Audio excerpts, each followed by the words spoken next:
Alright. That should be good. Okay, I think I'm live. But I also look frozen. Wait, no, it looks, I think it's good. Hold on. Okay, yay, I'm live. Hi guys. Welcome back to the rabbit hole. We are gonna kind of just, does this sound good? Yeah, okay. We're gonna kind of just pick back up where we left off last time. So if you have not watched the video I did like 2 nights ago, it's linked down below in the description. If you haven't watched that, you're going to kind of, I mean, you'll be able to follow along with the bits and pieces, but you might miss the whole like big picture I'm trying to paint here. Because I'm building off of the video that I did the other day. Hi, Nicole. Okay, so I'm just going to dive in. I have a ridiculous amount of slides. It's going to be a really long video. Surprise, surprise. Also, just, yeah, the animals are all going insane. And I think, like, interruptions from the cats are just going to be a regular occurrence. So we're just going to have to get used to that. I have no idea. My dog, too, she didn't want to come in, so she'll probably be at the door at some point. Oh, wait, I have to share my screen first before I go over here because you can't see what I'm doing.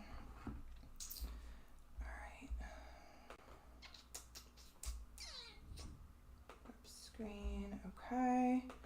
Gonna hop over here.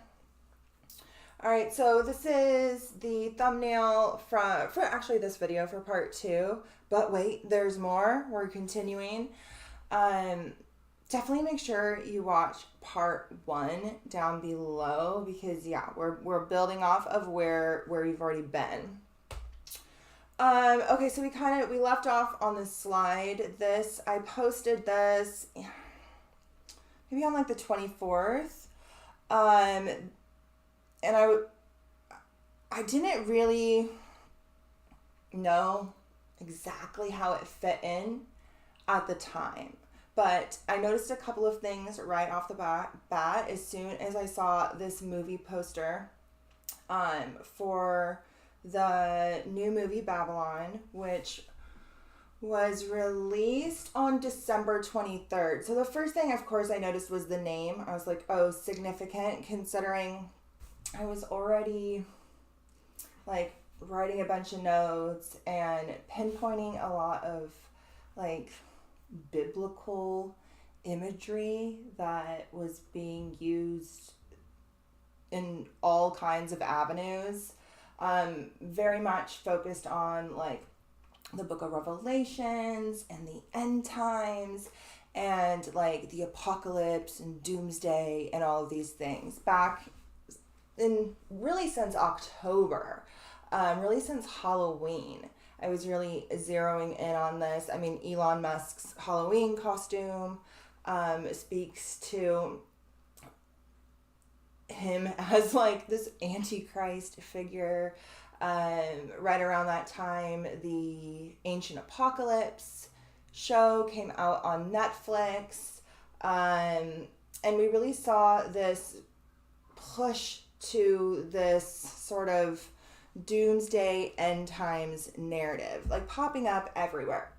And I was already kind of zeroing in on this, and then I saw this poster and I was like, well, this is interesting. One, it's 2 days after solstice and 2 days before Christmas. So it falls in that like liminal space where the sun is standing still before it is then born anew on Christmas every year, twice a year at both solstice points, at the winter solstice and again at the summer solstice. Right around the 21st, the sun reaches its peak polarity, whether it be its farthest point or closest point to Earth. And it kind of lingers there for 3 days, and it seems like it's rising on the same line on the horizon for 3 days, kind of like standing still. And then on the 4th day, it moves forward on its orbit and it is reborn. And we see this at both the solstice points. And so this was released in that like midway point. And, you know, the poster stood out to me. I didn't even know anything about the plot at the time. I was just like, okay, this is interesting. It was originally being developed by Lionsgate. Another production company ended up moving forward with it. I think it was Paramount. But I was just like, you know, I'm putting this here for right now. I'm going to revisit this. I have some commentary on like the date and the timing. And this poster, particularly the woman being depicted here in a red dress. Knew nothing about her or her character at the time. Didn't even know what actress played her, but all of those things are significant. And I was like, okay, this is interesting. This is definitely a depiction of the Whore of Babylon, which is used a lot in end times imagery. It's seen in the book of Revelations, and she is this like great mother of all abominations. They call her like mother of demons ultimately, who arrives on the beast during the end times and is often seen as the mother of the Antichrist, or Lucifer, or whatever it is you want to call this like future figure that ushers in this new age, right? So we'll talk later about how this connects to these occult workings of Jack Parsons and L. Ron Hubbard, and how like they are trying to like, they're using a lot of Egyptian imagery as well. And so like in their vision of this archetype, they're working to like bring in what they refer to as like a moon child, something they got from Aleister Crowley, and this like age of Horus, which is where that Egyptian imagery comes from. But it's tied a lot to the end times, the beast, and the prophecies of like the end of the world, right? And so I was already like, there's something here, but at the time I didn't really know what. And one of my Patreon members and friends messaged me and was like, you know, I just watched this movie, and, you know, I think that you might be reading more into it than the creators were intending upon it. I was really disappointed. There really wasn't that much symbolism in the plot. And I had already read the plot at that point. And, you know, I'm like, okay, it's about like 1920s Hollywood and the sort of debauchery that it was, you know, lots of drugs, lots of sex, lots of like backstabbing, and like just a lack of morals. 1920s Hollywood is often referred to as Babylon, particularly this period of the like shifting from silent movie era to like sound talking. And this sort of like fall of the like height of Hollywood. And I was like, okay, yeah, that's fair. But then I picked his brain a little bit, and I think that there was more there than perhaps he noticed at first. I do have some notes actually on that.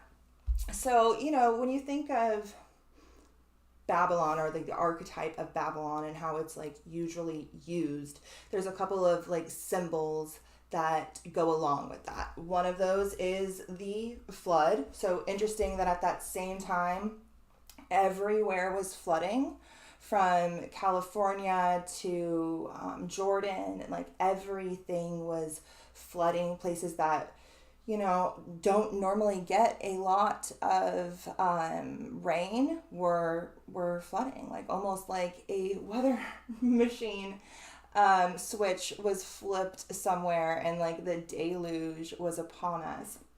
And that's one of the images often tied to Babylon, particularly the end times, the fall.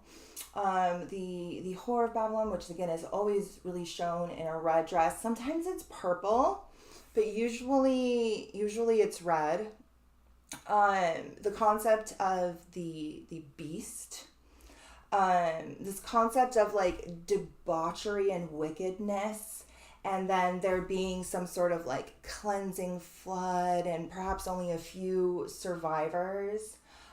We also see the like Tower of Babel connected to Babylon. I mean, that's where it was. And so these are like things that, you know, are in my mind. And so, you know, first I noticed it was released on the 23rd. So right between the solstice and Christmas, which was a Capricorn new moon. Capricorn literally governs the like archetype. It's governed by Saturn, which is where we get the archetype Satan from. It's also associated with the devil archetype, the devil card in the tarot, the goat, and this sort of like archetypal control system that Babylon or Hollywood represents, right? The beast. So I noticed these right off the bat. I'm like, okay, also this is of course the dark part of the year, and it's a new moon in Capricorn, a time for manifestation. What's interesting is that a lot of the archetypes I expected to see were present, but sometimes they were like flipped and inverted to where the story tells the opposite tale, right? So, like I said, lots of debauchery.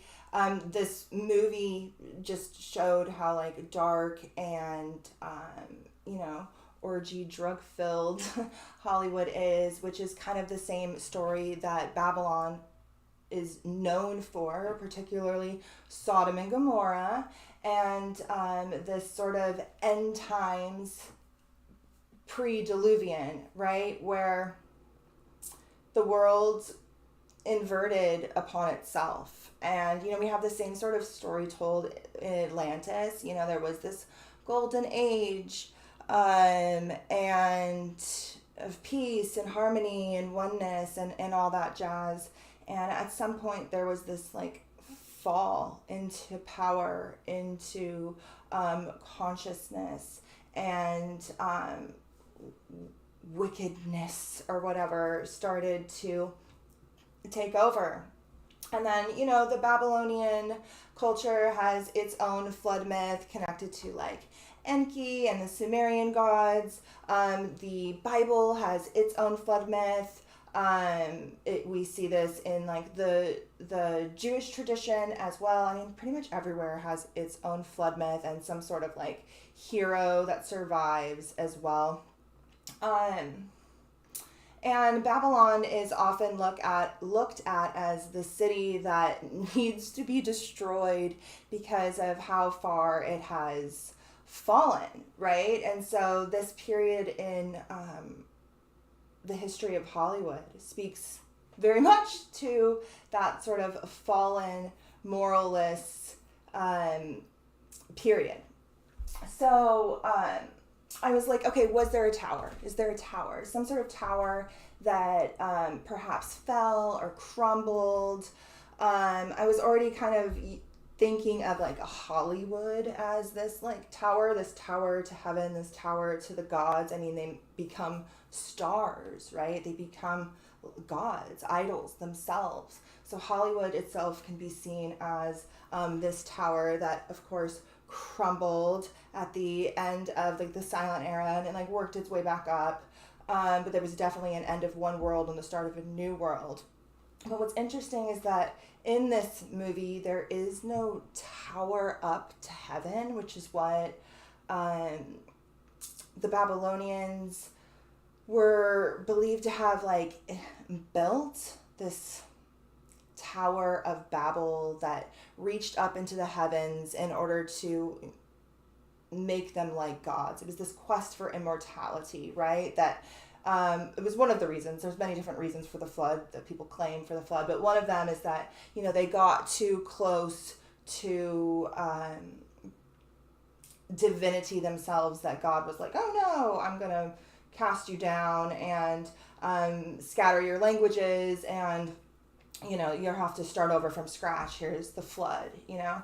Oftentimes it's said because of like the debauchery and wickedness that was going on down in Sodom and Gomorrah. But what's interesting is that in the movie there's no tower up, but they do visit a sort of hellscape down below Los Angeles. So I find that interesting, considering I'm seeing a lot of imagery about like opening the gates of the underworld, the other world, and like summoning something from particularly like that side of the spiritual dimension, as opposed to you know, the higher realms. I was also asking if there was any sort of like connections to the flood or like flood symbolism. And they have a whole scene dedicated to singing in the rain, which of course can be tied to the flood. There's even an ark depicted at some point. And so I asked if there was, and this was during a scene when the movie studios were trying to showcase their morality, like their good side that doesn't really necessarily exist. What's interesting is that the director of this movie is the same guy who directed La La Land, which is also about Hollywood, but from a completely different lens. Like La La Land really shows the like dream, fantasy, illusion of like this realm of fame and idolatry, right? And this movie is really focused on like the darker aspects. So interesting that it's the same author. But I was like, okay, so there was an ark. There's got to be some sort of Noah figure. So Noah is often seen as a alcoholic, okay? In the mythology, Noah is an alcoholic who kind of lives on the fringes of society, like lives out in like the mountains. And, you know, when Babylon's popping off and Sodom and Gomorrah's like popping off, and there's like orgies and sacrifice and just like complete debauchery, and God's like disgusted with his creation, his abomination. Oftentimes it also has a lot to do with like the sons of God having intercourse with the daughters of man and creating this sort of like race of giants. Oftentimes that's some of the abominations that he's trying to wipe clear from the earth. But when he decides he's gonna like destroy the earth, he goes to Noah, this like alcoholic, and he's like, yo, Noah, like you need to build a boat, and you need to, you know, get some animals and shit and your family, because like it's about to be raining like a lot. And so you better pull your head out of your ass and out of that bottle. It's so funny because like I myself had a lot of problems with addiction, and I see a lot of my clients and people who have gone through like profound spiritual awakenings or experiences.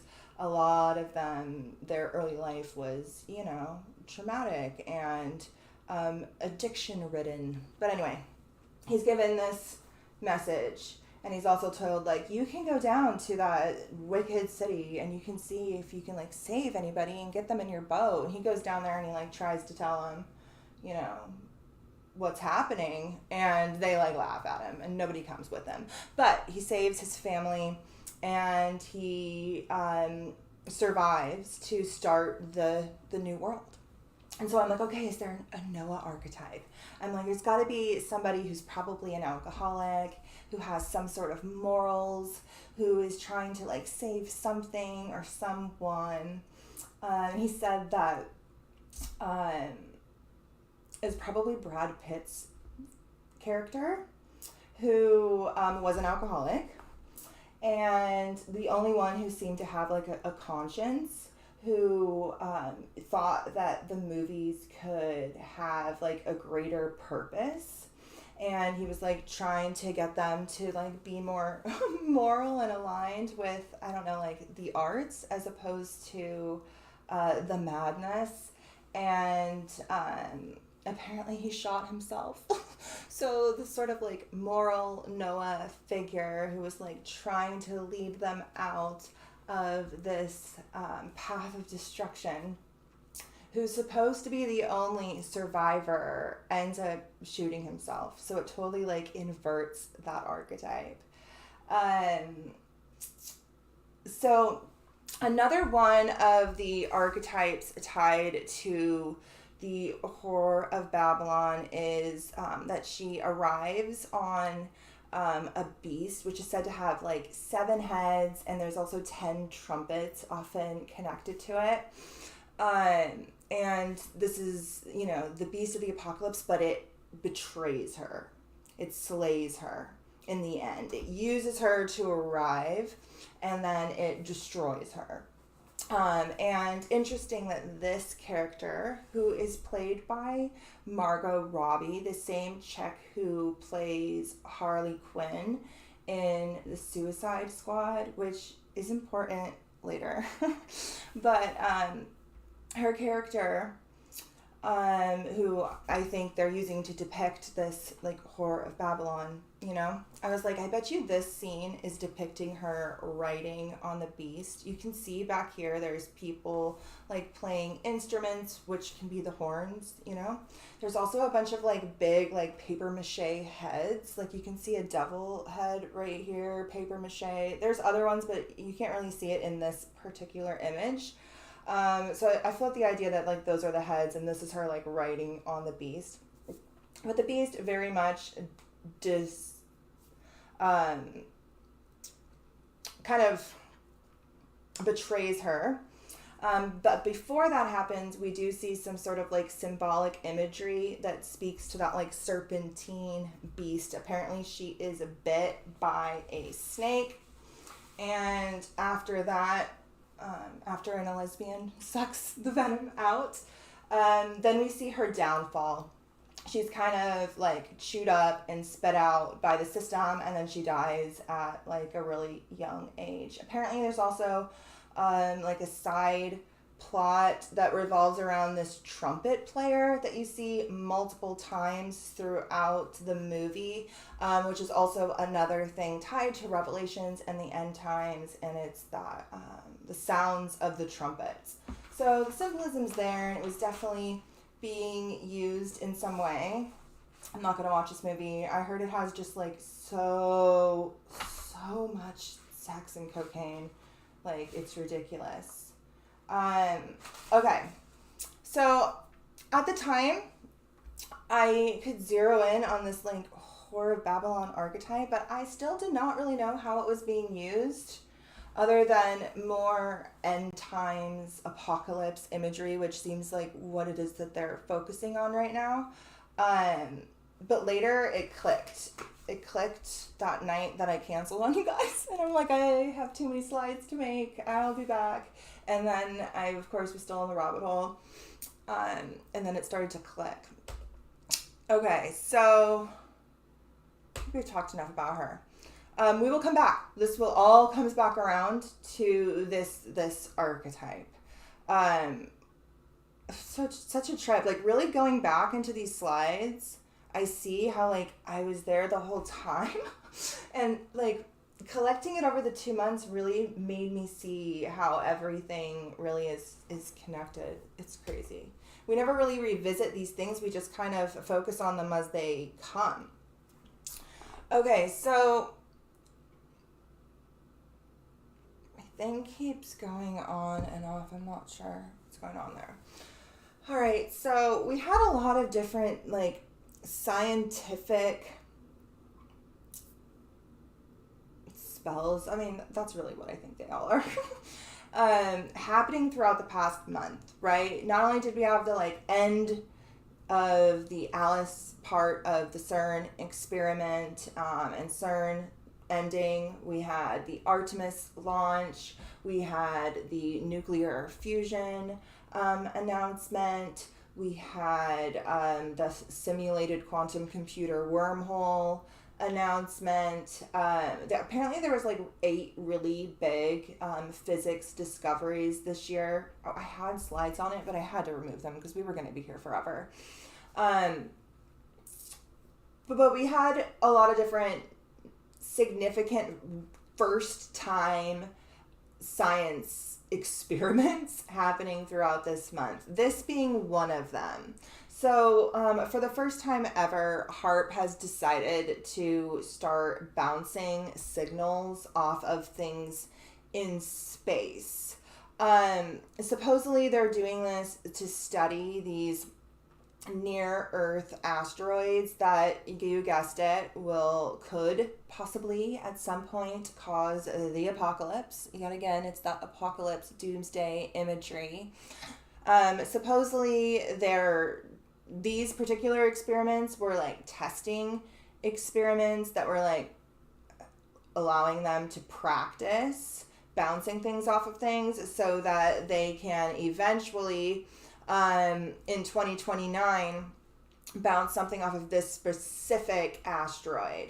So a couple of things I found interesting about this is what they chose to bounce things off of. One is just some random asteroid named 2010 XC15. They bounced it off of that to, I guess they're like kind of testing its trajectory or its effect on satellites that orbit our planet. Something about radiation, something about waves, something about frequency. I read it, but I don't fully grasp it. What I think this is literal chaos magic. I literally think these are scientific wizards who are just making shit up as they go along in order to work with certain archetypes. What's interesting is that this asteroid that's going to be here in 2029 that they're like practicing for is literally the asteroid of chaos. That's literally the archetypal figure. I have it on the next slide. Is the Egyptian god of chaos. Literally is associated with the chaos archetype. But what they practiced shooting things off of is this random asteroid, but then also the moon and Jupiter. Since about September in through December, where they did these 3 different experiments. One on an asteroid, one on the moon, and one on Jupiter. So it's interesting. The moon is, of course, associated with the divine feminine archetype, the mother, the womb, our subconscious. A lot of people look at like Cancer and the moon as the mother, and like Capricorn and Saturn as the father. And like on one level that can be true, especially if you like bring Chronos and stuff like that into the mix. But I've done videos in the past on Patreon to where I talk about how both those signs really are the mother, 2 different versions of the mother, a water sign and an earth sign, and are much more material and maternal. A compassionate mother and a more Saturnian, controlling mother. And how Jupiter, which is Zeus, is really more associated with the father. I mean, just think about how many fucking kids Zeus had with like legitimately everybody. And so it's interesting that they were shooting these frequencies. And, you know, HAARP is, their main headquarters is in Alaska. But these particular experiments happened here in California from Caltech's Jet Propulsion's laboratory. So it is this same state. California seems to be like tied to a lot of the like archetypes tied to this ritual. Later on, there were like a lot of like mass murders here that I think that they're using. The announcements from both the wormhole and the fusion came out of California. This HAARP experiment came out of California. And when Parsons and Hubbard were doing this original ritual that I think they're kind of trying to copy right now, they too lived here in California, in Pasadena, connected to the Jet Propulsion's laboratory. And I mean, the actual ritual was done in the desert. It was done in Nevada. No, it was done in New Mexico. It was done in New Mexico, Roswell, New Mexico, like literally out in Roswell. But all of the planning and all of the everything and a lot of the like downloads that he got that then led him on this dark ritualistic journey all happened here in California. So it seems like they're really tying California to this. But the fact that they're shooting these frequencies at the moon, the divine feminine, at Jupiter, the divine masculine, and also this asteroid of chaos. Well, not yet. This isn't close enough yet. This is preparations and tests for this 2029 study that they're going to do on, I don't know how to pronounce this word, but it's the Egyptian god of chaos. It was, this particular asteroid was discovered in 2004, and it will make its closest approach to Earth in April 2029.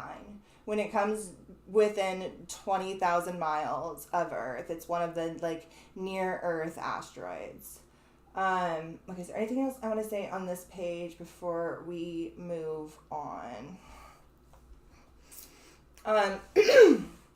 So, like I said, they're not just doing it to asteroids, but they're doing it to the moon and Jupiter, and it really started in October, which is when I really think that a lot of this ritual kicked off, kind of around Halloween or Samhain.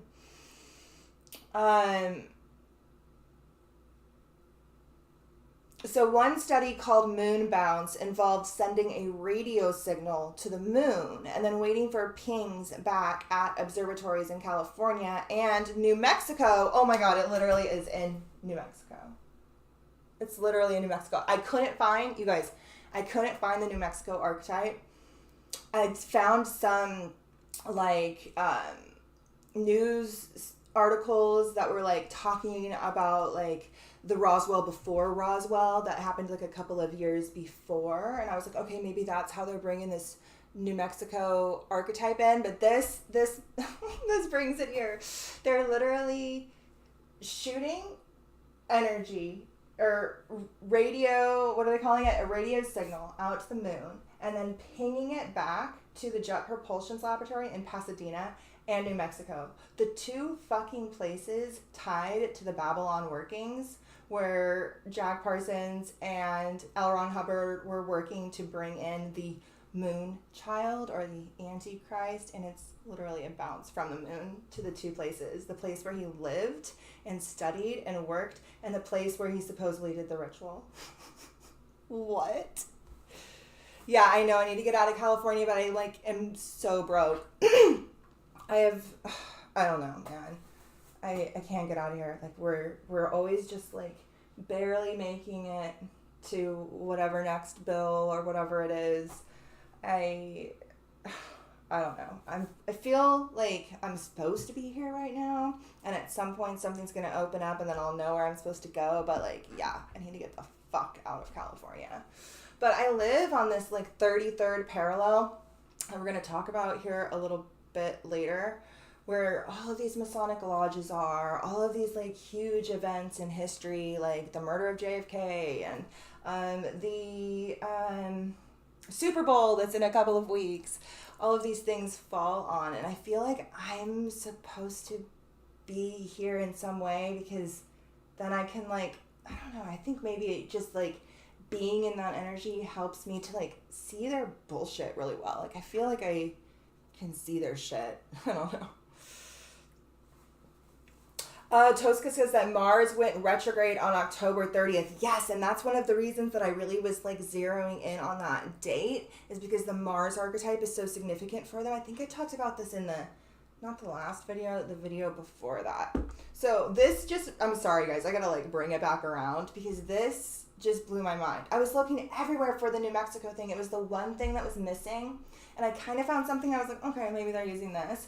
But it didn't really satisfy me. I was going to dive back into that. It was here all along. It's always been here all along. It's so crazy. Okay. So it's pinging the frequency to these two places so that they can study. So scientists hope that in the future, similar signals bounced off of potentially destructive asteroids, like they plan to do in 2029, approaching Earth could help determine their composition and reveal how to deal with them. I don't see how bouncing a signal off of something in space is going to tell you anything, really. But you know what? If I was a wizard... And I liked to mix science with my spell work. And I understood these concept of as above, so below. And I had these sort of machines that could ping frequencies at a literal celestial body and then ricochet that back down to the so below to like where I'm at or archetypal places on Earth that I'm trying to harness. I would do that. That's literally like... Chaos Magic 101, making it up as you go along, you know. I would do it if I was a technologically savvy wizard who had access to this machine. I would do things like that. I mean, I just would. Okay, so let's talk about this asteroid, this 2029 asteroid, which is what like supposedly all of this is about. The moon bounce, the Jupiter bounce, the random asteroid bounce are supposedly all in preparation for this asteroid that someday could perhaps kill us. Like I said before, I don't know how to pronounce this, you guys. No idea. But it is the Egyptian deity who embodies chaos. And thus it is the opponent of the light. And so while there's some like, you know,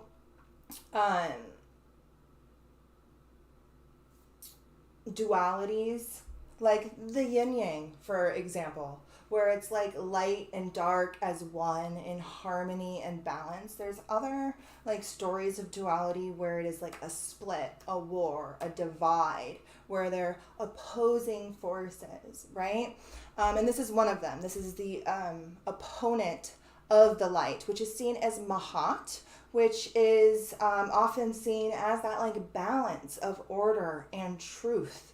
I don't like putting the light as truth because really it's like the light and darkness together as one. This is a dualistic split in consciousness that is an illusion, ultimately. And so they're trying to harness the war, the split, the divide. But it is often seen as a giant serpent, as this like a beast, right?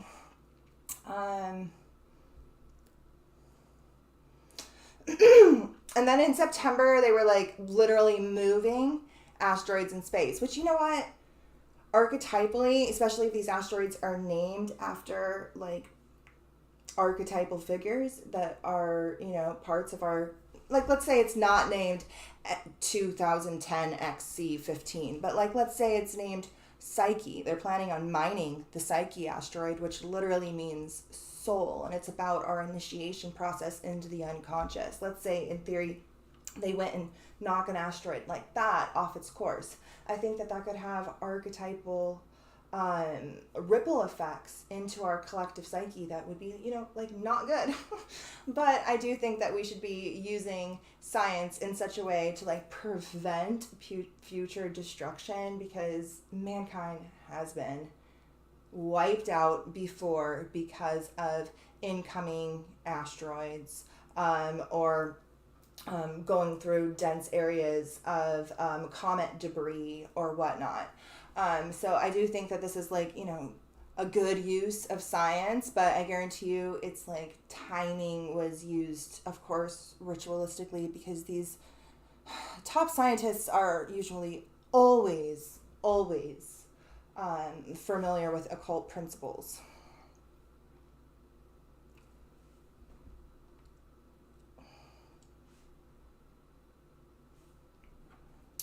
Tosca says that, yes, it's a giant snake. She says that there's a ritual where a depiction of that god is destroyed to cleanse oneself.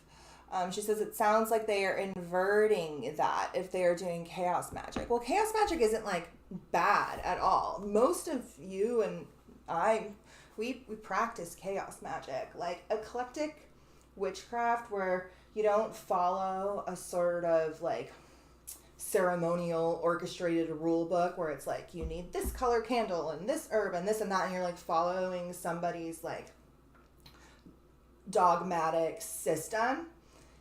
Any sort of like magic outside of that, where you're taking like a little bit of this, or you're even just like making it up as you go along, being guided by your intuition, that's the definition of chaos magic. It's not so much chaotic and associated with chaos, although that is the source of manifestation, and oftentimes it is a focal point. It's just really a making it up as you go along type of a vibe. Oh, see, you get it. You do it. All right.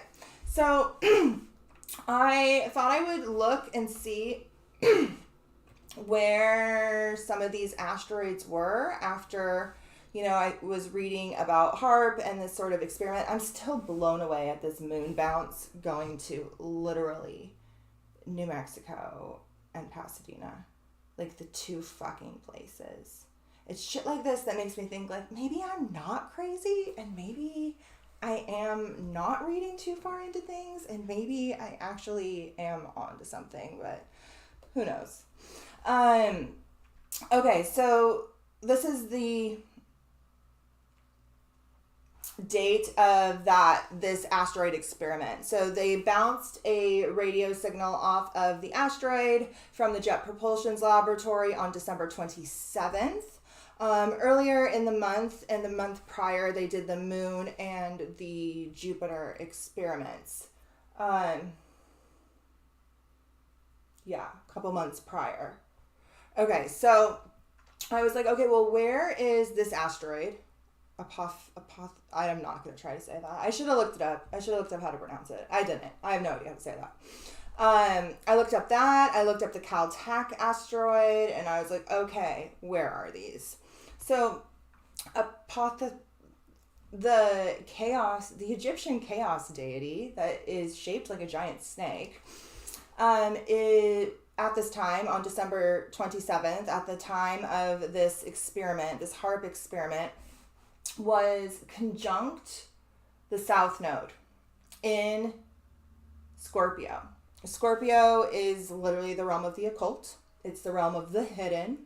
It's the realm of the unseen, of the mysteries. And the South Node is our karmic past. And so it's this karmic debris that stems from our past incarnations. It's just this portal to parallel past, future timelines. I think that it plugs into the future too. Some people will probably argue with me on that one, but I think that both the South Node and the North Node are portals past this particular time-space continuum. And I don't really think that time is linear, so I think that it pulls from both. But it definitely has this energy of karma and this plug-in that ties to humanity's like collective karmic past. Okay? So this in and of itself was already quite interesting to me. It's sitting opposite Uranus, which literally governs high futuristic technology. Like it would literally govern the experiment of shooting a radio signal out into outer space and reflecting it back down here, especially since it's in Taurus, which governs the back down here. And it's conjunct the North Node, which is our fated, destined karmic purpose. So whether they timed this or not. I'm not sure. Now, this asteroid is not close enough here. This is not the specific asteroid that they shot at. This one isn't in the system. I can't look this asteroid up. This is the one that all of these experiments are leading up to, this 2029 experiment with this chaos asteroid, right? Well, they sit in a square to, oh no, a trine and a sextile. So the Caltech asteroid is sitting in a trine to Uranus, that high futuristic technology, this forward movement, this forward future vision, this like bouncing of the signal out back down to Earth. Taurus literally governs the physical earthly plane, and Uranus governs high technology. So it's working harmoniously with that. And it's also working harmoniously with our past mission. I mean, not our past mission, our past karmic lineage, the karma that we bring with us from the past, whether it be, the past that we here can remember, or this like pre-Diluvian past, or perhaps other planets or other time-space realities. Who knows? But there is a deep karmic connection to these experiments, right? Now, I'm a firm believer of like as above, so below. I really do believe that like what we see above is a mirror of like our innermost psyche, the reality that's happening around us. And, up until fairly recently, astrology and astronomy has been purely observatorial, like tracking the cycles, observing them, trying to find meaning within them, you know what I mean? And now we've been more of a interactive participant. We have satellites and telescopes being sent out into deep space. We, in theory, have had people go to the moon. People in a space station out there in this like immediate part of our universe. Well, now they're shooting radio signals and bouncing them off of planetary spheres in our body. I mean, in our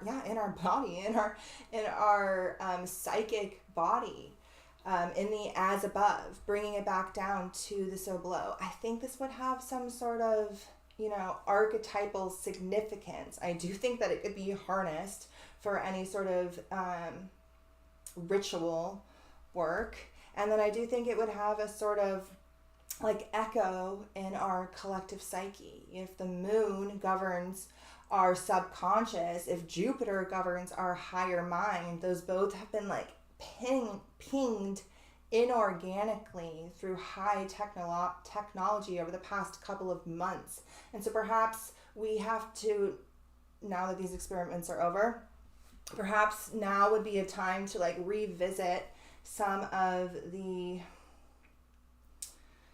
both intuitive and spiritual hits that we've got over the past couple of months. The moon governs our intuition, our emotions, and perhaps those were altered in an inorganic fashion, and perhaps we were feeling something that, wasn't ours, or we were being led in an intuitive subconscious direction that was inorganic in some way. The Jupiter governs like gurus and teachers and guides and our higher self. And so maybe just like revisiting the like messages that we've gotten over the past couple of months, which remember Mercury was retrograde, so things weren't coming through clearly. And so to just like revisit, just like I revisited all these freaking slides and I'm like, oh, I can see something more clearly now. Perhaps just like revisiting your past couple of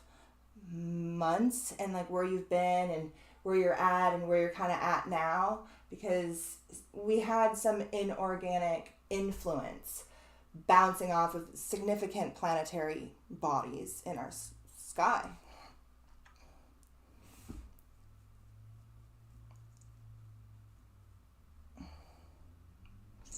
Okay, so on the 28th, the day after this experiment with this other asteroid, CERN announced,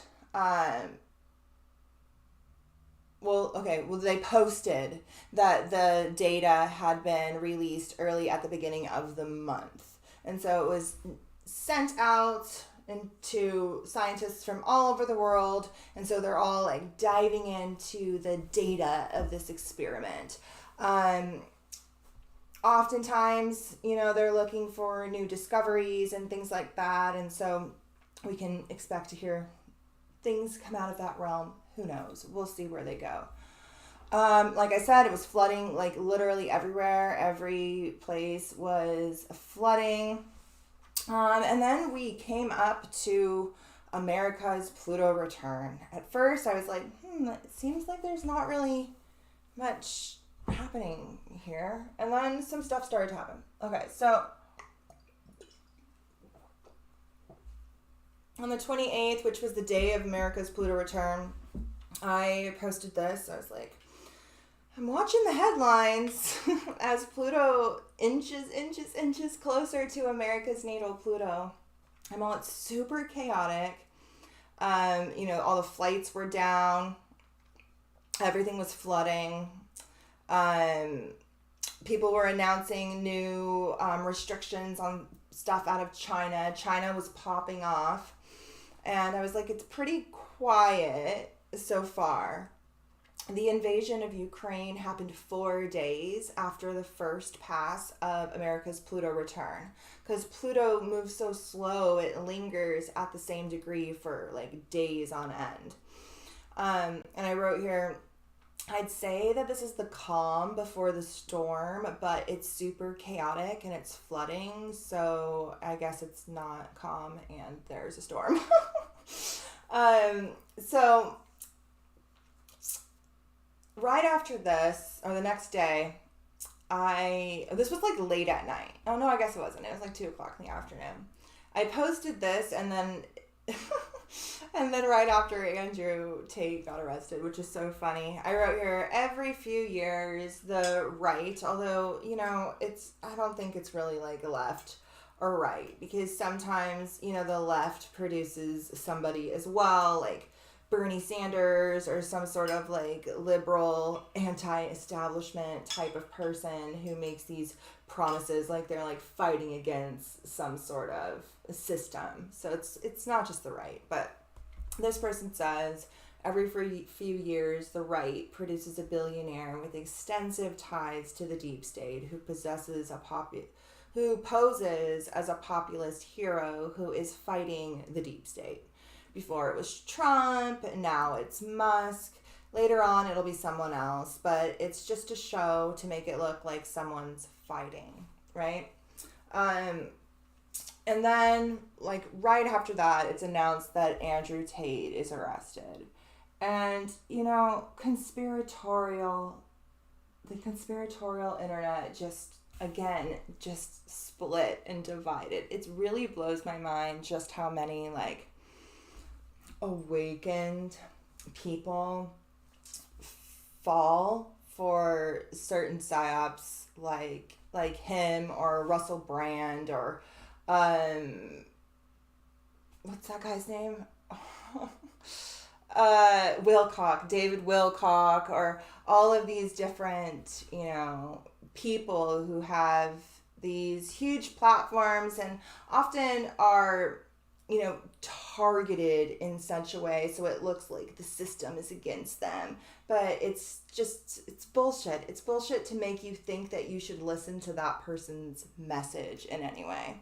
So on the 29th, this dude was arrested in Romania, right as America's Pluto return was becoming exact. It was like slightly after. It was after it had already become exact.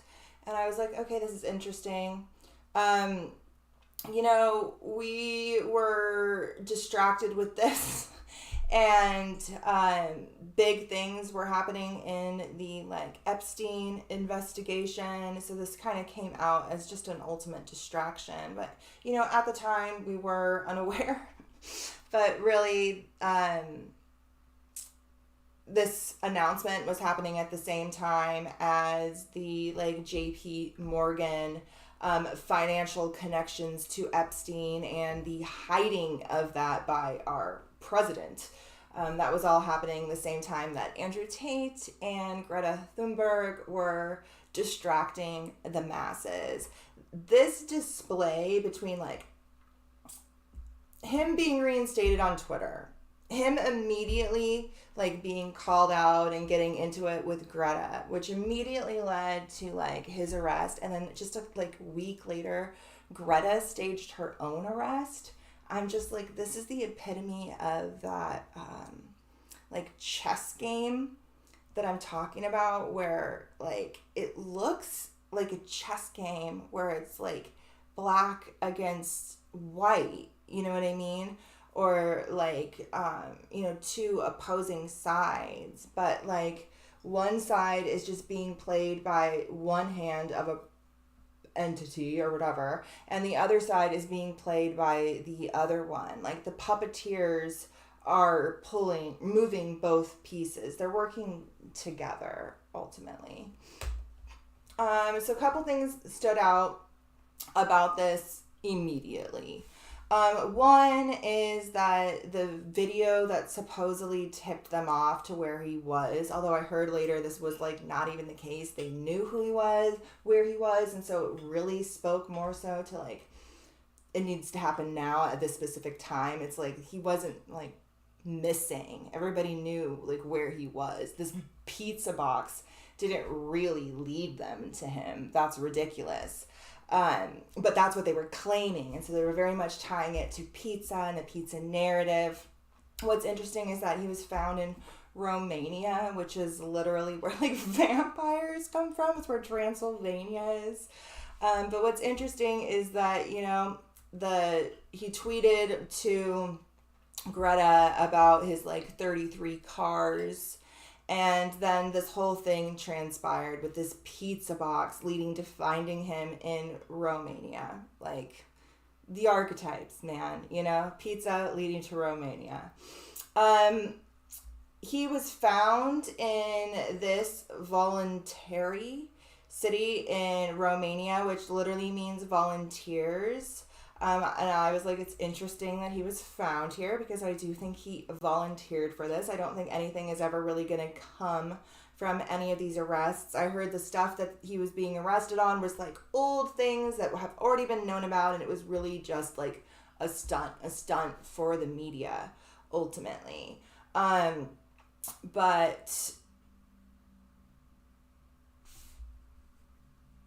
Maria 777, she has brought this up a lot, that they're bringing this sort of like Pizzagate narrative back up in the collective psyche in preparation for the like 2024 election, and all of the different conspiratorial narratives they want out there. Okay, I want to kind of move through this quickly because I don't really care too much about this guy, but I did find a bunch of interesting stuff. So he's arrested the day of the Pluto return, and he's like being used to distract from stuff happening here, like stuff happening with like the Epstein, I'd say trial, but there's no trial, the Epstein scandal, and the elite's connections to that. So apparently I literally know nothing about this guy, other than I've seen his videos and he's like a misogynistic fuck, and I know that he's like has this sort of like webcam business where he tricks women into like falling in love with him and having sex with him, and then ultimately becoming his like webcam girls, where he pimps them out and takes their money and brags about it on the internet and is just a total scumbag. And then he's always talking about leaving the Matrix. And I said in the last video that we should really stop using the word matrix as a derogatory term. I'm going to do a post about this. I need to do a post about this. Because matrix literally means mother. Like, it literally means womb and mother. So obviously you can see how he thinks that women are less than and should be submissive and subdued by a alpha masculine force. So obviously he doesn't have the highest view of the mother.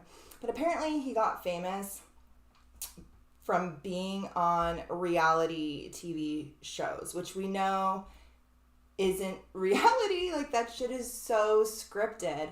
And so he got his rise to fame through being on a show called Big Brother. Like, literally the Big Brother is watching, like, this system, right? Which, this was the British version. It was the British version. And he was a dick on there, and he played this, like, dick figure, this asshole, right? And those shows are scripted reality. So he literally got his rise to fame from being in a scripted reality. So these are the type of people that you continue working with in order to help script reality. So, you know, like I said, he came back to Twitter and all of that stuff popped off. And I wrote here that I believe that they're using him.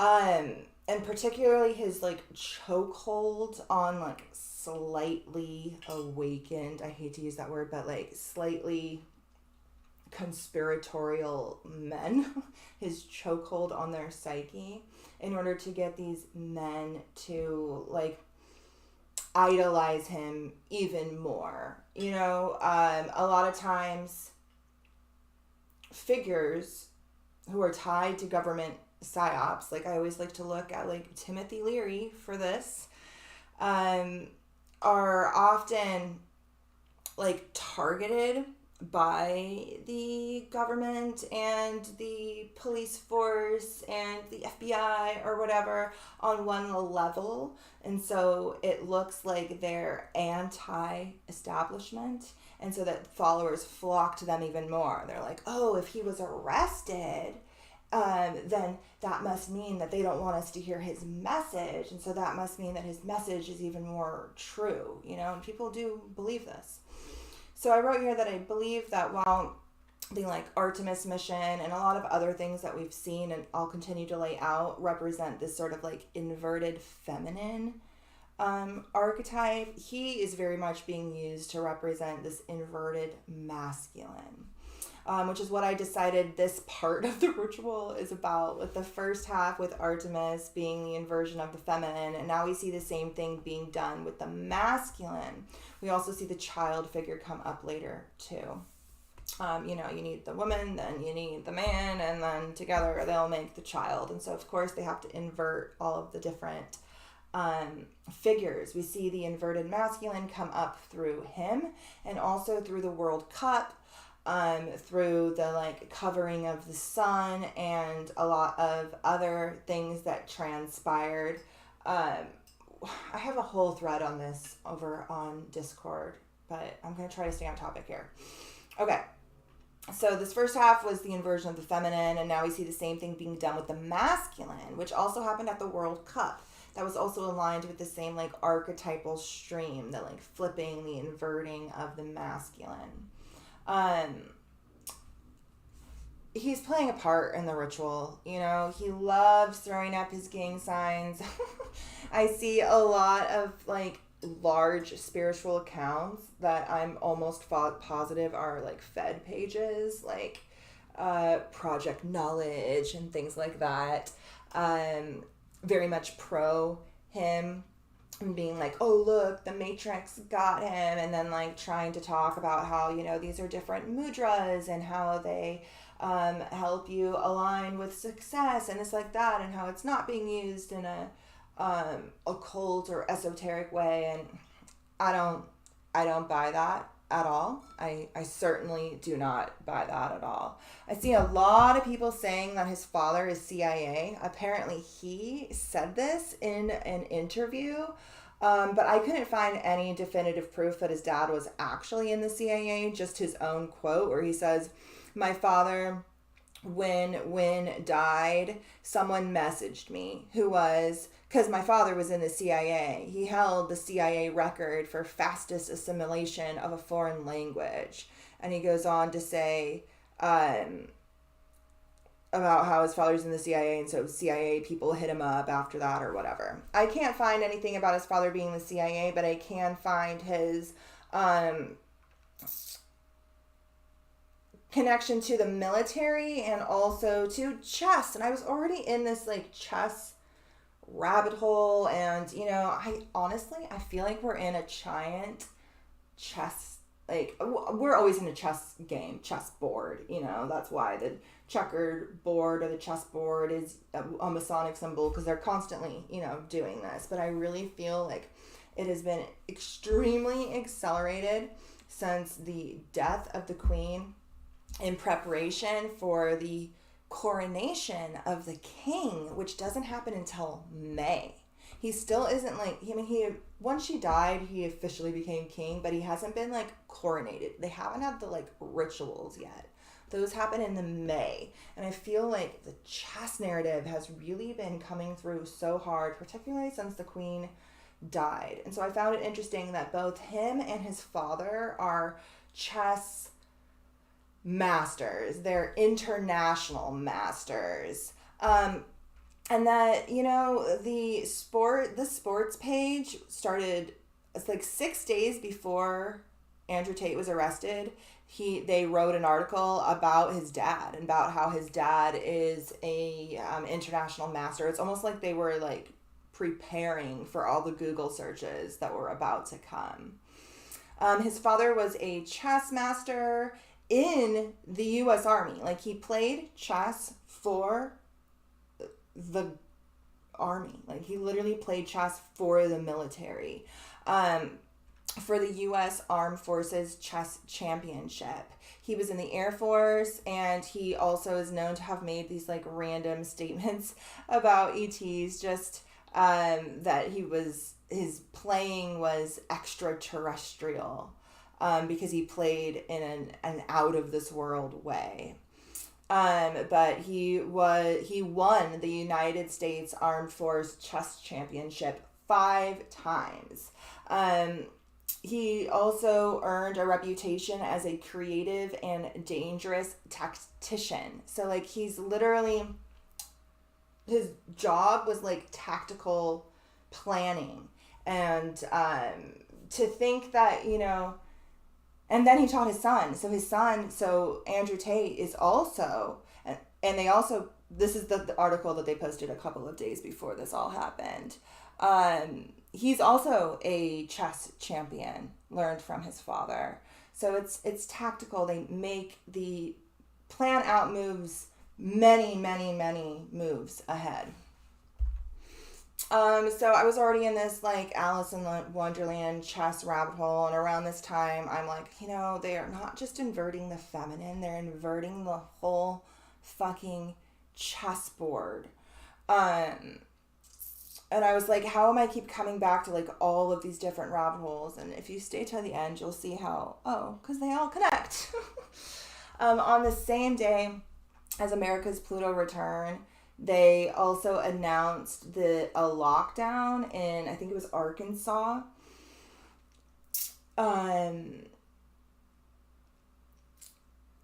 Because of violence and crime in the area. And so they have a curfew and a lockdown, and they randomly announced that the same day as the Pluto return. And so I'm like, okay, is this initiating a foreshadowing of a larger collective future? I don't know. We'll see. So I fell in a retro rabbit hole, which is the next slide, and this was just like me late at night, like 12:46 in the morning, and I'm like, oh my god, you guys, I just fell into another rabbit hole, tying all of these current winter rituals and the summer ones to ones done in 1985. I'll make story slides tomorrow and elaborate in the upcoming live stream.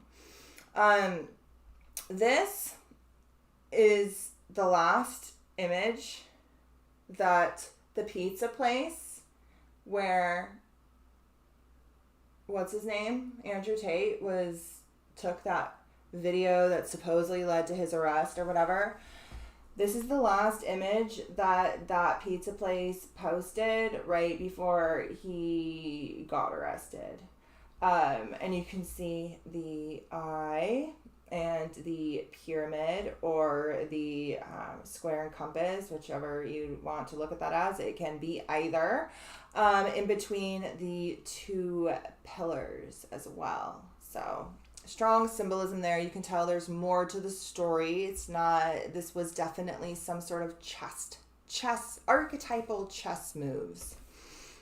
Starfire Phoebe pointed out that the name of the city where he was found reminds her of the Volturi, which also were in Romania, and they're the elite vampires from Twilight, like the ones that are like responsible for like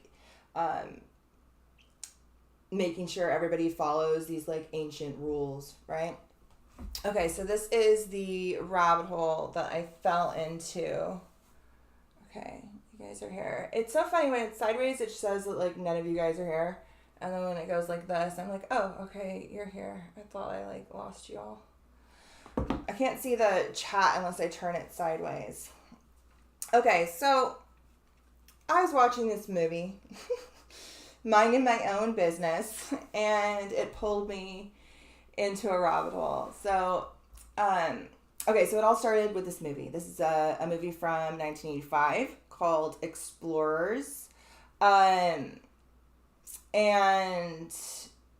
I'm realizing that I think that Kate Bush song is from 1985 too. I can't remember if I meant to look that up, but I can't remember if I did. I can't remember if it's 85 or 86. Can somebody...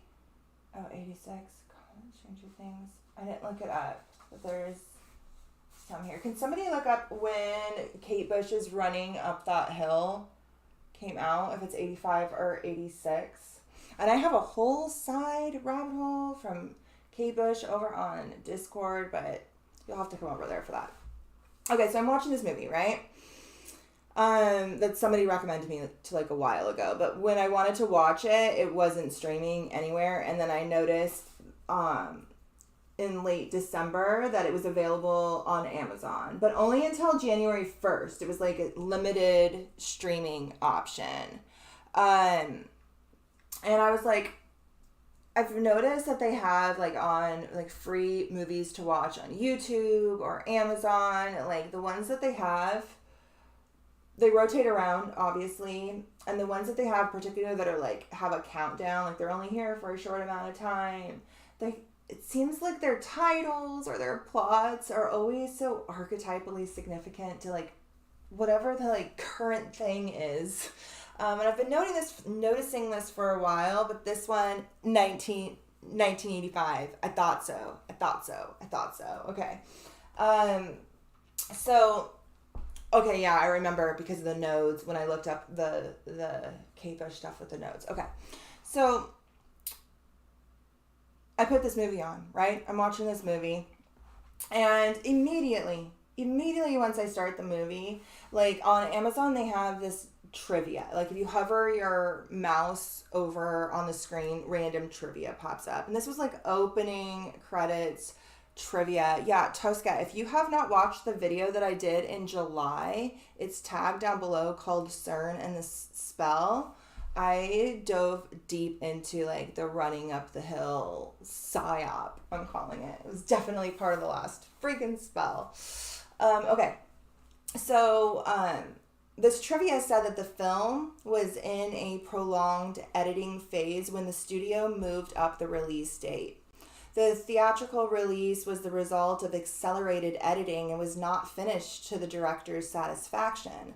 The studio told the director that he was finished and they were going to go ahead and release what he had at that point.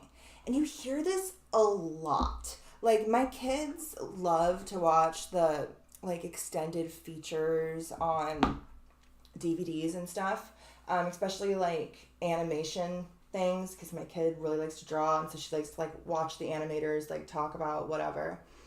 And I hear things all the time, you know. I read a lot of stuff too, and you hear all the time that like, oh, we had to rush at the end. Oh, it wasn't finished. Oh, we needed to be done by this date. And I'm like, the dates. Like, they always pick these specific dates. And I was like, okay, there's some rabbit hole here. I was like, why did they make this guy rush to finish to be done by a certain day? Probably because that day was significant. And so I started diving into it instead of watching the movie, which I then watched later. So I was like, I immediately got distracted with this rabbit hole via the trivia. You hear so many stories about release dates being moved, delayed, or pushed way, way, way too early that the movie wasn't even finished yet. Or like the movie's been finished forever and it's still like waiting to be released, waiting to be released. It's so strange. Why would they do this? Perhaps because this movie and the archetype it represents archetypally feeds their current thing, their current ritual, right? So I started diving into July 1985 when this movie was released, and I fell into a retro ritual rabbit hole. So, like I said before, it was rushed to be released. A movie about traveling through space and traveling through time were both released. It was released around the same time as Back to the Future. Let me read this part first. So it was rushed into production. The film was never properly finished. Dante revealed that the studio demanded that he stopped editing and rush for a July release. I was like, July, always July. They really like July because of the Sirius alignments. And I was like, okay. They pushed for a July release where it was overshadowed by the Live Aid concert, which I already was very familiar with because it's like one of the last big concerts that Freddie Mercury did with Queen before he died. So I'm familiar with this concert, but I dove into it as well. But okay, so it was overshadowed by this huge, like, one world concert that was happening at the same time. It was held one day after the film's release. And it also had stiff competition from Back to the Future, which opened 9 days prior. It was pretty much a box office failure, but a cult following later on, which is usually the case with good movies. It was a good movie. So, I started diving into this Live Aid concert, okay? It was on July 13th there were two main locations, Philadelphia and London, but countries from all over the world took place in it, and like literally everybody from like some of my favorite punk bands like the Boomtown Rats, David Bowie was there, Phil Collins, Elvis Costello, Elton John, Queen, Sade, U2, The Who, The Cars, Eric Clapton, Duran Duran. Like, it just goes on and on and on and on. And so I was like, okay, they rushed to have this movie done at the same time as this because these obviously tie into a ritual. Where's the ritual? Let's find it. So I was reading about that, what I'm calling a one world concert, some sort of like one world, New World Order ritual. There were 72,000 attendants in London, over 89,000 in Philadelphia, which were the main two locations. But on the same day, concerts inspired by this initiative were held all over in other countries, from the Soviet Union to Canada, Japan, Yugoslavia. I know I messed that word up. Austria, Australia, and West Germany. It was one of the largest satellite link-ups and television broadcasts of all time. An estimated audience of 1.9 billion in 150 nations watched the live broadcast. Nearly 40% of the world population. It was fucking massive. And I was like, okay, so what else was happening at this time? If they're doing such a big ritual to it, obviously they're tying it to something. And I was like, okay, well, this is a space movie.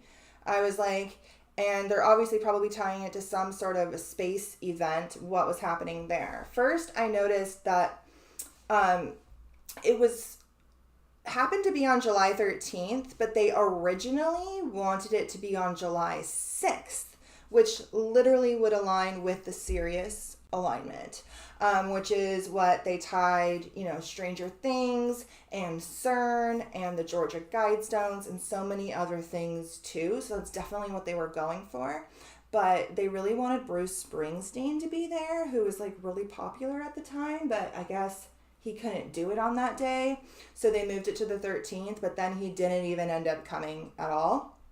I wrote here it was supposed to be on the 6th, which is the alignment with Sirius, which is a star used all in like so many different occult orders. It's literally the most significant star in our sky. It's the brightest star in our night sky, and alignments with that star are used in a lot of different ritual work, particularly tied to like the Masonic order, and America's birthday, things like that. So it was supposed to be on the 6th, the Sirius alignment, and closer to the release of Back to the Future. But they changed it for Bruce Springsteen, who didn't end up making it. And they pushed the launch of that movie to be ready for the 13th instead. So the Live Aid concert was supposed to align with the Back to the Future launch.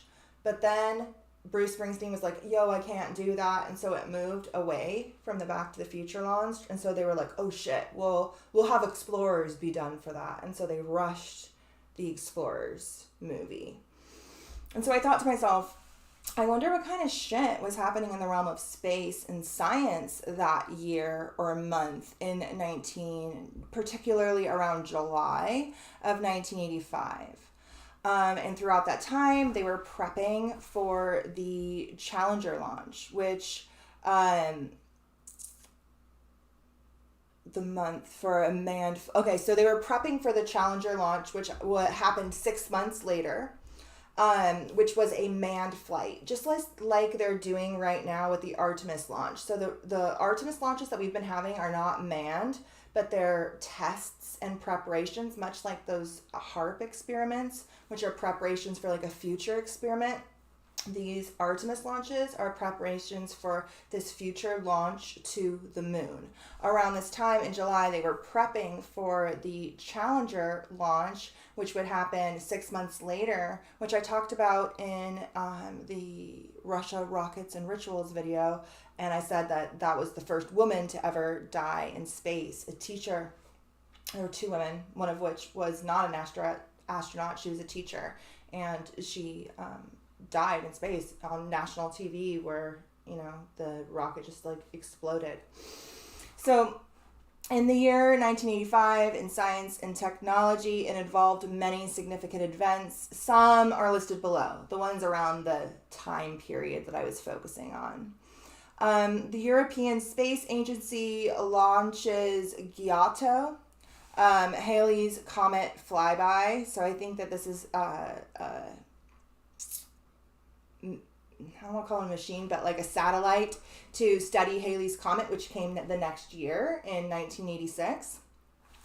On July 19th, right after this Live Aid concert, they chose the first school teacher to fly aboard the space shuttle. So that was when they specifically chose her and announced her to the world. And then on the 14th, the day after this, Columbia returns to the Kennedy Space Station, the Space Center. There's more, though. There was supposed to be a huge launch on that same day, but it was canceled because of like technical difficulties. So in this week, in 1985, the Space Shuttle Challenger launched from NASA's Kennedy Space Center. Carrying all of the things that they're going to use to like study and prep for the manned Challenger launch, which would be 6 months later. So it's literally the same thing as what's happening with Artemis right now. Like they're shooting all these different machines out in space to study like radiation and like here like solar optical universal polar meter experiment, like all kinds of weird experiments in preparation for a future launch. Same thing they were doing at this time in 1985. So they picked her and then it exploded. Yep. Killed 2 women exactly 6 months later. And it's interesting that we were talking about her in this last leg of this video and then it came back up. I was like, that's interesting. So what's extra interesting is that there was a launch planned for the exact day of the release of the Explorers movie. So when they, said you need to be done by this day and ready by this day, they're telling a movie about like space technology and space travel that it needs to be done by this specific day, the same day as a planned rocket launch. And it was the day before that concert, but it was canceled right before blast off. The launch was scrubbed at T3 seconds because of main engine shutdown. And then the next day they had the Live Aid concert, which held at both Wembley Stadium in London and JFK Stadium in Philadelphia, Pennsylvania. So it was at the JFK Stadium and we were also at the JFK Space Center. And then right now we have the JFK files coming out. It's just a lot of the same archetypal energy coming up. And we'll see why here in a second because it's in the sky. It's in the astrology. So, did we look at the poster? Oh, we'll get there. So this Live Aid concert is supposed to be sending money to Africa for famine. And I just said here, like, how much do you think actually went there? What's interesting is that the season 3 Stranger Things also takes place in July 1985. Kate Bush song came out that year. And this is the year of the season of Stranger Things. It's connected to July itself of 1985, and then it was released July of I think like 2021. This is the season that is focused on the like opening of the Hadron Collider. We dove more into this in the CERN video. I didn't watch the show, so I was basing it off of a conversation that I had with a friend of mine about her breaking down the symbolism of that show. But I'm like, okay, does it feel like we're in a time loop here between like now and 1985? It's so funny because like it's like my favorite period of like music too. And I've been like really listening to a lot of like bands and songs from like that particular part of the 80s lately. And so I'm just like, we're definitely in a time loop. Let me show you why.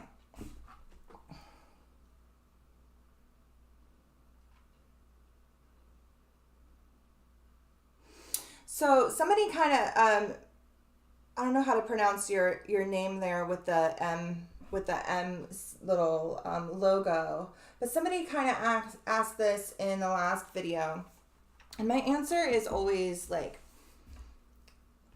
things done in the shadows, things done in that are hidden behind a veil of secrecy and illusion.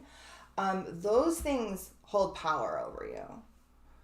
When you can see something for what it is, you can see it, you can name it, it loses the power that it has over you. So that's why like the title of my original video was like, you know, I see you, you have no power over me. This is why things are done in secret. These are why things are done behind a hidden hand. This is why things are cloaked as other things, you know, as a halftime Super Bowl ritual, as an award ceremony, as a massive One World concert, as all of these different things, because that's how they can hold power over you. They don't want you to actually see things as they are. Once you do, you can just counterbalance it. You know what I mean? How do I like not give up? I refuse to let them win. I refuse to let them win. And sometimes I feel like not enough people can see them. And so I feel like part of my job is to kind of point it out. And I really do feel like the more I see, the more I break free. And then the more I see, and then the more I break free. And that I'm like living in a different reality than those who don't see it, you know? And so I think the goal is to see it, but then to not lose your faith and to realize like you are more powerful than them. That's why they have to do it in secret. That's why they have to do it in secret. I think you guys gave some good advice, so I'm going to read what you guys said in here. Tosca says, because humanity is still worth saving, in my opinion. I have faith there is goodness in the world, in people. Yes, there is evil, but that doesn't make me want to give up. It makes me want to take back in any ways that I can because I want humanity to be protected. Yeah, like if it was just, you know, written in stone, the world's gonna end, the fucking apocalypse, all this destruction, all this turmoil, they have all of this like occult power, humanity is blind and ignorant, and the end days are upon us. If that was true, like it would have just already happened. They wouldn't put so much effort into hiding the narrative, twisting the narrative, suppressing those who are speaking the truth because they know we actually have power. Otherwise, they would just let us say all this stuff and not limit us. They know that once people see it, it all comes crumbling down. And so they're trying to prevent people from seeing it. They hope that we stick our head in the sand because will make their job a lot easier. I try and live in the moment. Nicole says I try to live in the moment and try not to get carried away by all this stuff. Yep. And experience joy. You can't let it take your thoughts away. Yeah. And if it is, and if it's becoming like overwhelming or like really affecting like your mood, you know, not everybody is wired in order to dive into all this stuff. You have to have, you know, certain aspects about your personality. And so like taking breaks when it comes to like diving into the hidden and exploring the spiritual dimension, you have to like go in waves, you know? She says, personally, I need space from non-aligned people. The only solace I find is in nature, being surrounded by plants or animals of this earth. Yep, that's perfect. And she says, I have a full 12th house as well, so that might be playing a role in my coping mechanisms. Yes, that definitely would play a role in the need for seclusion. Okay, so I was like, okay, what the fucking shit was happening in the sky in 1985 that is happening now because we're in a time loop and it's there and let's find it. And I should have already known this when I was diving into the like Kate Bush stuff. I zeroed in on some of these same points, but I guess it slipped my mind and we're back here. By the way, these charts that I'm using here are from the Lunar Astrology software that you can like use on your computer, but it's a cloud software, so it doesn't hold any like memory. And you can also put it on your phone as an app. And I have my affiliate link down below. If you use my link, you get like 10% off, and it makes it $4.50 for a month for the first year, or $32 a year. And it's a really, really great, easy to use program, and it has a lot of extra points. Okay, so I was like, okay, what is going on? What is going on at this point in time in 1985? The first thing I noticed is that I guess we'll just go in order. The first thing I noticed is that the sun, at the time of that like giant One World concert, was conjunct Mars, which we know is the goal of all of these space missions. These fuckers really, really, really want to get back to Mars, which is where they believe that they came from. Mars and the sun are sitting in a trine, working harmoniously with Saturn, which is structure, limitation, karma, the control system, the system of order and hierarchy. It's also sitting in a trine, working harmoniously with the South Node, which is our karmic past, our collective karmic past, which is where this sort of like karmic time loop comes from, because the nodes are conjunct where our natal node, or where our nodes are right now. So the transiting nodes are in the same place as they were in 1985, and so we're literally on the same sort of like karmic archetypal stream. This is the karmic loops that we either repeat again and again and again. Right now, we're definitely repeating, but with the option of breaking free from them in some way. Sirius falls at 14 degrees, which the sun would have been aligned with if they did it on July 6th. But because of Bruce Springsteen, it moved out of an orb. So the sun's at 20 degrees. So it's like moved away from Sirius, which is really the stellar influence they were trying to harness and always do. No Sirius alignment comes and goes without something significant happening. I wrote here, but because of good old Bruce Springsteen and the changing of the date from the 6th to the 13th, the sun and Mars no longer perfectly align with Sirius. But you know what is aligned with Sirius? Something I bet they had no idea about. Ceres, or Demeter, same chick. One is Roman, one is Greek. It is the mother of Persephone, the goddess of earth, the goddess of fertility, of nature, the mother of childbirth, of compassion, and regeneration. It's actually exactly conjunct Sirius, the exact same degree. Sirius also represents the divine mother, Isis, the guardian of the veil of the mysteries, and she's aligned with the divine earth mother, more so than their orchestrated spell. Thanks to Bruce Springsteen. I wrote here, haha, take that, fuckers. I'll be into the chat in a second. I wrote here, okay, what we have here is the chart for the Live Aid concert in mid-July 1985. A month before that Kate Bush song came out. This is the day after that rushed release of the movie also. On the inside. And on the outside, we have our current planetary placements. Why does this feel like a time loop, you ask? Because it literally is. And they probably know it. So they're using the archetypes in play to strategically swing this loop in their ritualistic favor. That's probably why, they have Stranger Things and becoming so popular, focused on the decade of the late 80s, because they know that is the archetypal, historical, cyclical loop that is coming back through our current eclipses, our current node placements.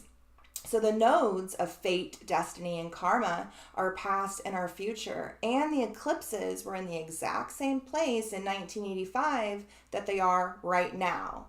Except Uranus is here this time, which is the ruler of high futuristic technology, and Saturn was there last time, who governs structure and restriction. That high futuristic technology, it didn't get to space. The Challenger blew up on national television. And, the space program really dwindled after that until now with this relaunch of these Artemis missions, right? I wrote, but wait, there's more. Our current Mars retrograde cycle, which they tied key points of the Artemis launch to, and this current ritual too, transited over Chiron. The wounds and the relationships, because of the Venus conjunction, the relationships or networking because of this Gemini placement, dynamics behind the summer of 1985. So it's the wounds, the relationships coming up to light, and also the sort of like massive networking that we saw, 150 countries all come on board for this. We're seeing a mirroring of that now in this like push for this one world narrative, right? So Chiron and Venus, it won't transit all the way over Venus, but it will station direct at 8 degrees pretty much on top of Venus, having transited over the Chiron 3 times during this retrograde period. So it's really focused on the wounds of 1985 and the redirecting of our energy, our attention, and our motivation to ideally rewrite those wounds in some way, as a collective. So we're rewriting or reinitiating what was done in 1985, which just so happened to fall in alignment with Aldebaran, which is the other archetypal place that these space-focused wizards are focused upon. It's both Mars as this sort of mythos that we, came from, and Aldebaran, and this particularly ties to Nazi mythology.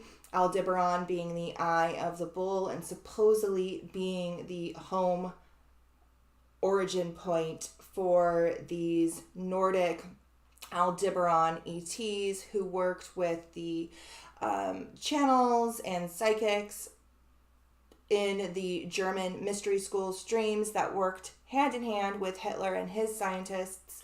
And now these same sort of ET influences are probably very much working with NASA and our government and the governments of Russia. But it's interesting that this Mars retrograde, which they tied tons of things to, was aligned with Aldebaran throughout it, as was Chiron, the wounds of 1985.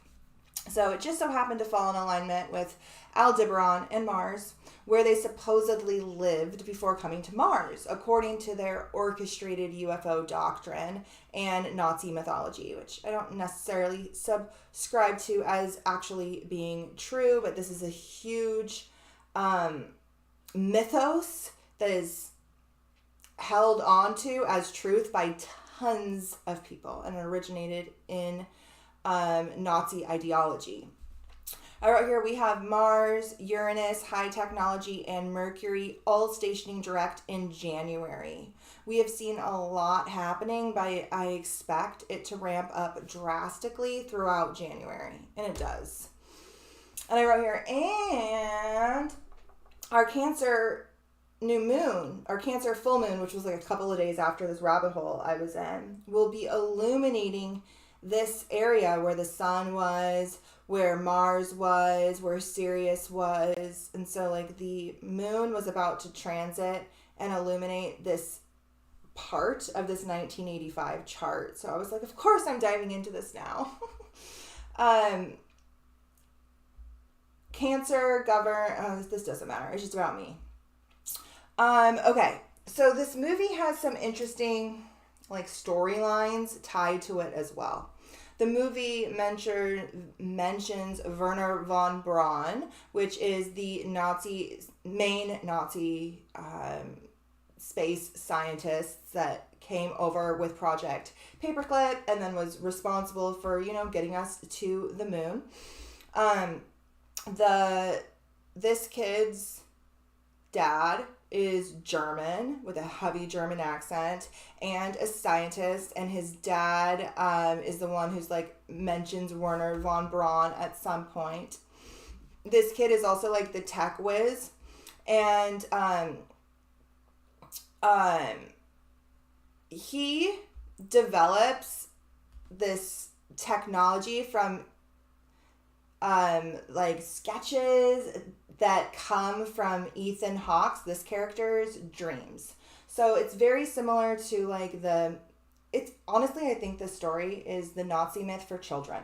So in Nazi esoteric lore, the Vril society, the women are channelers who channel this information through like trance mediumship, and then they give it to the scientists, and then they make these UFOs, right? Well, in this one, it's Ethan Hawke. He's dreaming, and he gets this like implant into his brain of this information, and he takes it to his like technological savvy friend, and he's able to create this technology, which helps to move an object in space and time ultimately. So they build this little capsule, much like a Nazi bell or like one of these things, or a Vimana. And it doesn't really have like a propulsion system per se, like there's no like fuel or anything like that. It's focused on like moving it with like electromagnetic energy, which is very strongly tied to what it is that's believed that the Nazis had. So I wrote here, this movie mentions Werner von Braun. The scientist's kid's dad is German, and the technology the kids discover, which is sent to Ethan Hawke in his dreams, is very similar to the technology that the Nazis were believed to have had. They build this little capsule from junk. There's like no engine, much like the Nazi bell or the Vimanas, and they use this electromagnetic energy source to move the capsule through space with no inertia, able to travel vast distances like that by like plugging it, the coordinates into the little machine that he makes. And so I was like, okay, I definitely see this like Aldebaran Nazi influence in this movie, but it's a great movie. It's a really good movie. Highly recommend it. So, what did I write here? Mercury, it's retrograde. Down here. Mercury, it's retrograde cycle. Venus and Pluto, which is currently aligned with America's Pluto return, all oppose these 1985 placements of this chart. So it makes sense why Mercury, my chart ruler and the planet of the mind, is having me dive deep into this like past rabbit hole right now. All of these planets are like opposite it. And it's a Mercury-Pluto conjunction, which I have in my chart, which literally, this is why I go so deep into things. I can't help it. My mind is conjunct Pluto. Like, I have to get to the bottom of the rabbit hole. And until I get to the bottom, I'm like still in it. So for all my clients who are like waiting for me to email things to them, I promise you, once this video is like out of me and my essence, I will be able to email you the replays of your sessions and answer all my emails and all of the stuff. Okay, so I was looking at this poster for this Live Aid thing, and I was like, there's some weirdness here, okay?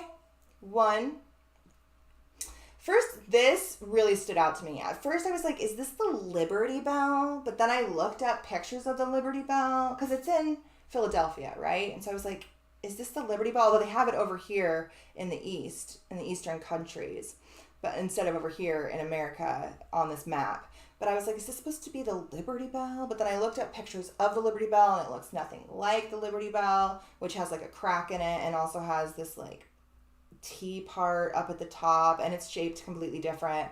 And I was like, what is this? And so I was trying to find what it is. I thought maybe it was like some sort of like stupa in, like Buddhist or Hindu country. And I looked at everywhere trying to find what this picture actually is of, and I cannot find it. But the only thing I see when I see this is literally the Nazi bell, which was like their first little UFO, or these little Vimanas, which are UFOs of antiquity, from early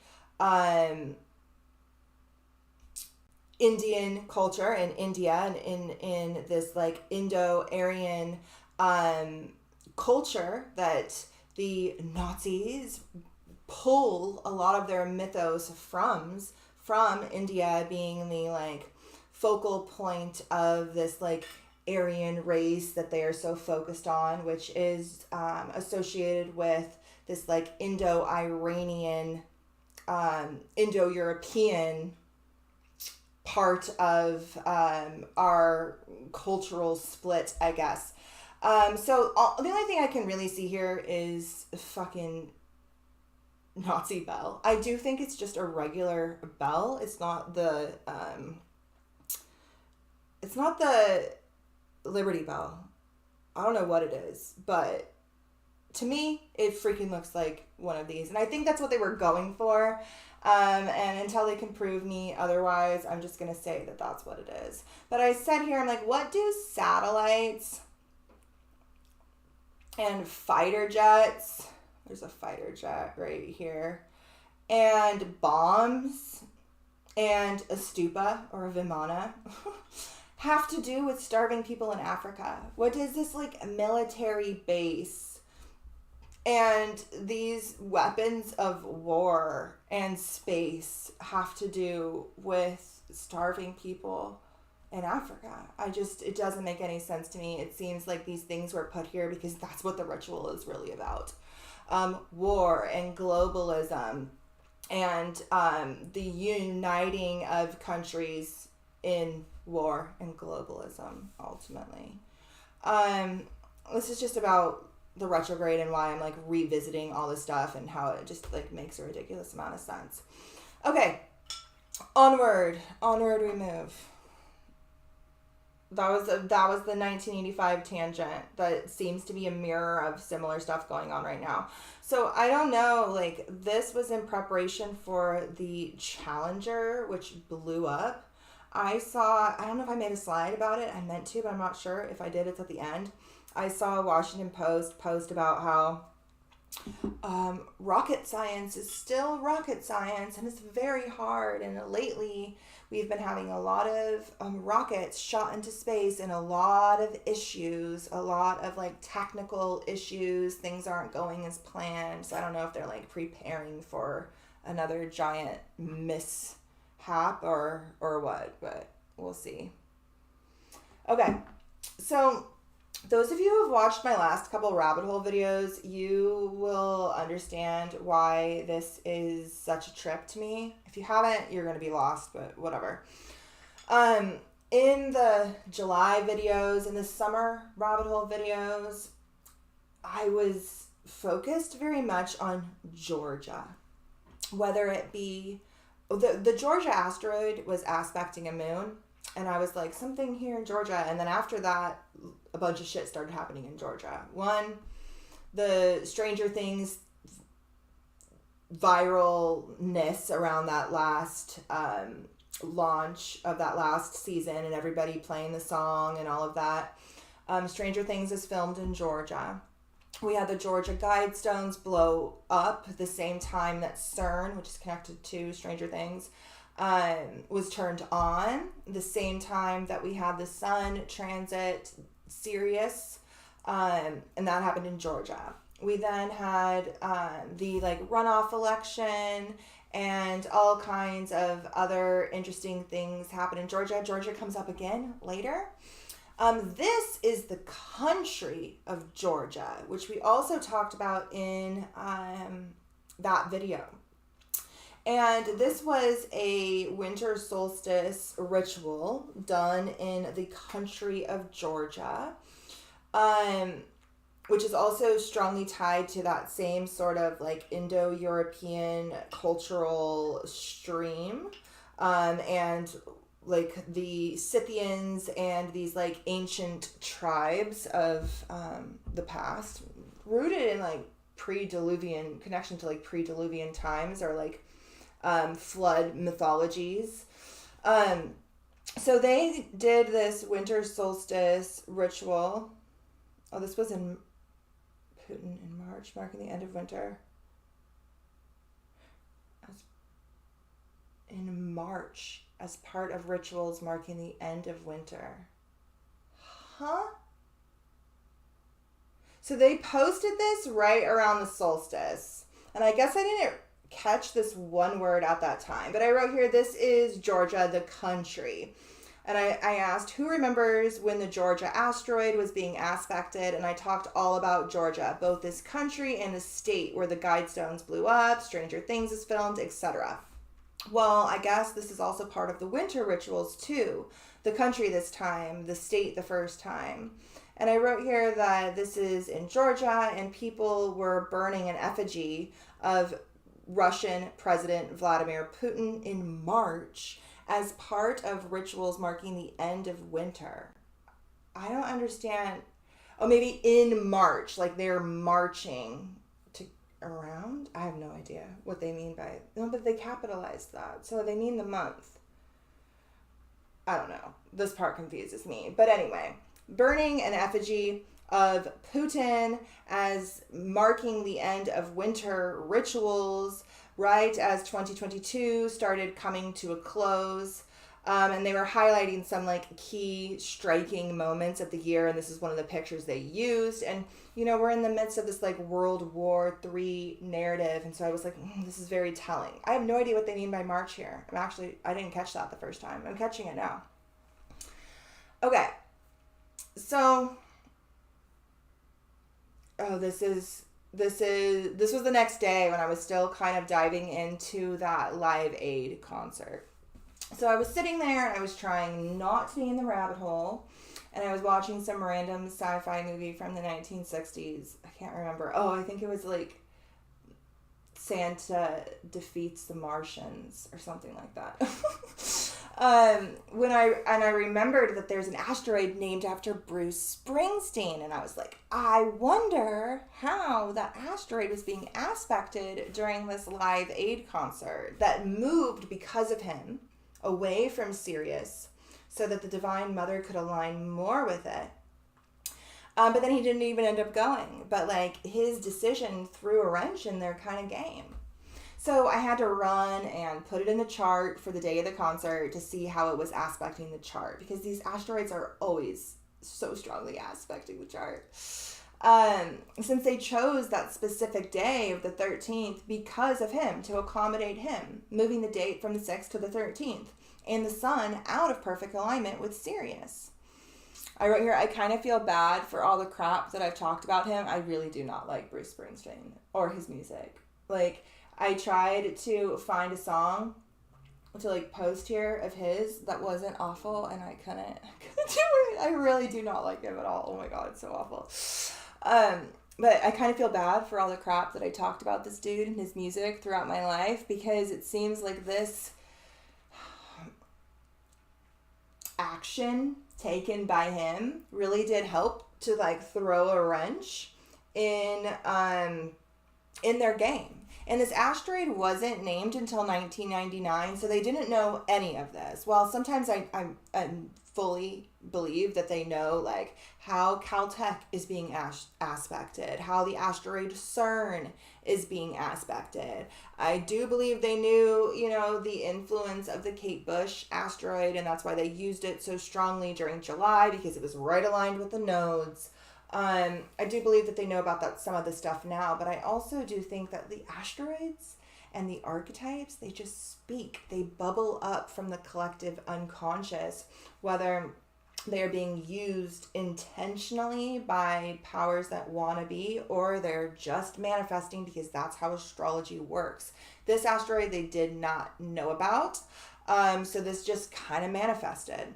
The asteroid Springsteen is sitting in a grand trine, a very harmonious aspect. It's in the air sign, so it's in a very mental sign that has a lot to do with like communication and thinking and networking, or not, because he chose not to. But I guess he said later that he regretted it because he didn't know it was going to be like as big as it was. I guess he felt left out. But the asteroid Springsteen is sitting in a grand trine, a very harmonious aspect with Jupiter, astrology's, quote, most beneficial planet, and Chiron, those wounds that we were talking about before, and also the ability to heal those wounds. Because of him, the day changed. So the Earth Mother aligned with Sirius, the star of initiation, instead of the sun, our ego, and Mars, our assertion, our aggression, and our action. In my opinion, he swung the spell in the favor of the divine goddess, in the favor of whom they are trying to erase and invert into like a technological shadow of her. They're trying to sever our connection to the mother. That's why they want you to leave the matrix, so that they can put you into a fake technological matrix. So this is December 30th. You guys are just kind of talking to each other, right? How does this manifest for you? Yeah, you guys are just talking to each other. Okay. So this is December 30th, and we have been hearing lots of like Illuminati chatter, whether it's like Kanye or the weird Balenciaga stuff or all of this different stuff really hitting the headlines. And a lot of different like stars or artists like speaking out, some in like cryptid ways, some in more trying to like expose it of sorts. This dude who drives me nuts, I'm not a fan of his in any shape or form. He's like some makeup guy, I guess. These are tweets from him that came out around the end of December, Jeffree Star. And I wrote here, things are getting weird. It's almost like the Illuminati's Pluto return is exact next month. Pluto exposes that which is hidden.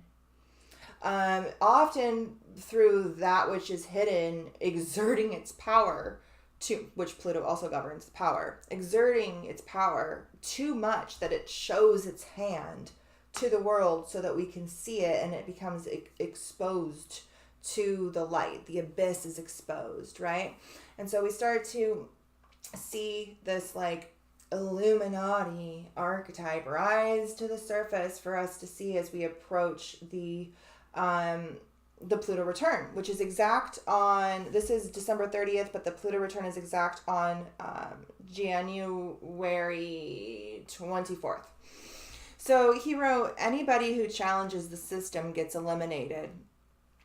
In 20, and I believe this was as a response to the Andrew Tate fiasco, right? So he's saying anybody who challenges the system gets eliminated. So like this guy's talking about like leave the matrix, and the matrix got him, bro, because he's like talking out on it. So I mean, I don't agree with that. I don't think that that's what happened to him at all. He's part of it. But even Jeffree Star speaks to that sort of inverted masculine archetype, right? So it would make sense that he would speak out in defense of Andrew Tate, who's playing that inverted masculine role. Okay, so he says anybody who challenges the system gets eliminated. In 2020, I was going to expose everything. In a matter of days, the Hollywood elite tried to ruin my entire career, villainize me, and flooded the news with lies to discredit me. If you guys only knew the truth about what they're doing to Britney and Kanye. What a crazy fucking year. I escaped the Illuminati in 2021, and they still haven't killed me. Every day I wake up grateful. I don't think they care enough about you, dude. But the point is, like, this was on Twitter. This stuff is coming up into the mainstream narrative. But yeah, everybody is just falling for the freaking Andrew Tate thing, dude. And it's so funny. I can see how it happens. Eddie's like conspiratory minded, but like his YouTube feed is like a lot more normal than mine. And during this time, like a lot of videos were popping up in his feed of like different YouTubers touching on this Andrew Tate stuff. And yeah, it's very much like they got him and look at the system. If you go against it, this is what happens. And like all of this just fluff piece in favor of him as a person, as an idol, as having a message that is awakened and enlightened. And it's just not the fucking case. It's a total distraction. But yeah, this was hilarious to me. I had to put this in here. Andrew Tate got arrested, bro. It's so messed up. The Matrix got him. But yeah, people were falling for this. This meme had me rolling. I was dying when I saw this. Like, look at him. He looks just like Cypher. This person says, I love how Andrew Tate keeps talking about breaking free from the Matrix when the dude is literally Cypher. He will betray you for a fake steak. But yeah, everybody was paying attention to the Andrew Tate thing, including myself, because, you know, they'll always get me with the psyop because I'm going to I'm going to decode that motherfucking psyop. And during that time, like I said before, all of the stuff was coming up about JP Morgan and Chase's connection to the Epstein fiasco. The fucking meme is made with these Alex Jones pictures. They always crack me up so much. I used to hate this guy so much. The amount of shit I used to talk on fucking Alex Jones. But now I'm just like, all right, bro. You're all right, I guess. I mean, I would disagree with you on like a lot of things. But in comparison to where everybody else landed on this board, I guess I'm kind of closer to you than I was before. Okay, I'm just making sure you guys aren't talking to me. You guys are more than welcome to talk to each other. I'm just making sure.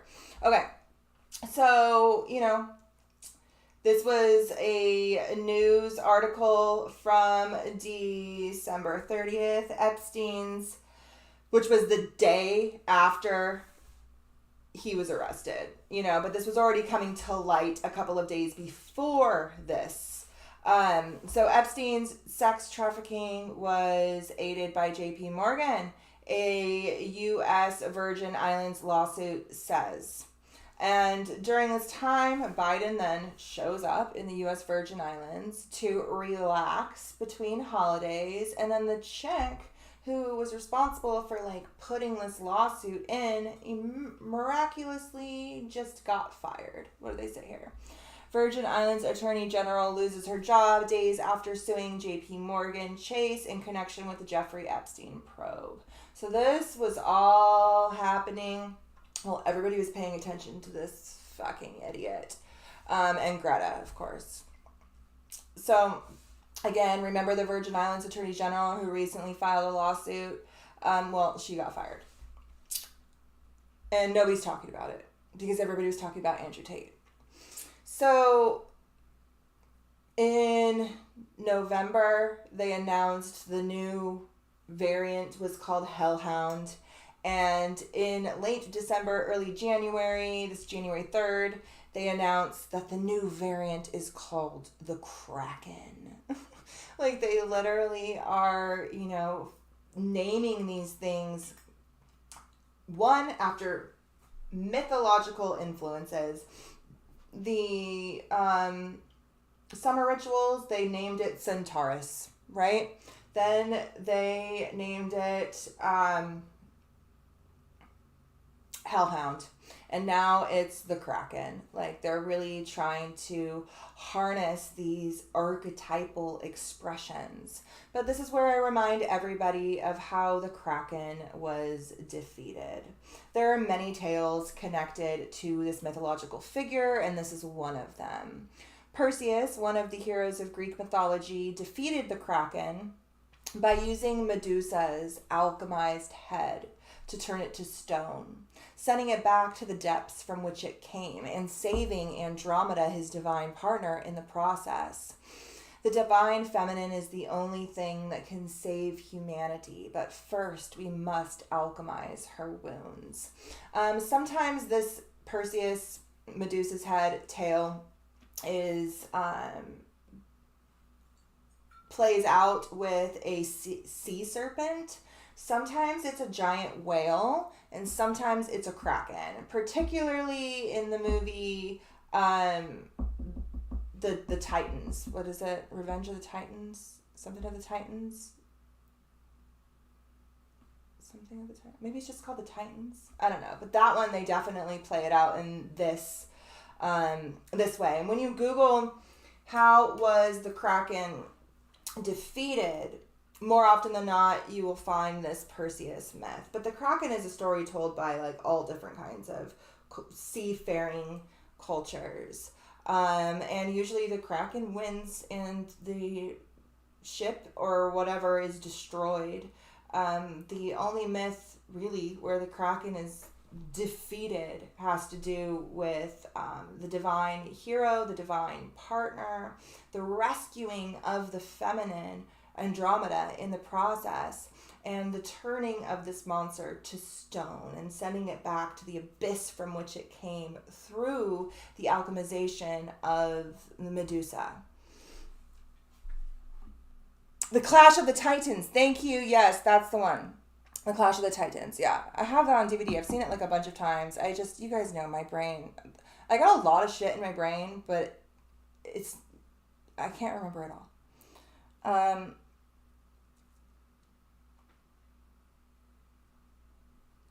Okay, you guys are talking to each other. Okay, so this was interesting, and it comes back around. She comes back around, and she comes back around yet again, inverted and twisted. You guys, it's really a trip.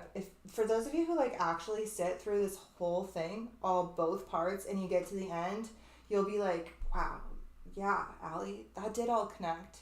But I can't see a lot of people actually making it to the end. This is going to be so long. Okay. So more World War III stuff, right after he introduced his daughter and his rocket, even though he didn't introduce her name or age or anything, but he dressed her in white, the color of purity, of virginity, and then he had her do a photo shoot by his giant missile. And then he announces that he's ordering an exponential increase of nuclear arsenal and the development of a weapon capable of striking the U.S. We really see this like doomsday narrative just playing out, much of it tied to the AI narrative. So we have AI becoming a lawyer for the first time. Later it passes a medical exam and the bar exam and several other things as well. I have my cats. I knew this was going to happen at some point. Okay, hold on. Go away! That might have worked. Okay. No, it didn't work. Come on, go away! Shoo! Shoo! Shoo! Shoo! Love you. Bye! Okay. So, this was when we started moving towards, I guess now we're, not yet. So now we really started to see these like rise of UFO talk and influence. And there's more later, and I'll point out later why I think that is. Oh, hold on. Come on. I knew it was going to be you two. It's never your sister. You're a mama's boy. You're a mama's boy. I love you. But you can't come in here. All right, go. Go play. Shoot.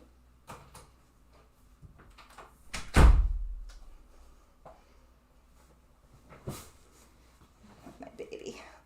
Okay, so this is an image shared on Russia social media. It shows an object in southern Russia.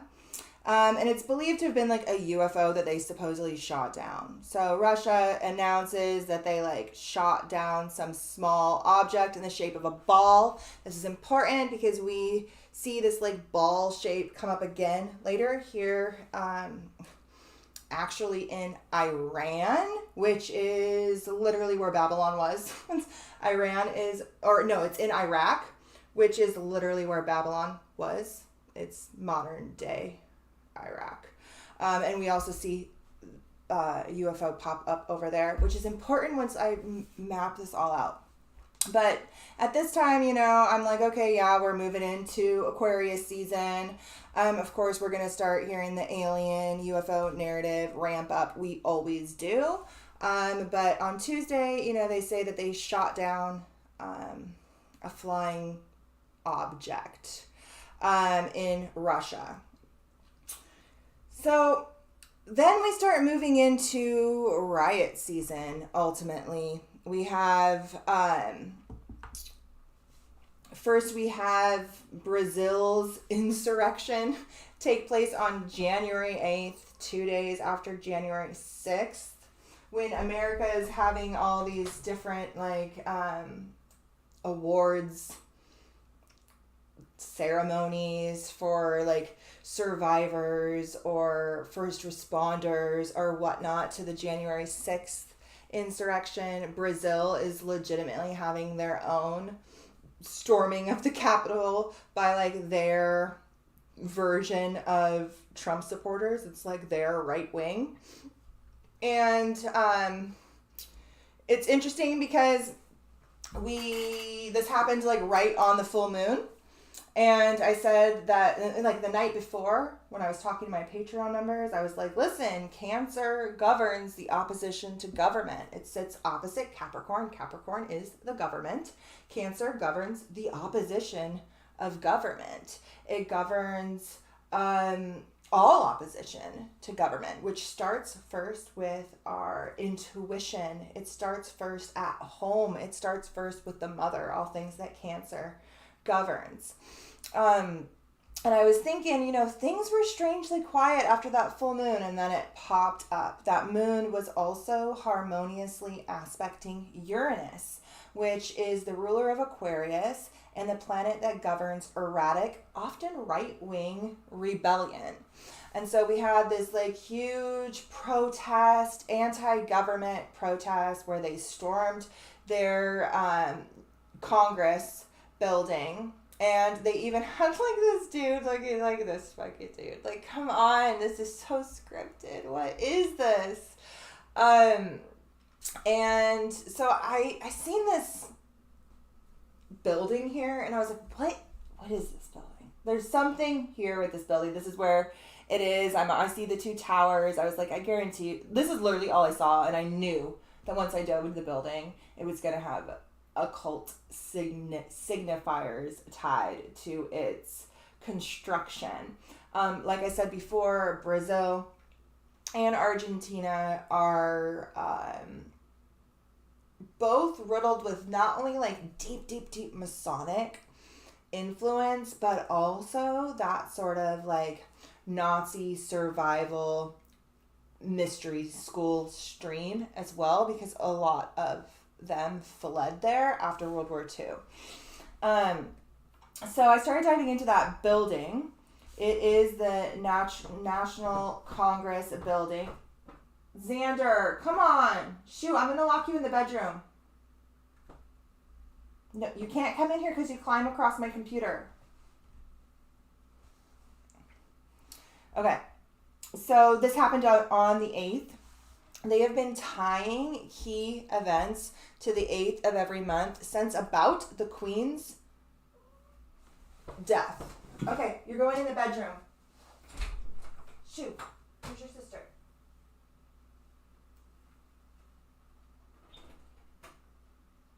Oh, you're sleeping? Your dad's sleeping. You gotta go find something to do.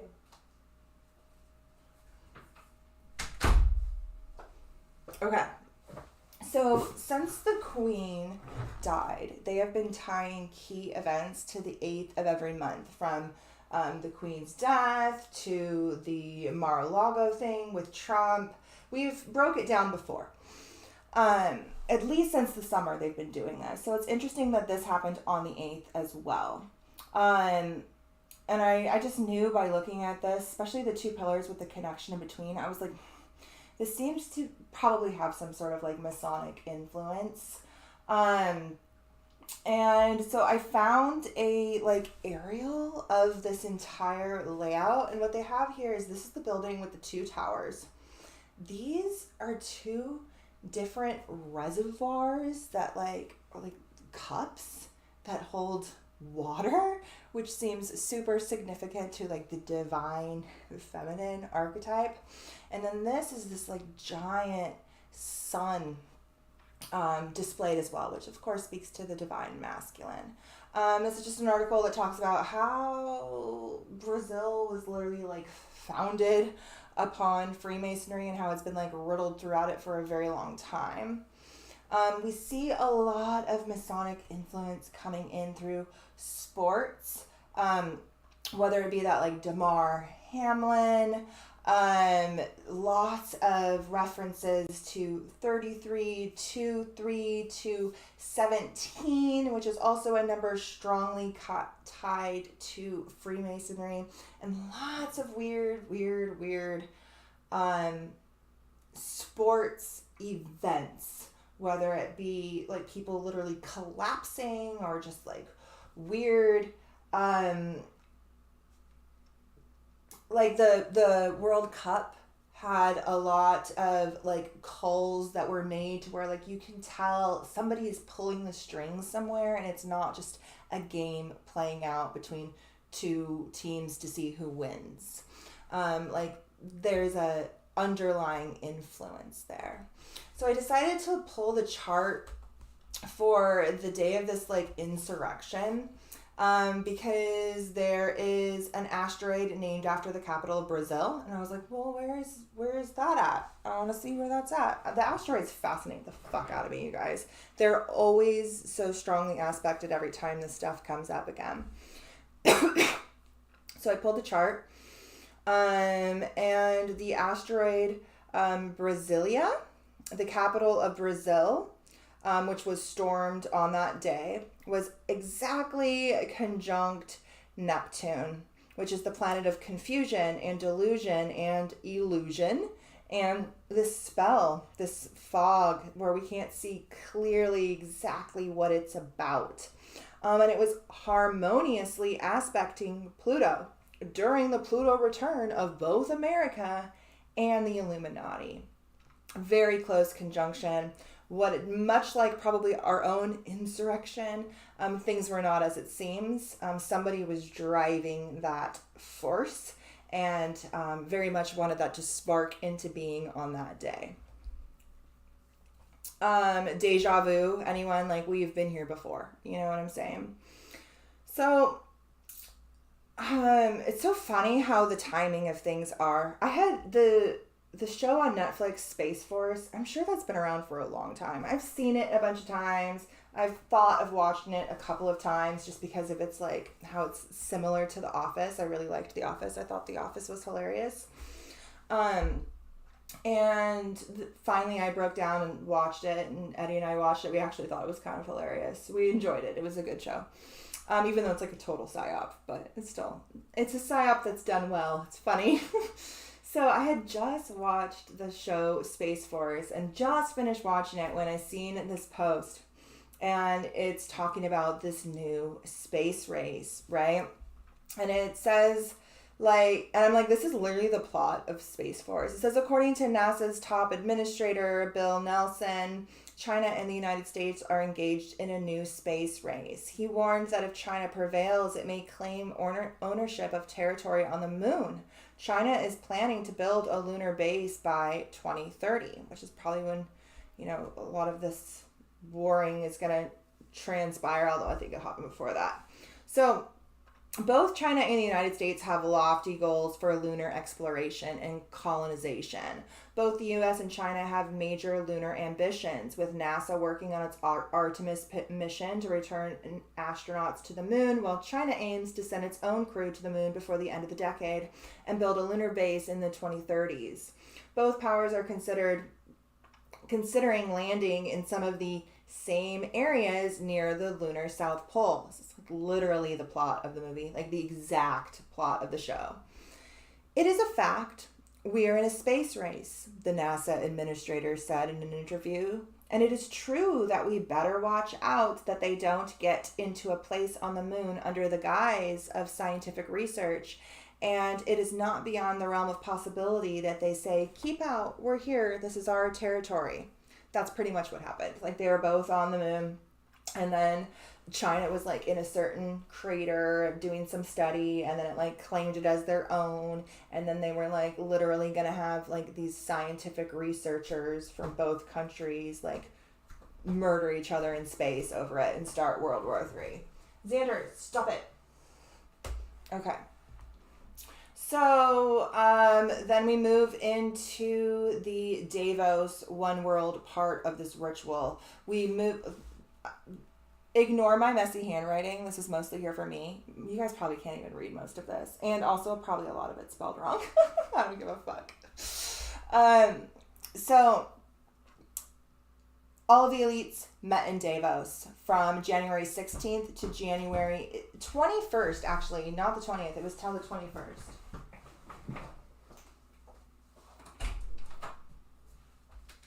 Go. Sandra, you need to stop. Go.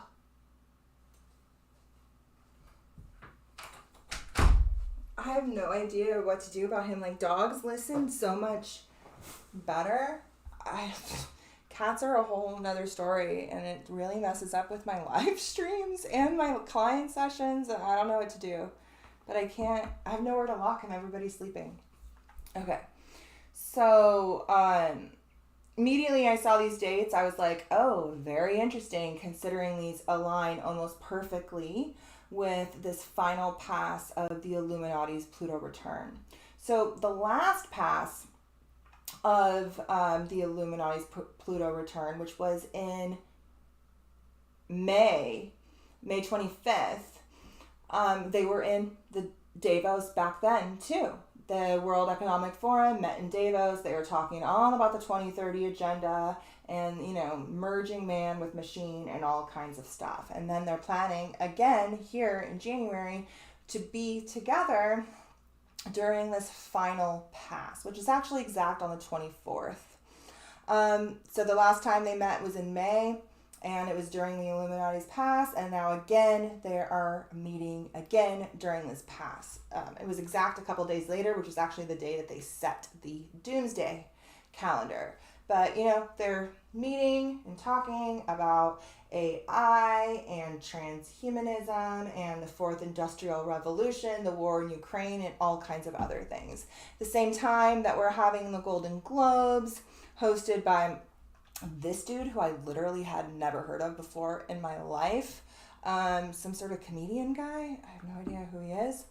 But, he starts it off using the Masonic hidden hand symbol, which is a cue to those who are initiated and into the know that everything that is about to transpire here is being guided by this occult order and this hidden hand of influence.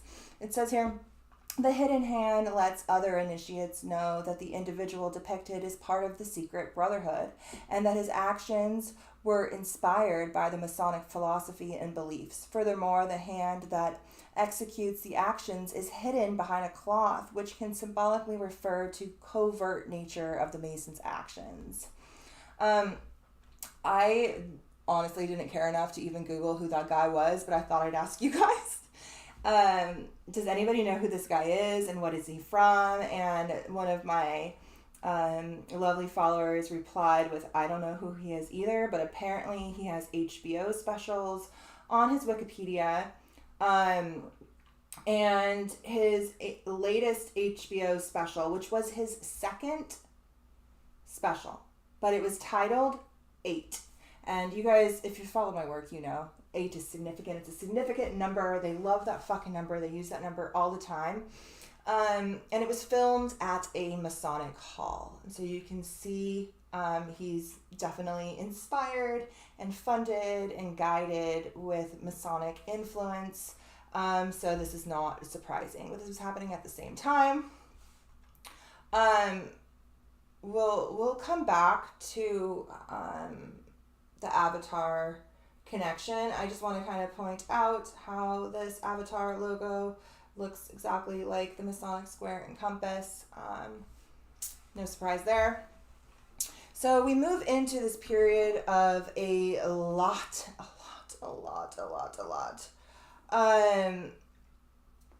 of just AI talk. So many different things. This really is like a summoning of the beast ritual, this release of AI into the mainstream, into the collective, and very much tying a lot of these like future endeavors to it. Okay, so many of us know about Elon Musk's Neuralink, which he announced during the World Cup ritual part of this, that will be entering into human trials in 6 months. Right now they're in monkey trials, and updates are coming consecutively where this monkey is able to do more things, whether it's like play video games with its brain or charge it wirelessly or all different kinds of things. But these monkeys are suffering extremely. 15 out of 23 of the monkeys with Elon Musk's Neuralink brain chips have already died. Pretty much every single monkey that had its implant put in its head suffered pretty debilitating health effects. But yet he's pushing forward with human trials and going to move into it within the next 6 months. A lot of laws were passed recently that remove the need to study certain things on animals before humans, and being able to just like move directly into human trials when it comes to like medicine and pharmaceuticals and things like that. So I found the timing of that interesting. But this other company, which is called Inner Cosmos, of course, always trying to harness the archetype. They're trying to become the archetype of the cosmos. They're trying to become God, this AI entity, this inorganic consciousness is trying to mirror that of the consciousness which is all around us, right? Well, they announced on January 11th that the first brain implant to treat depression is revealed. It's this penny-sized digital pill that sits under the skin and it releases tiny electrical pulses. And this is starting human trials before Elon Musk. So we're already have put chips into people's brains, and the focus is on the mind, mixing the human mind with some sort of technological influence. This is just going to have these little electrical pulses, but we know, especially if you've watched the frequency rabbit hole that I did here, how significant these frequencies and these pulses are, and how this is the basis of many, many, many mind control technologies, and how this is just like a really, really bad plan. This is a really, this is a really bad plan. But it says here, Inner Cosmos has unveiled the first brain microchip to treat depression. The digital pill is the smallest and least invasive technology to date. The implant is about the size of a penny. Implants to treat all alignments of the brain are making waves in the industry, as several companies are racing to get theirs to the market first. We have this like space race and this like AI race happening simultaneously, which is the key sort of topic that all of the elites were talking about at Davos, was this AI race for supremacy. So Musk's Neuralink recently conducted a product demonstration that showed its chip in a monkey's brain, allowing it to control a keyboard on a screen to type out complete sentences. So, this is coming, but you can see, like, it's fucking failing. Like, this is, like, part of the point I'm trying to kind of get across here with this whole thing is, like, I can see the ritual that they are trying to lay out here, the archetypes that they're trying to manifest, but I can also see how it's failing miserably. Like, they can want to incarnate like an AI god and connect us to the Borg hive mind through brain microchips all they want, and like summon this AI demon. In theory, they can want to do this all they want, but doesn't necessarily mean it's going to work. The monkeys are dying, like, in mass, So I think that while these things will probably make it to market, much like the vaccine did, and have huge complications when it comes to like the health of the people who then take this into their body, I don't think it's actually gonna like do what they think it's gonna do. I don't think the human body can survive it, you know? Anyway, we'll come back to that later. So, you know, the more artificial the world gets, the more real I will become. The more transhuman the world gets, the more human I will become. The more soulless the world gets, the more I will embody my soul. I talked about this in like the first part of this rabbit hole, or in like some other video that I did about how, you know, humanity is splitting into two, and how, you know, singularity with AI perhaps will happen simultaneously alongside singularity with the divine. We live in a realm of duality, so as they merge with the machine, that will then be mirrored in an opposite way in the collective psyche, which would be us merging with the divine. We see a lot of the 88 coming up to the headlines. When COVID first popped off, all of the announcements about it were like 33 cases, 33 this, 33 nurses, 33 this. It was all 33. Where we're seeing this like rise of COVID cases and this COVID narrative really coming out of China in particular, much like it did last time. But the numbers that they're using over and over and over again in all of the different headlines are 88.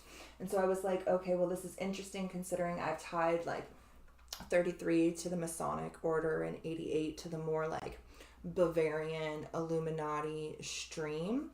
And, you know, I'm not convinced that I'm not convinced either way. I'm not convinced that they have completely merged and alchemized into one, which is what I do think is happening with this illusion of warring factions. But it definitely speaks to like an old order, 33, and a new order, 88. And so it's interesting that a lot of the headlines are now mirroring this sort of 88 number. This is a post about the upcoming Super Bowl, which is in February. When we get to the end of this rabbit hole, I'm going to talk about how I think the Super Bowl, and particularly Rihanna's performance at the Super Bowl, is going to be aligned with this Whore of Babylon archetype. This will be her first. She hasn't toured since 2016. She hasn't toured since she's had her child, a son. And she did one performance at the Grammys in 2018. And I looked up that performance, and it itself is super significant for this whole rabbit hole. We'll get there in a little bit. But this, the Super Bowl will fall on the 33rd parallel. So I live on this parallel. There's literally a Masonic lodge every single place I fucking look, or a Masonic emblem on a freaking sign because they paid for it, or a welcome to this city, welcome to Manhattan Beach, we're bought and paid for by the Masons. Want to join the Masons? Call this number. There's literally a sign right there. All of the benches have Masonic square and compasses on them. They're bought, and this entire line is bought and paid for by the Freemasons. And a lot of important historical events have happened on this line, including the assassination of JFK and a million other things. So the Super Bowl is going to fall on the 33rd in Arizona in February, and I definitely think it is part of this ritual. Not only does it fall on the 33rd parallel, but it starts at 3:30 p.m. as opposed to 3 o'clock. Definitely trying to bring in that archetype. It's on February 12th. We'll come back to Rihanna later. I'm just going to finish laying this all out. What time is it? I drank a bunch of water. I feel like it's midnight. Oh my God. Where are we at? 83. Okay, we're going to keep going. Okay, so all the elites went to Davos, right? And, I started reading articles, seeing what it is that they're doing over there, and I really zeroed in on a lot of the language that they were using. Like, this is the top article that came up when searching the Davos, and it's from Bloomberg News, and it says billionaires are heading to Davos. The billionaires heading to Davos reflect a changed world order. Very interesting wording there, this concept of a different world order. And that's because noticeably absent from this year's World Economic Forum will be both Russian billionaires and Chinese billionaires. And that's because this is really showing the split in the world powers and where the allegiance will lie when World War III finally fully kicks off, which is what they are preparing for. And, they tie the World War III narrative very strongly to these Pluto returns. This sort of apocalypse, doomsday, technological, transhumanist future vision, they're tying strongly to it. And then also the World War III narrative. And they have tied huge events in that narrative to the past passes of both America and the Illuminati's Pluto return. So I wrote here, this date was chosen because it coincides with the Pluto return of America and the Bavarian Illuminati, which is located in Germany, which is where, Klaus Schwab is literally from. I guarantee you, he's a member of that order. Particularly the Illuminati Americas was last month. The World War III narrative and the World Economic Forum and Davos' vision for the future are the Pluto power moves that they are attempting to manifest through occult rituals, hidden agendas, and overt displays of power that ultimately show their hand to us. They expose themselves. But it's also this alchemical union of multiple systems of power across the world into a one world system that can perhaps survive the coming destruction that Pluto is bringing. If they're big enough, they're hoping that they can survive it together. This is all ruled by both Pluto, especially while Pluto is in Capricorn. The revealing of what was hidden and overt displays of power and hidden agendas. So this is about how, the Russians aren't there and the Chinese aren't there. No surprise there, because this is part of the World War III narrative. America, as usual, formed the largest group with 33 billionaires set to attend. No surprise there either, one of which being JP Morgan, BlackRock, who owns the fucking world. And so what were they talking about, right? What were they focused on? When they were all meeting in Switzerland, planning out humanity's technological dystopian future. There was a lot of buzz around the ChatGPT style AI, which was released by OpenAI, which is Elon Musk's AI, in November, and is taking the world by storm.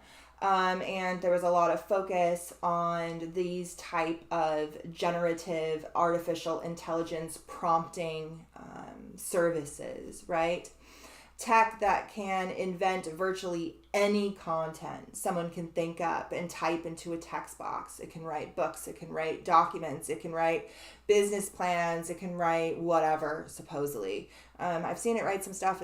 It's actually pretty good, but that's just because most people kind of suck at writing. I could write something better, but the vast public probably can't.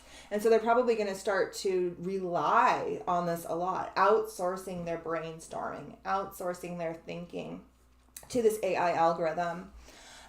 Defining the category is that ChatGPT, a chatbot that the startup called OpenAI released in November. The tech works by learning from vast amounts of data how to answer any prompt by a user in a human-like way, offering information like a search engine would, or prose like an aspiring novelist. I read a lot of comments on some post by Washington Post of people in the comment section.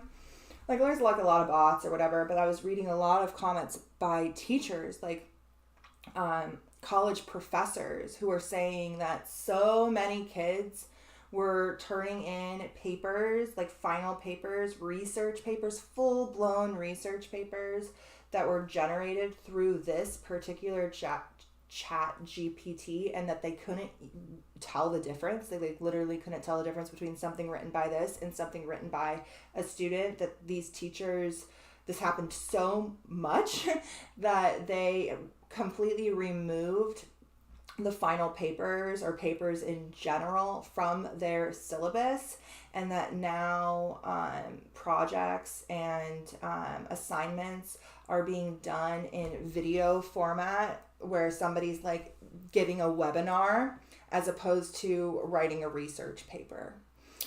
Because of this now, like research papers have been taken out of many college courses, apparently. So a lot of what they're talking about is this global race for AI and military supremacy, right? AI is being born, the demon is being summoned. They want to have the best demon on the market. And then also this military supremacy, because they know that World War III is right around the corner.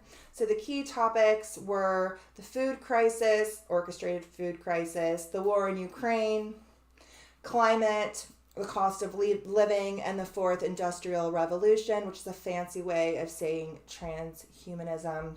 But huge focus on war and AI's use in war, and how whoever has the best AI will pretty much win the war, and how ours has to be better than China or China's going to win. And so we really need to push to develop this. And then, Greta staged her. Greta staged an arrest by, of course, German police, which brings in that Bavarian connection as well. And I don't know if you guys have seen the video of this. It's fucking hilarious. It's so staged. She's literally posing. Oh, and I see a little sun on their helmets there, which is interesting. It's also in black. I think it's white in the middle.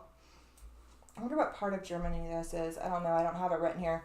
But she pretty much staged an arrest at supposedly a protest at a coal mine in Germany. But the video of her standing there with those cops laughing as they like hold one of her arms so that she can have her photo taken and then be like carried off, even though she was just laughing it up with all three of these guys cracking jokes. Like she's, on stage somewhere. Definitely orchestrated. This was on January 17th, the same day that Andrew Tate fans started protesting for him in Greece.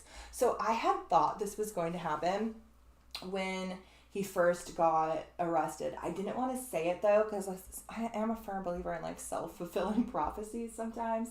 And so sometimes I keep my things to myself, but I was like, I bet you that there's going to be a huge movement in support of him, in worship of him, in alliance with him by like men across the world.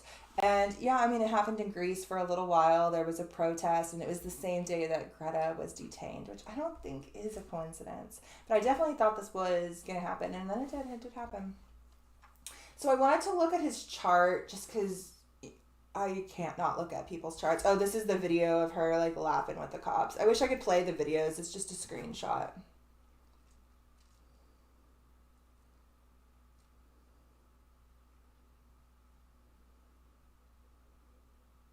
Okay, so this is a chart of Andrew Tate's. It's just a screenshot from a website. There's no extra points or anything in here. I didn't really care too much of that. I just wanted to kind of see how things played out. It's not, we don't have his birth time, so it's a natural chart with just the first house in Aries moving on as that. So I'm just reading it as a natural chart. So it's not as exact as it could be. But, the archetypes, they speak, man. The first thing I noticed, because he's such a power over women, right? He's very dominating over the divine feminine, thinking that force should be submissive to him. And so I expected to see some sort of Pluto, Venus aspects in his chart. I didn't think it was going to be this like a very close conjunction, but it does kind of make sense. So he has Pluto, Venus, Mercury, all in the 8th house in a natural chart and in Scorpio. So he has an 8th house Scorpio Pluto Venus conjunction. This represents Pluto, particularly a very manipulative, sexual exploitation, power and control over women, Venus, which he is convinced to sleep with him. The 8th house in Scorpio has a lot to do with like sex and exploitation of others as well. He also has Mercury there in that same house, which uses the media to exploit them even more. This house and sign also governs making your money through mixing influences with others. So like making money through other people, which is how he makes his money, through the pimping out of girls he's convinced to fall in love with him, and then he brags about it. So these 8th house placements trine and work harmoniously with his 12th house, which represents his unconscious. And it's in Pisces, which is really the realm of like illusions and delusions. He has Jupiter there and Mars. Jupiter expands everything it touches in a very grandiose way. In Pisces, is very strongly like floating in his own unconscious projections. Jupiter in Pisces is very weighed down by the fantasy that it has built upon itself, this illusionary reality that it has built upon itself. Mars in Pisces is not able to express its masculine energy properly, and so it is wounded in some way. It's more subdued, and so it has to overcompensate, obviously, because it doesn't feel manly enough in its own right. So this is like a wounded or subdued masculine impulse that is overcompensating. Jupiter overcompensates very much so. So he's kind of like drowning and being driven by his own unconscious psyche. And so that's where this dominating force over women kind of stems from, is his own unconscious mind. He doesn't necessarily have an Aries rising because this chart time isn't accurate, but let's say he does.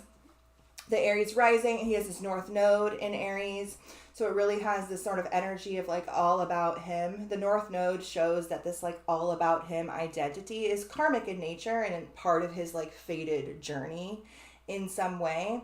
He has Lilith retrograde in the 3rd house, which represents the repressed feminine psyche, and it's retrograde in that 3rd house of the mind, and so it is very much subdued and suppressed to the nether reaches of his mind, and so a lot of that shadows and projections stem from that. And then he has the Sag stellium. So he was born on a new moon with his sun and moon conjunct actually Antares, one of the 4 royal stars. This is the star about obsession and manipulation. It's the stinger of the scorpion, but he was born on a new moon conjunct the stinger of the scorpion, both of which are in Sagittarius, with both Saturn and Uranus there as well, very close to each other. This gives him a grandiose god complex, while his Neptune in Capricorn casts the illusion that he has left the matrix. He is the epitome of the system, Capricorn, and the creation of a new system, Uranus, as well. He's the epitome of the system he pretends to have left. He also has Neptune in the 10th, which is the house of public image, and Neptune is the illusion, it's the spell. So his public image is not as it seems, it's an illusion. We could talk about this like a lot more, but I don't really care enough about him. Okay, so Greta staged her shit, misinformation is everywhere. This is a quote from CIA Director William Casey in 1981. We'll know when our disinformation program is complete, when everything the American public believes is false. So it's so funny. I wrote this and then immediately, like, all of the news articles like were like about this. So funny.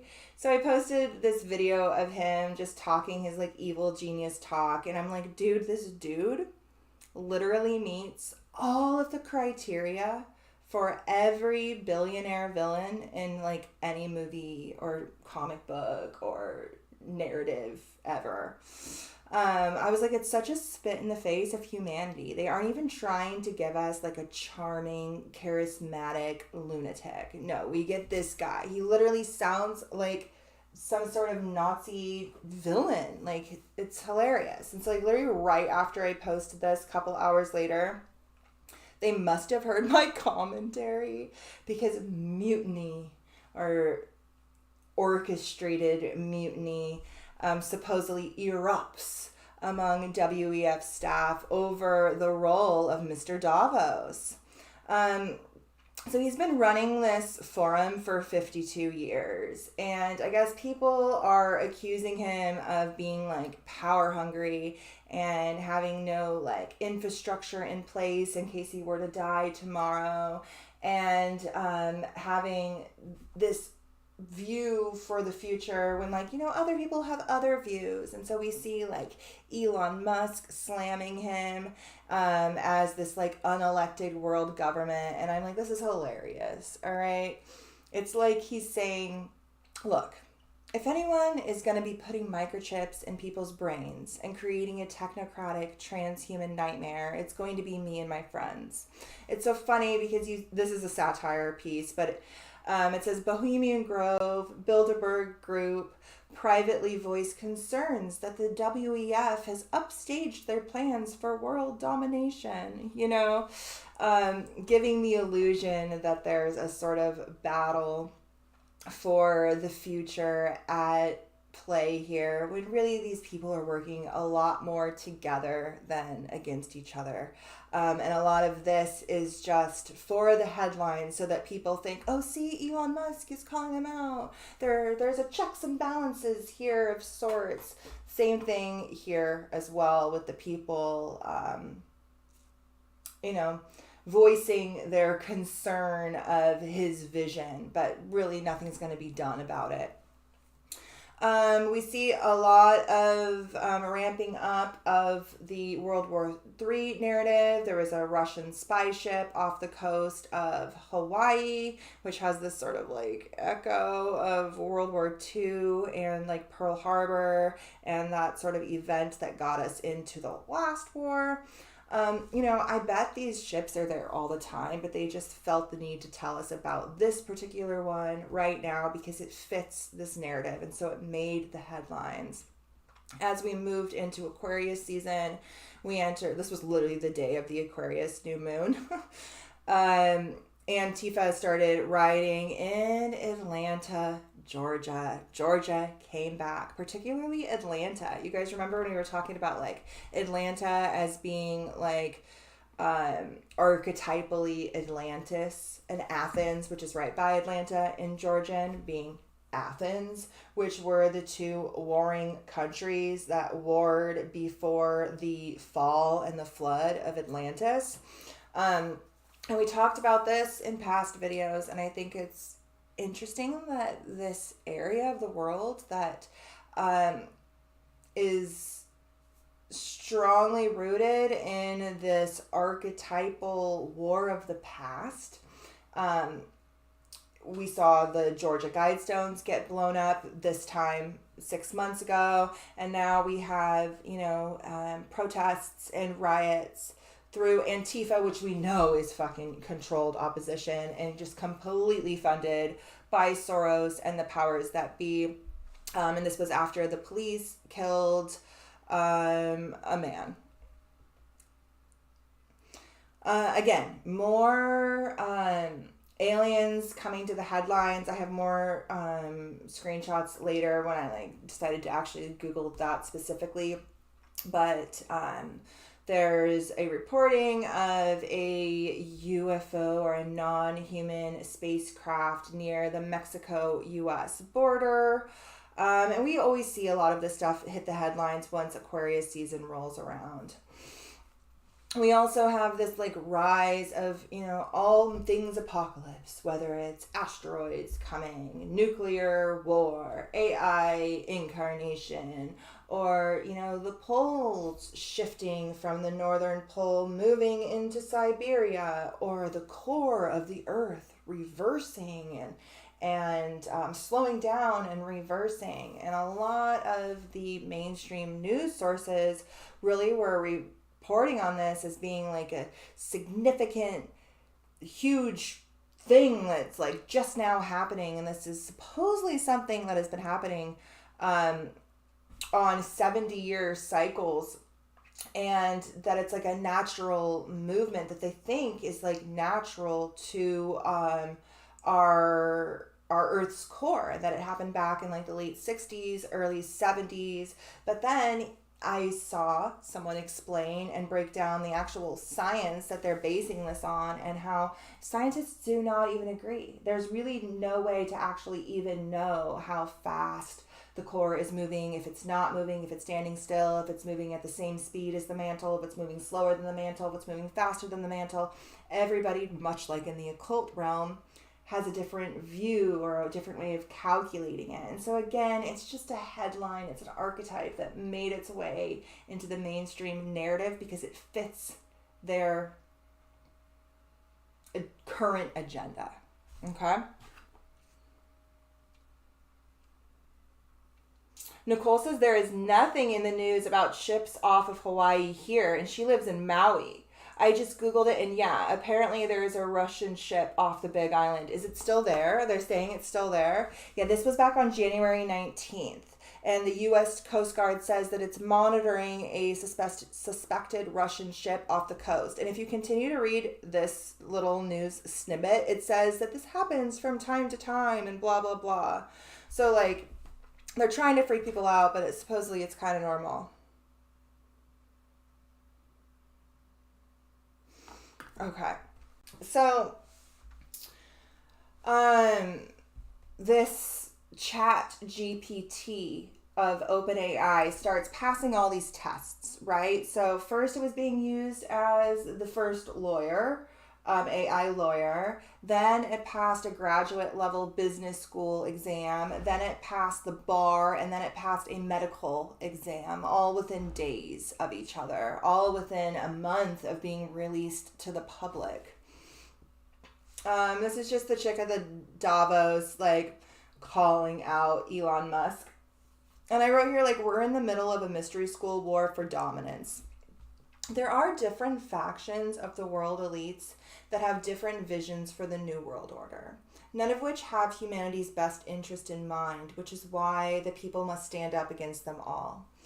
I'm not convinced that they aren't totally working together. I think they're, for the most part, working together to get to a certain point of controlling humanity.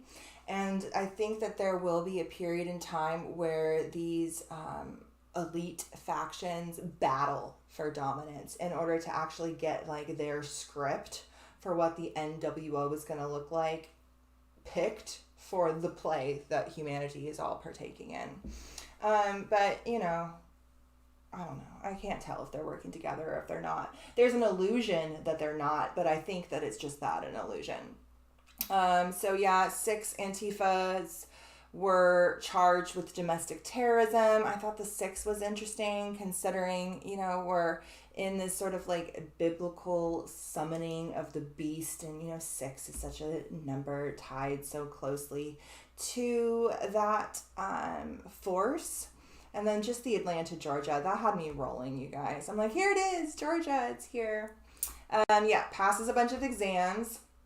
Okay, so then we move into these like California shootings, which at first I was a little confused about, but I figured it out. How do you guys do that thing where you tag the person? I tried to do that the other day to like reply to somebody in this comment section. Do you just write @ in their name? It didn't work for me. You have to like type the whole thing. Yeah, I do think that something's going to happen to Hawaii or Alaska, because Alaska's really close to Russia.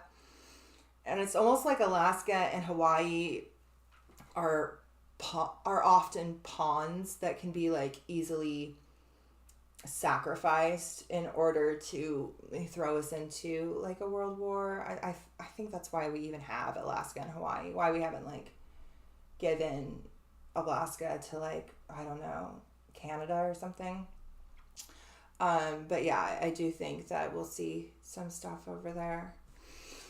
Okay, so at first, like, there was a bunch of like mass shootings. I never pay attention to these. A lot of them are just like orchestrated loosh fests ultimately. And I wasn't paying any attention to this, but I kept seeing the moon archetype used over and over and over again. And so I was like, okay, there's something here.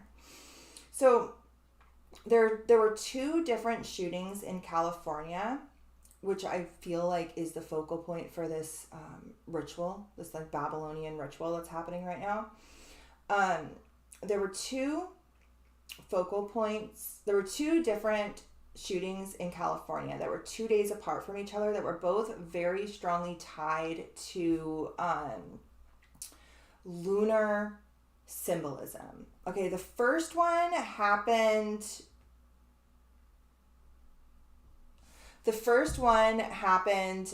right after a Lunar New Year celebration. It was right on Lunar New Year. And it happened in Monterey Park.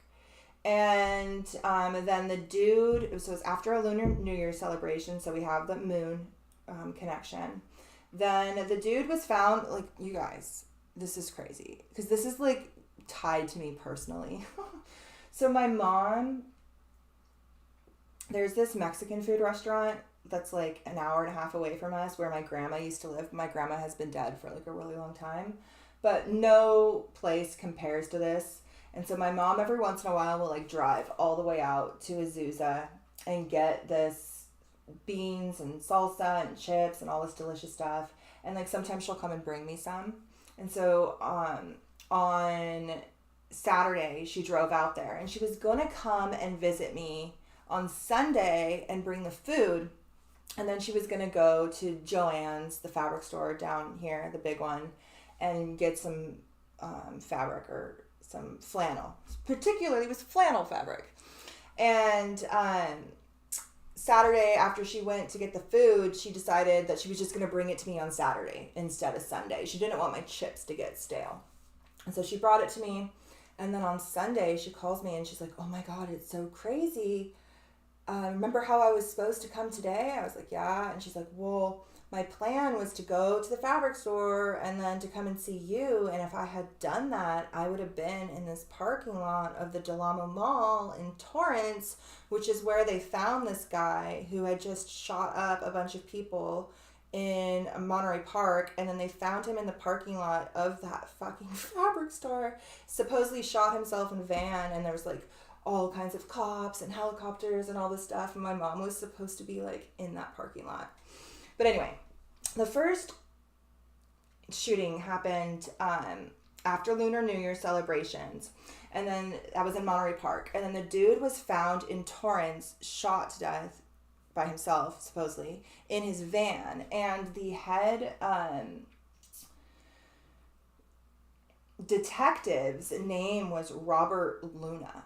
But in all of the articles that you would read about it, they were just calling him Luna, which was his last name. And so it was like right after Lunar New Year celebrations, and then they were just calling him Luna said this, and Luna said that, and then Luna said this. And I was like, what the heck is this? And then 2 days later, there was another shooting, also in California, which happened in Half Moon Bay, California. So there were 2 different shootings, both of which were tied to lunar symbolism, both of which happened after the Lunar New Year. And one of which, the guy shot himself on the 33rd parallel here in Torrance. And the officer's name was Robert Luna. And so I was like, what is with all of this lunar symbolism? At the time, I hadn't put two and two together, but I think it is referencing that moon child that they are attempting to incarnate through this like Babylon workings that they're doing, kind of a giant ritual in honor of. And so we see two and the number two and lunar symbolism repeated throughout both of these shootings. So, okay. This is the second shooting. And it happened supposedly at 22:22 military time, which is 6:22. I don't know what GMT is. I have no idea. This is in California, so it should be Pacific Standard Time, but whatever. So the second one happened at 22:22 in military time, and the first one happened at 2:22. So we see the repeated twos used over and over again.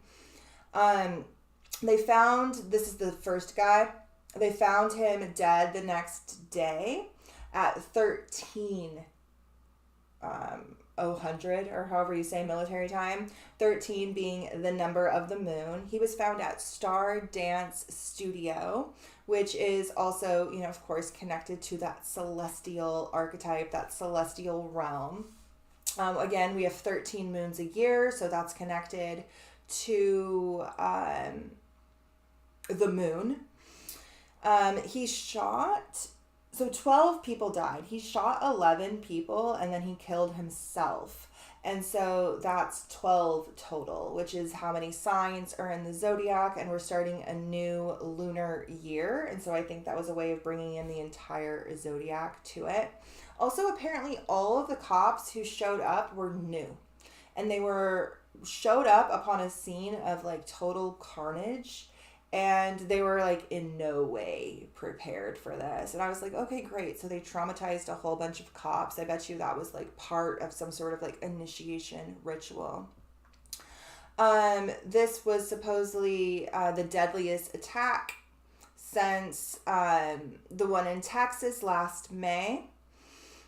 And its Saturday shooting was supposedly the 33rd in just 23 days.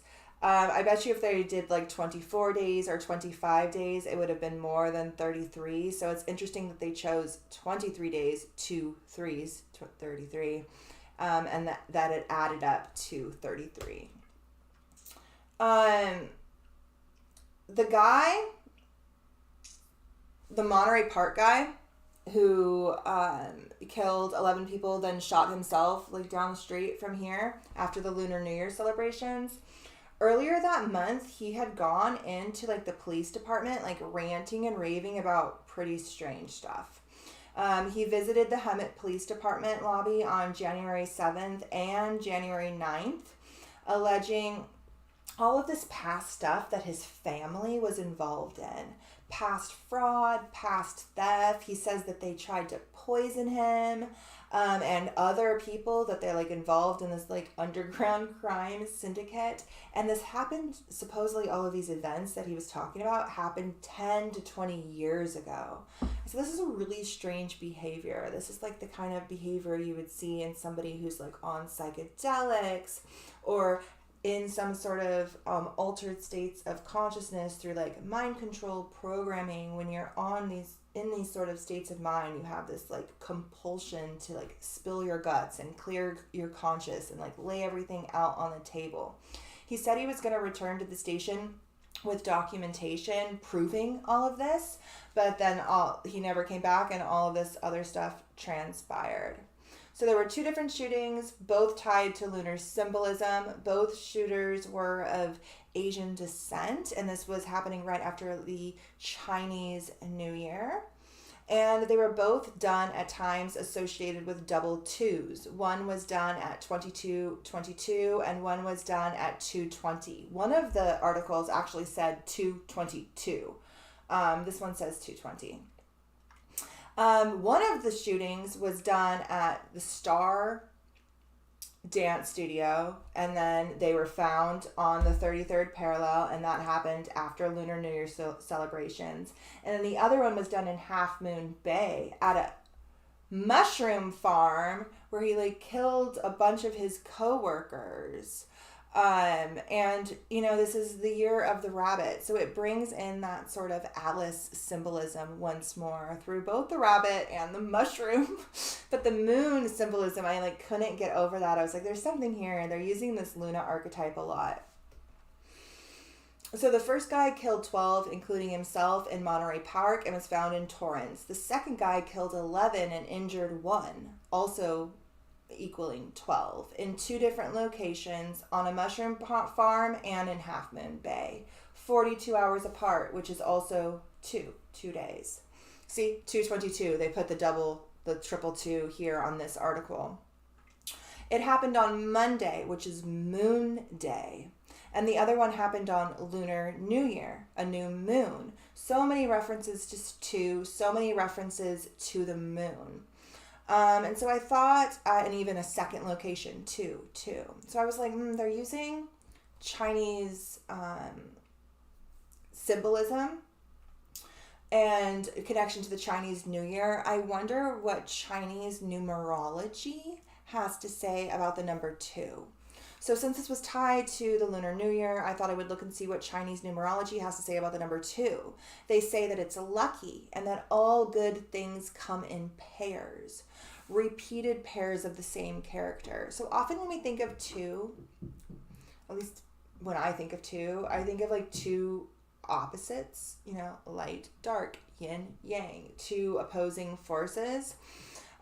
In Chinese numerology, the 2 is looked at as 2 repeating of the exact same character. And it's used a lot in like advertising and things like this to bring luck, the repeating of things in pairs. It's considered lucky as Chinese believe that all good things come in pairs.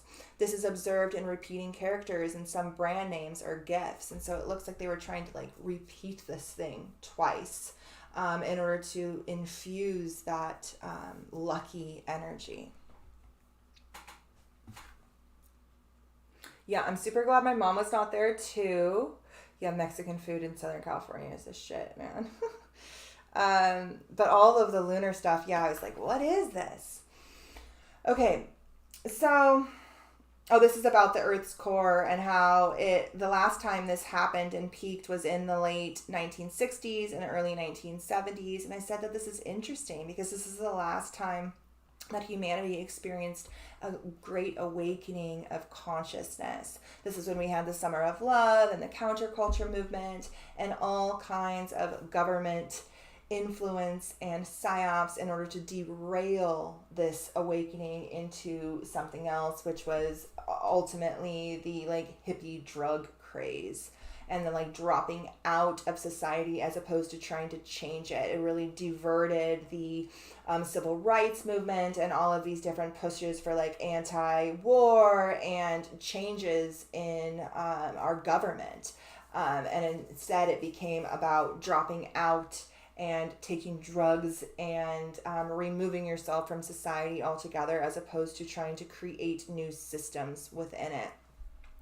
So this was the exact day of America's Pluto return, and they decided to set the doomsday clock to the closest it's ever been since its creation in 1947, 2 years after we dropped the bomb on Japan, to 90 seconds to midnight. I wrote here, this is the exact conjunction of America's third and final pass of its Pluto return. If you followed me for a while, you've heard me talk about this a million fucking times. Well, this is what they decided to do on that day. They set the doomsday clock to the closest it's been since its creation in 1947, which is also the year of Roswell, which Roswell comes up here in a little bit. No one can convince me that this wasn't planned.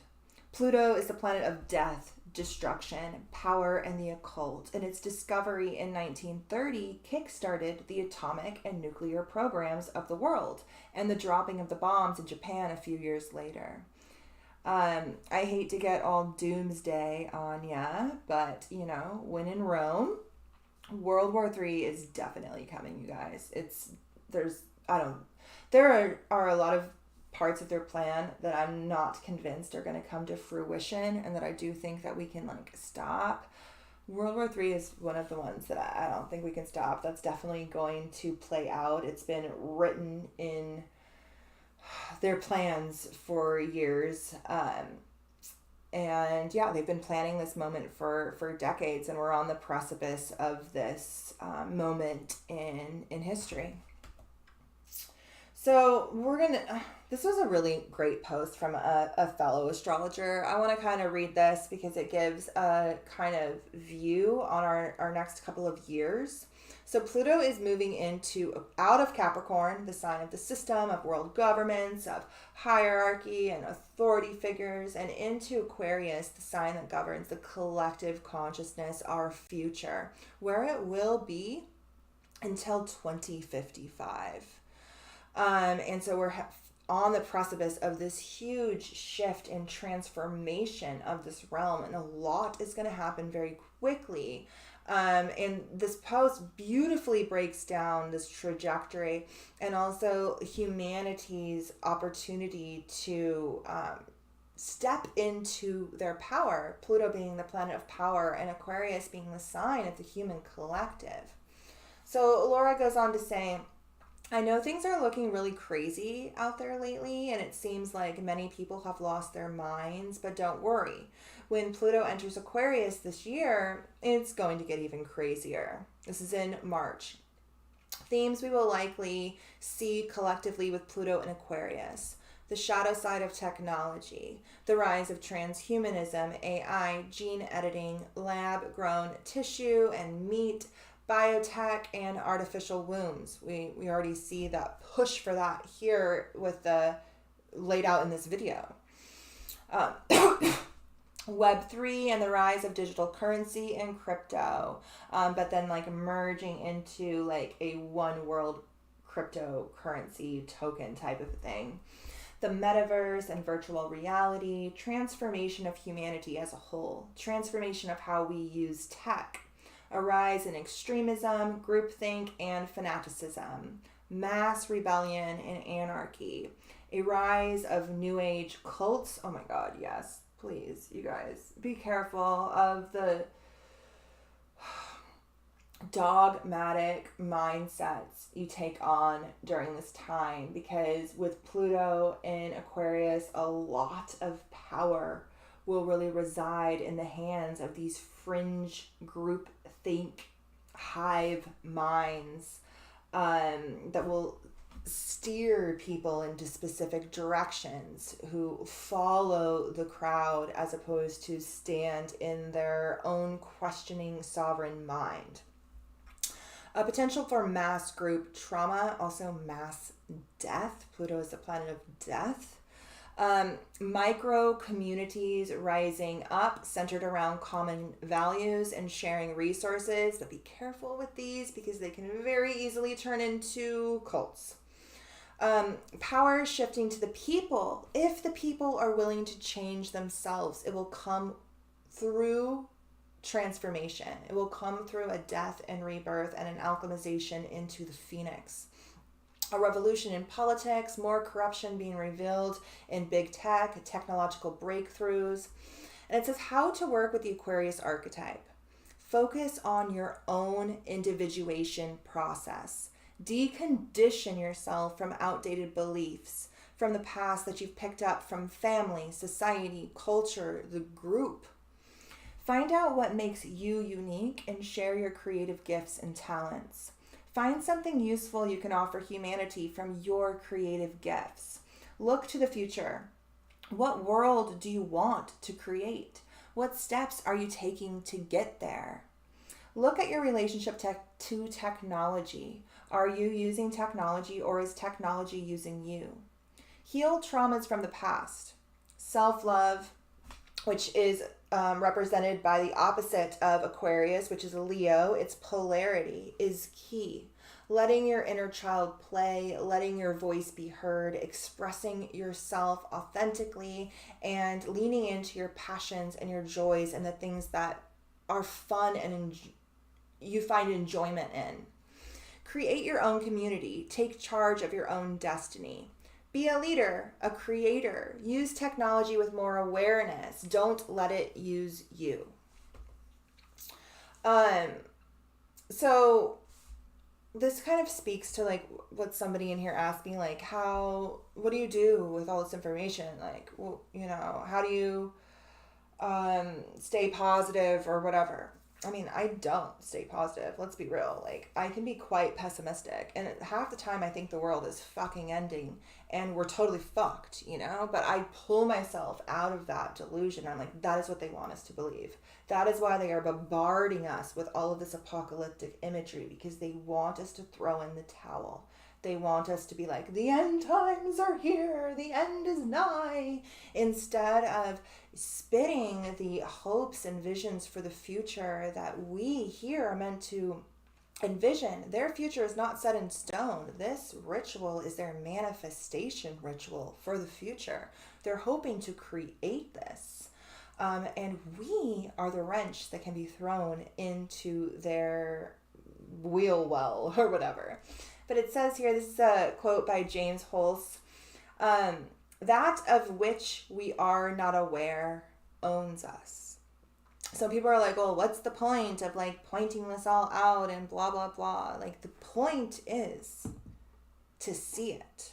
The point is to name it, because that which we are not aware of owns us. It has an unconscious, subconscious hold on us in the shadows where it resides. Once we shine light on it, see it for what it is, name it, it loses its power over us, right?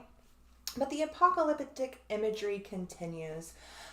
We saw a lot of pages and articles posting about this asteroid that came by Earth, very close to Earth, on January 27th. And all of the articles were posting this very specific miles per hour, 33,300 miles per hour. And it's set to crash into Earth's atmosphere this week. And it literally, like, we just discovered this. We just found this a couple of days ago, and it's going to be here, this near-Earth asteroid. And this is what all the articles said. I follow, or I have a bunch of different like space apps that send me different alerts and information. This was from like right after all of these news sources started reporting about this. This is like a satellite tracker app that I have on my phone that also has like space news. And they sent this alert to my phone, and I clicked on it and I read the article. And this, which is, written by astronomers as opposed to some sort of sensationalist news source focused on, symbolism and fear. And, they go on to say, like, this is not going to hurt Earth. Yes, this one will get 100 very close to us. The asteroid will pass beyond Moon's orbit. According to NASA, the asteroid's diameter is, only this big. And despite flying quite close to our planet, the asteroid will pose no threat to Earth. Even if it entered our atmosphere, it would break up around 30 kilometers above the ground, kilometers above the ground.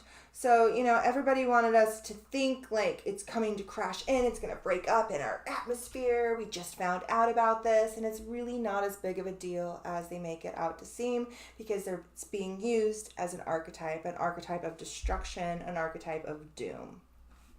Okay, so this was going to be the end of the rabbit hole. And yeah, that was going to be the end of the rabbit hole. This was where I was supposed to do the video too. And then I couldn't get all the slides done. You guys seen? There's 124 slides. Some got added more recently. And, I was doing the slides and I was like, okay, I'm going to postpone the video until tomorrow. I'm never going to get these slides done. And then instead of like actually making the slides, I still procrastinated those till like the last second, the day of the video. I dove back into the rabbit hole. I don't know. It just fucking clicked all of a sudden. And, I've been reading this book about Jack Parsons, and every time I was like supposed to be like doing something else, I kept wanting to go back and read that book. And usually wherever I'm being like guided to, there's something there that I'm supposed to like fucking see and integrate into this narrative. And finally it hit me. I was like, oh shit. We're literally in a giant Babylon working ritual. Okay? And then it all just started to click. So the Babylon workings are a occult legend that, like I said earlier in this video, are kind of told different depending on who's telling the story. I have some screenshots here. We'll go into them. I was going to read the chapter on the Babylon workings out of the book I'm reading on Parsons, which it's called Strange Angel. And I went back to like read that part of the book, and they didn't really go too deep into anything. So, I kind of found more information on the internet. But it's one of those like legends that's told over and over again and people don't fully grasp, and it has a lot of like otherworldly connections tied to it. So I'm going to try to kind of like lay it out here, and we'll go from there. Okay, so the Babylon workings was a series of magic ceremonies or rituals performed from January to March. Interesting months there, considering that's where we're at. But they were performed from January to March in 1946 by author and pioneer rocket fuel scientist and occultist Jack Parsons and Scientology founder L. Ron Hubbard. Before they had a falling out and like L. Ron Hubbard ran off with his wife. It was like a whole big thing. So this ritual was essentially designed to manifest an individual incarnation of the archetypal divine feminine called Babylon. The project was based off of the ideas of Aleister Crowley, who both of these men were a follower of. Crowley was still alive at the time. He was like super old, like so old. Oh my god, the old pictures of Crowley are so creepy. Oh my god, like Crowley creeps me out, but like the young pictures of him, he just looks like kind of like a wizard poser dude. But when he is old, he's extra creepy. Those were the years he was like super, super, super strung out on heroin and stuff too. But this was during the 40s, and they were, in communication with Crowley, and he was like kind of helping him, giving him like a little bit of information here and there through like letters for the ritual. But it's all based off of the plot of Crowley's 1917 novel Moonchild, which I have that book. I have tried to read it just because I like to know all this stuff. It's awful. It's so awfully written. I haven't been able to actually read the book, but I've read the plot and the gist of it like a million times, so I get the gist of it. So immediately everything started connecting for me, okay? So the actress who plays what I'm associating with the horror of Babylon in this movie, the Babylon, is Margot Robbie, which is the same actress who plays Harley Quinn in The Suicide Squad. And why is this important? Well, Jack Parsons' little like club of scientists name is literally the Suicide Squad. So Parsons was a pioneer of rocket fuel and science in the 1930s and early 40s. His developments were adopted by the United States military during World War II. After the war, Parsons became less involved with the Jet Propulsion's laboratory in Pasadena and its routine activities. But he continued to work on research with various scientists and engineers that he christened his Suicide Squad. So interesting that they used the same actress from the Suicide Squad movie and this Babylon movie that ties to specifically Jack Parsons and his little club of scientists. All right. Some of the information in this particular page is wrong. Some of the dates are wrong, but I'll correct them as I go. So in 1939, Parsons became acquainted with the English mystic Aleister Crowley, and he converted to Thelema. I never know how to pronounce that, which is Crowley's religion. 3 years later, he became a leader of the West Coast Lodge, and then later he joined the OTO, which is another one of Crowley's organizations. So Parsons co-founded the Pasadena-based Jet Propulsion Laboratory in 1943. And soon thereafter, he purchased a mansion known, I thought he got it from his parents. I'm not sure he posted it. I think he got it from his rich parents after his mom died or something like that.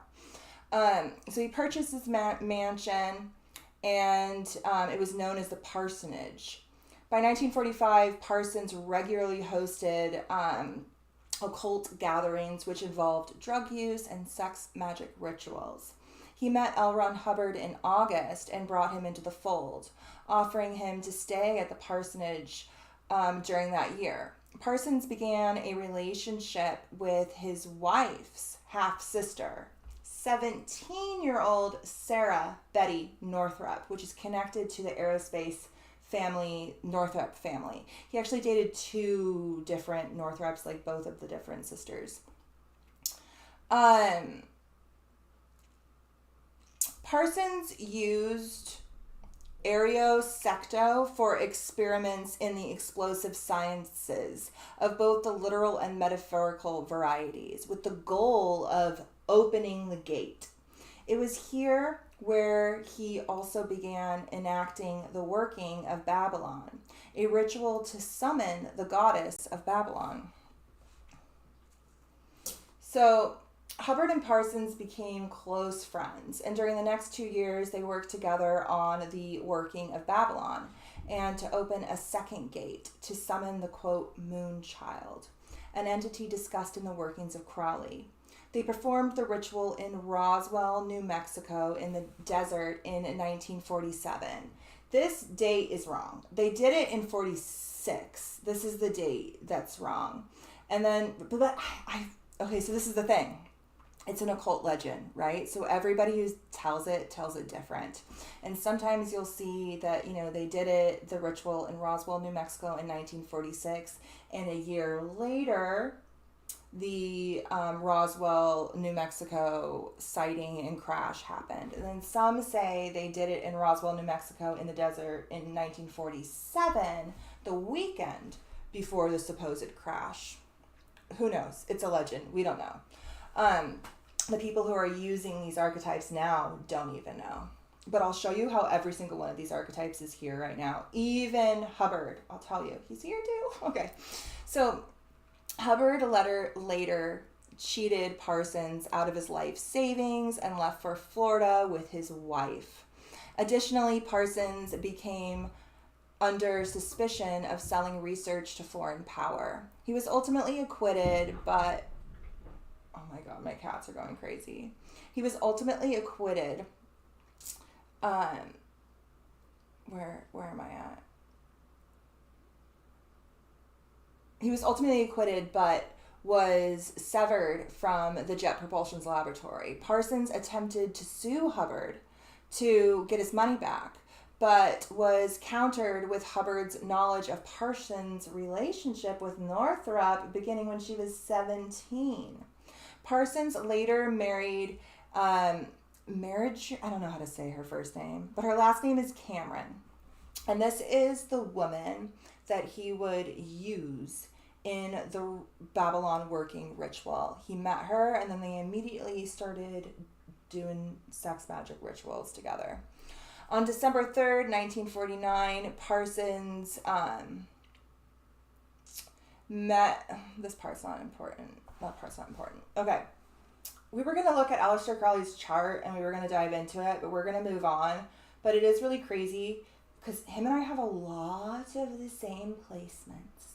We have our nodes are in the same sign: Aries, North Node, Libra, South Node. So I literally feel like my fated, destined, karmic past and future are like tied in with his and a lot of other occultists.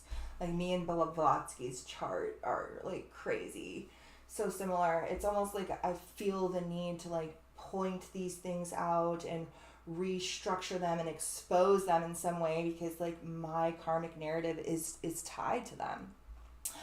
He also has he has Mercury conjunct Jupiter in Scorpio. I have Mercury conjunct Pluto in Scorpio, so it's almost like I meant to transform his dogma. Jupiter governs like dogma and guruism and like systems of belief, and Pluto obliterates those and transforms those so that they can be reborn.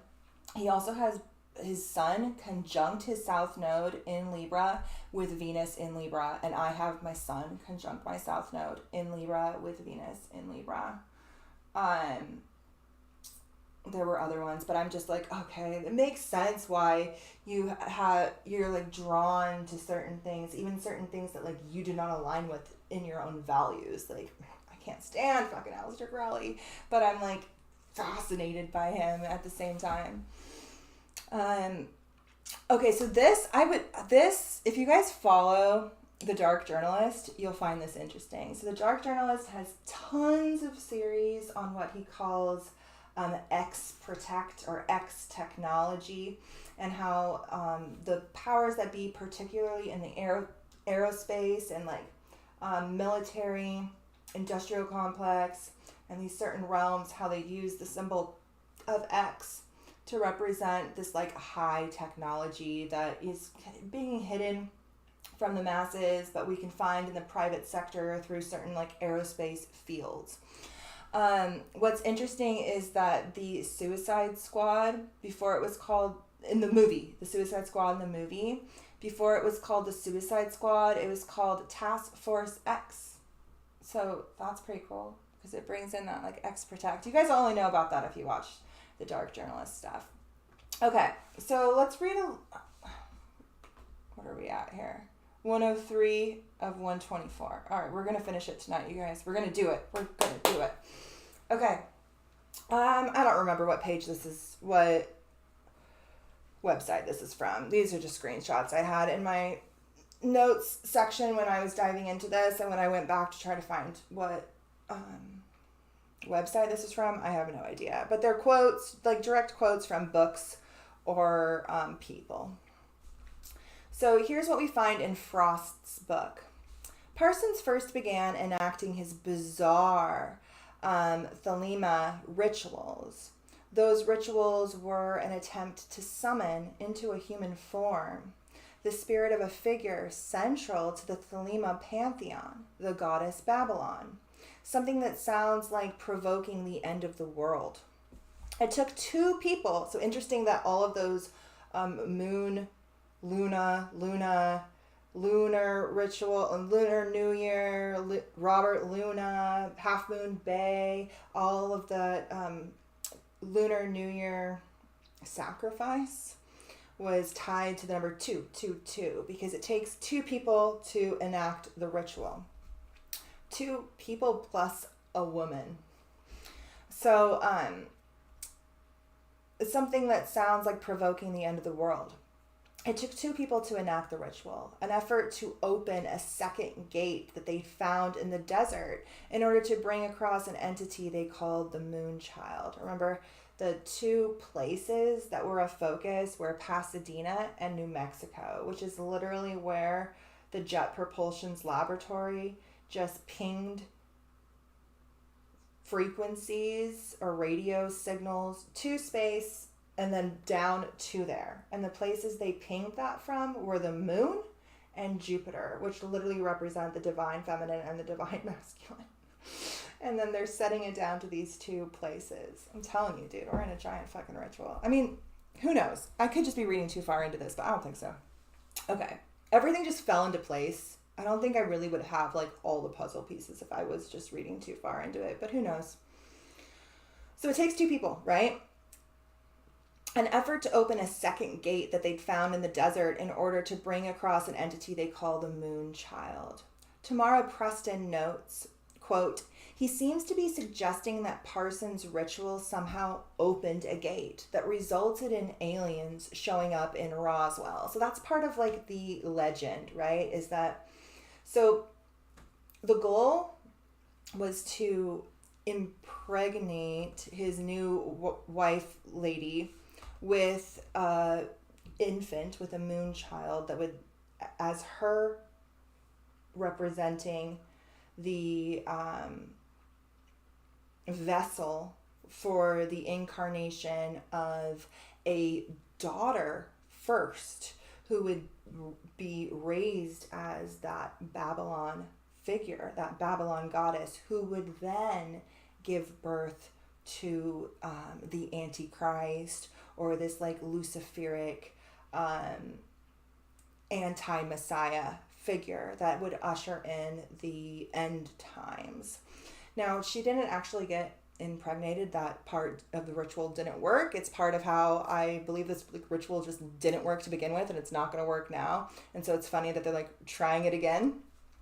But what some people say is that it did work, and they opened a portal in New Mexico that resulted in aliens coming through. Who knows? The important thing is that it appears to be possible, according to Parsons, to open up gates to hell, to the underworld, to the other world. Elon Musk talks a lot about and talks a lot about AI being us summoning the demon, right? I think that's what this ritual is being used as, is to align with these certain archetypal figures that are well known in the realm of the occult as a sort of summoning for this AI that is being released to the public over the past couple of months, particularly in through November. To another level of reality, enacting magical rituals. Interestingly, Parsons declares in Frost's book, without eros or agape, eros is passion, agape is like spiritual love. Without eros or agape, love and sex joined together, will is nothing but hollow patriarchal power without direction or force. After they met at the parsonage, Parsons and Cameron, his wife, actually took up the practice of sex magic designed to give birth to this moon child, right? So this is a little bit about Aleister Crowley's Moon Child. It's a novel written in 1917. The plot involves a magical war between a group of white magicians and a group of black magicians over an unborn child. It's based off a lot of people that Crowley himself actually knew and used to be in orders with. Aleister Crowley is, of course, the good guy in this portrayal. And from what I've read about a lot of reviews about this book is that it was just kind of an avenue for him to inflate his ego and superiority complex and rag on his occult counterparts. For instance, Arthur Waite, which is A.E. Waite, one of the guys responsible for the Rider-Waite tarot deck. He was a member of the Golden Dawn, which Aleister Crowley used to be a member of the Golden Dawn before he was literally kicked out for just being a complete debauchery. But in this telling, Aleister Crowley is a good guy fighting for the white magicians, and Arthur Waite is a bad guy fighting for the black magicians. And we see a lot of other people who he was associated with represented in this storyline in not a great light, while he is, of course, this savior figure. Do you want to read any of this? No. Okay. So written in 1917, Moonchild tells a tale of a magical war between two magical orders, a White Lodge and a Black Lodge. Guess which one are the bad guys? The Black Lodge is the bad guys, but Aleister Crowley, who's definitely a black magician, he was part of the White Lodge in this narrative, so it's a little confusing. But the cause of the war has to do with Lisa and her unborn child, a moon child. A moon child in Crowley's mythology is a baby conceived under magical, auspicious, and ritual, whether it be moon phases, diet, etc. Lots of preparation goes into it that results in producing the perfect magical being. This concept fascinates me, and I was looking forward to watching the two occult groups duke it out with each other in the astral planes. The positive aspect of the book was the magical sequences. Crowley's language is romantic and fanciful, but not too descriptive. You get a sense he knows what he's talking about from the ritual and spell work firsthand. Crowley is an accomplished poet, so his writing style cannot go without some nonsense. It's just fucking, sometimes it's just so, it's annoying. Unfortunately, the rest of the book was tainted by the author's ego, which is as deep and wide as the abyss itself. This is the plot summary, but we kind of broke it down. Basically, bringing in this being, and they're all kind of fighting over it. This black order who wants to use it for this white order that wants to use it for this. This sort of incarnation of either like the Messiah or the Antichrist or whatever it may be.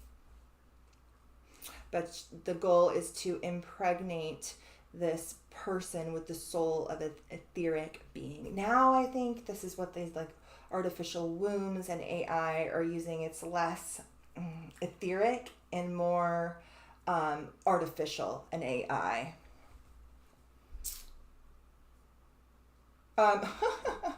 Okay, hold on, that's funny. So, in theory, people have floated the idea that if the ritual works. So he said, the ritual didn't work with her, but it worked. And somewhere, somebody got impregnated, and we'll just have to wait for that baby to be born and come to fruition. It's going to happen through like immaculate conception. And so people have floated the idea of like, okay, so who was this? Who was this incarnation of Babylon? And I was like, okay, who is the most like evil woman that I can think of? First I was like, Elon Musk's mom, and her birthday is like a little bit after. It's like the year after. And then Hillary Clinton. I was like, when was Hillary Clinton born? And she was born in 1947. So in theory, it could be Clinton.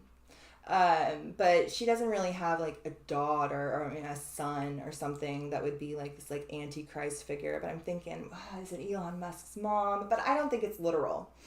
I don't think it worked.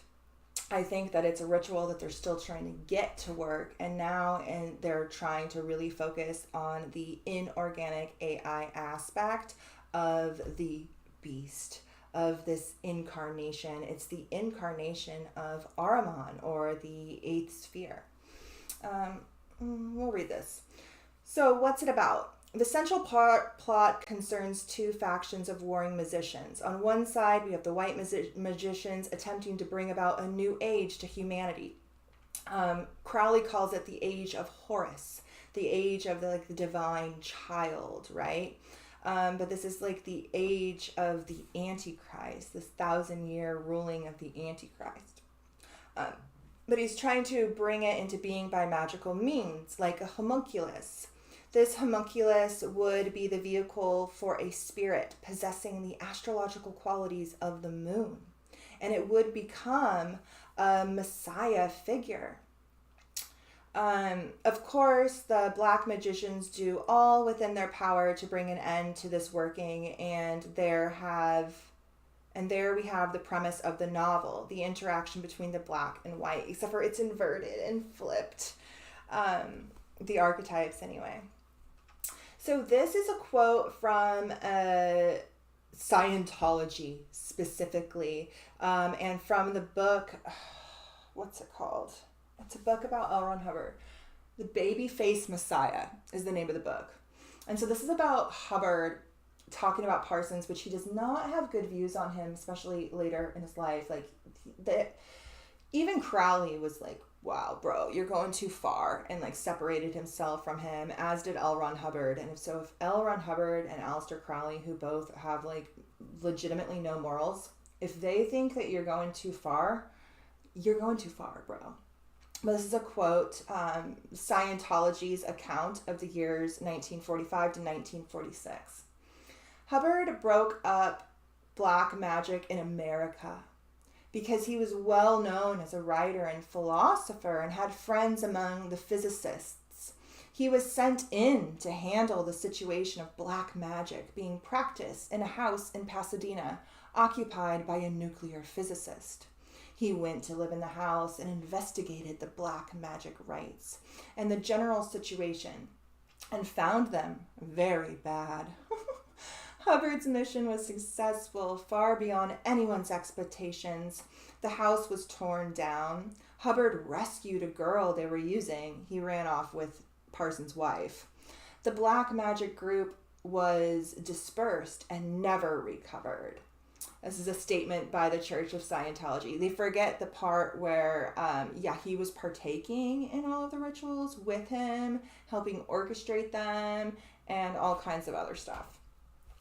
So I was like, okay, you guys, all of the archetypes of this Babylon working 1946 ritual are all present on the world stage right now.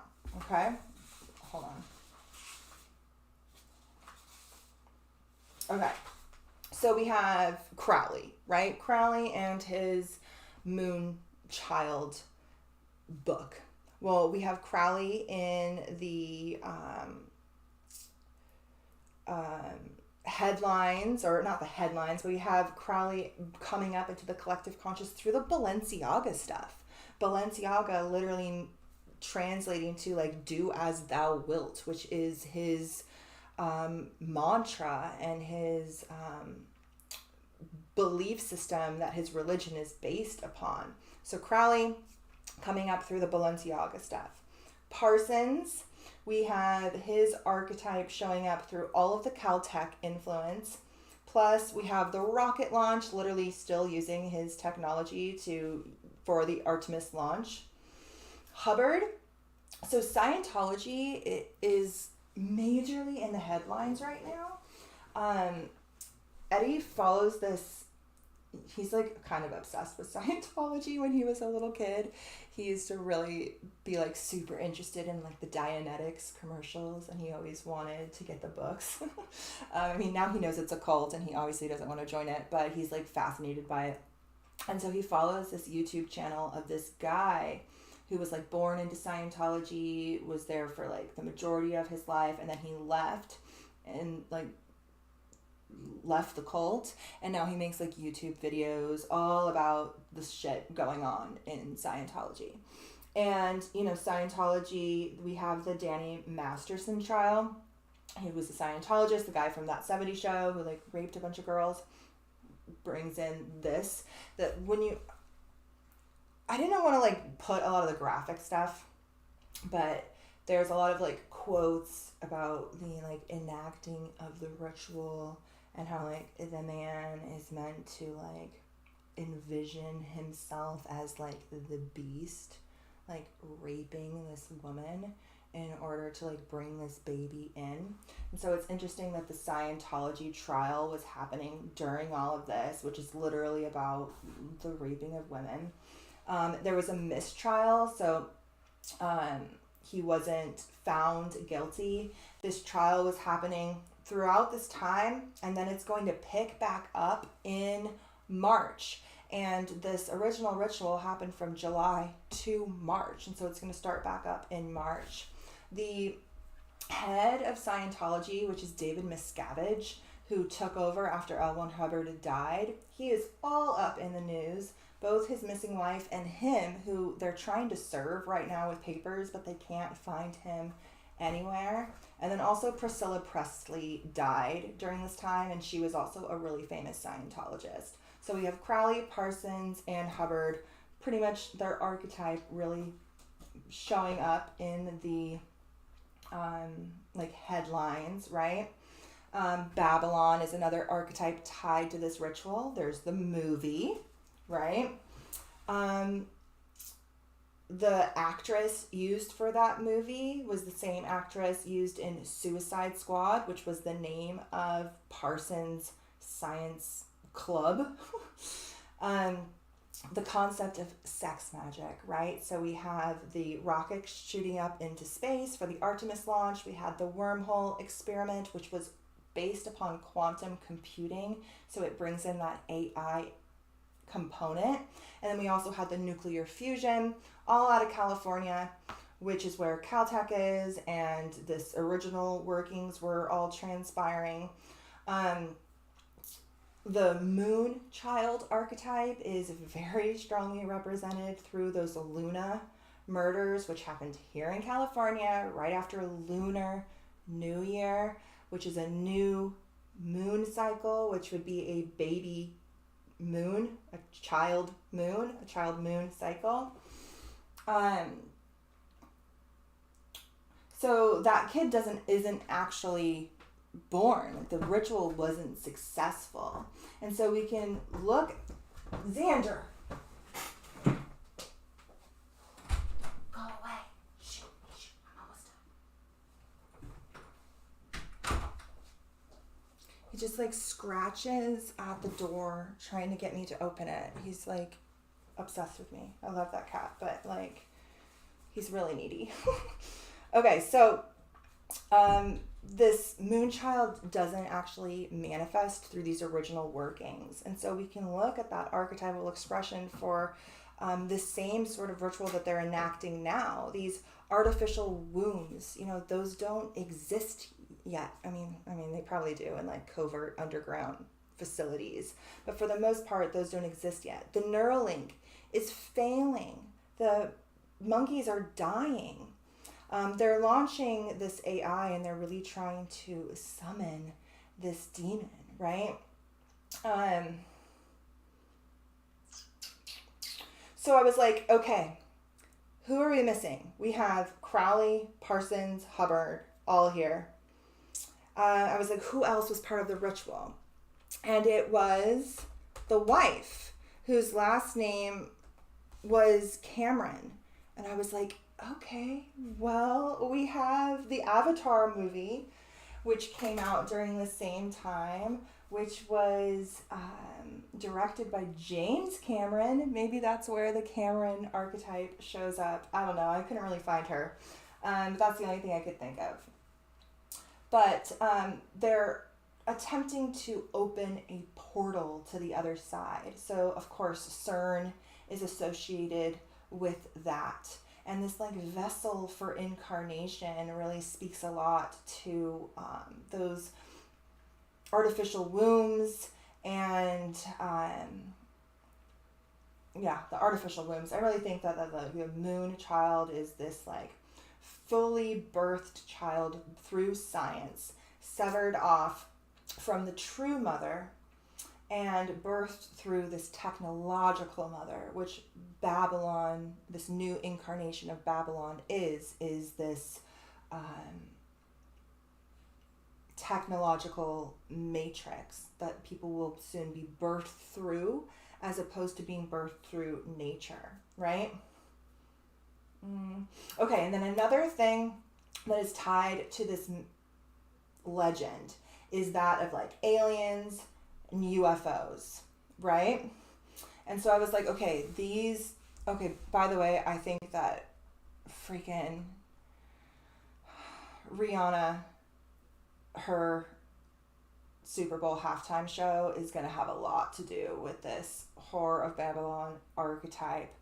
She just had a child herself, so she represents that like birthing mother of something. Okay, so I'm like, okay, UFOs, where are the UFOs at? And I type in just like UFO into Google, and the first one that pops up under news is UFO sighting in northern Iraq. Iraq literally is where Babylon was. And it's another one of those mysterious orbs, supposedly the same sort of one that the Russians shot down. And the guy reporting on it or connected to it is this guy. This guy is like mad CIA influence. You know, he's tied in with all like the ancient aliens. He did have a really good documentary on like Element 115 and stuff like that, but I don't know. He's definitely controlled opposition. And so I found it interesting that that is, you know, where this orb showed up. And it was the military, like U.S. officials who released this image.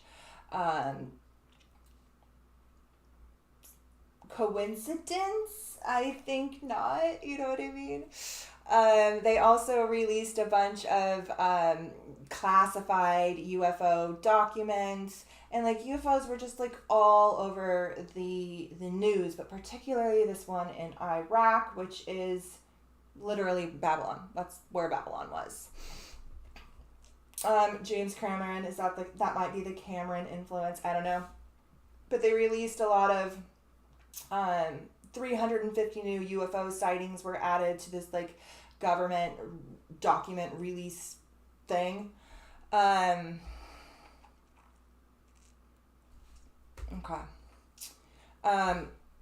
So this is where I first was like, oh, where's Roswell? Roswell has to be here somehow because it's tied to this myth. And so, you know, Tucker, a lot of people were reporting on this. This is just Tucker.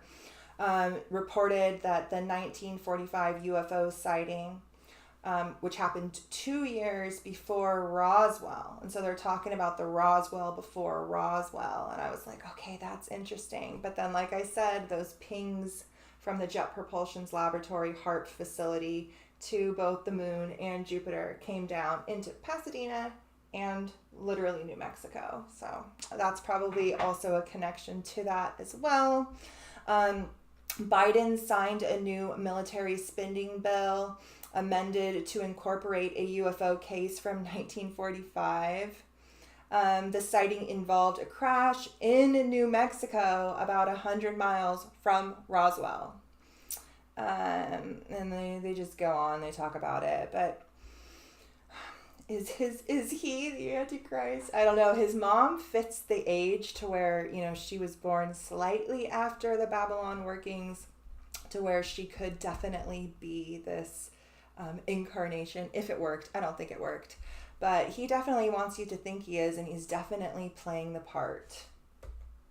Okay, you guys, this was a trip. Okay, by the way, the Scientology guy, all up in the news. They can't find him. They don't know where he's at. They can't serve him, and everybody's talking about him. So all of the players are in the news. So I made all these slides, and I'm sitting down with my kid, and I was like sitting there, and she was like rubbing my shoulders because my fucking neck was hurting me after sitting here. And I seen her book on the table, and that she's reading. It's Fablehaven, and it says The Rise of the Evening Star. And I was like, I always ask her, her books have so much stuff hidden in there, it's ridiculous. I'm like, hey, tell me a little bit about the Evening Star. What's the Evening Star? Are they the bad guys? And she's like, oh yeah. She's all, the Evening Star is this secret society, and they're working to open this demon prison, and they believe that the demon prison is going to be opened regardless, and so they want to be the ones to open the demon prison so that they could make the demons do their bidding and they can control the world. And I was like, That's literally like Elon Musk's fucking philosophy. We are summoning the demon. It's gonna come here regardless. It will be humanity's downfall, and so we need to merge with machines so we can evolve alongside of it, so it doesn't take us out, so that ultimately he can, you know, control the world or be up at the top and have these sort of demons, I don't know, I mean AI, right, doing his bidding. And I was just like, oh wow, okay, there it is. Like right after I laid out this whole thing, like this is what my kid is reading. I was like, and then I looked down and it's sitting on top of her Chromebook, which is, you know, the Chrome symbol is literally the 666. And I was just like, it's right here. Like right here in this image just breaks it all down. And it's weird little synchronicities like that that always make me know like I'm on the right track. Okay, so this image of the UFO, which is found in Iraq, is seen for the first time on January 24th, and like everybody's reporting on it. And again, modern day Babylon's location is in Iraq, pretty close to Baghdad.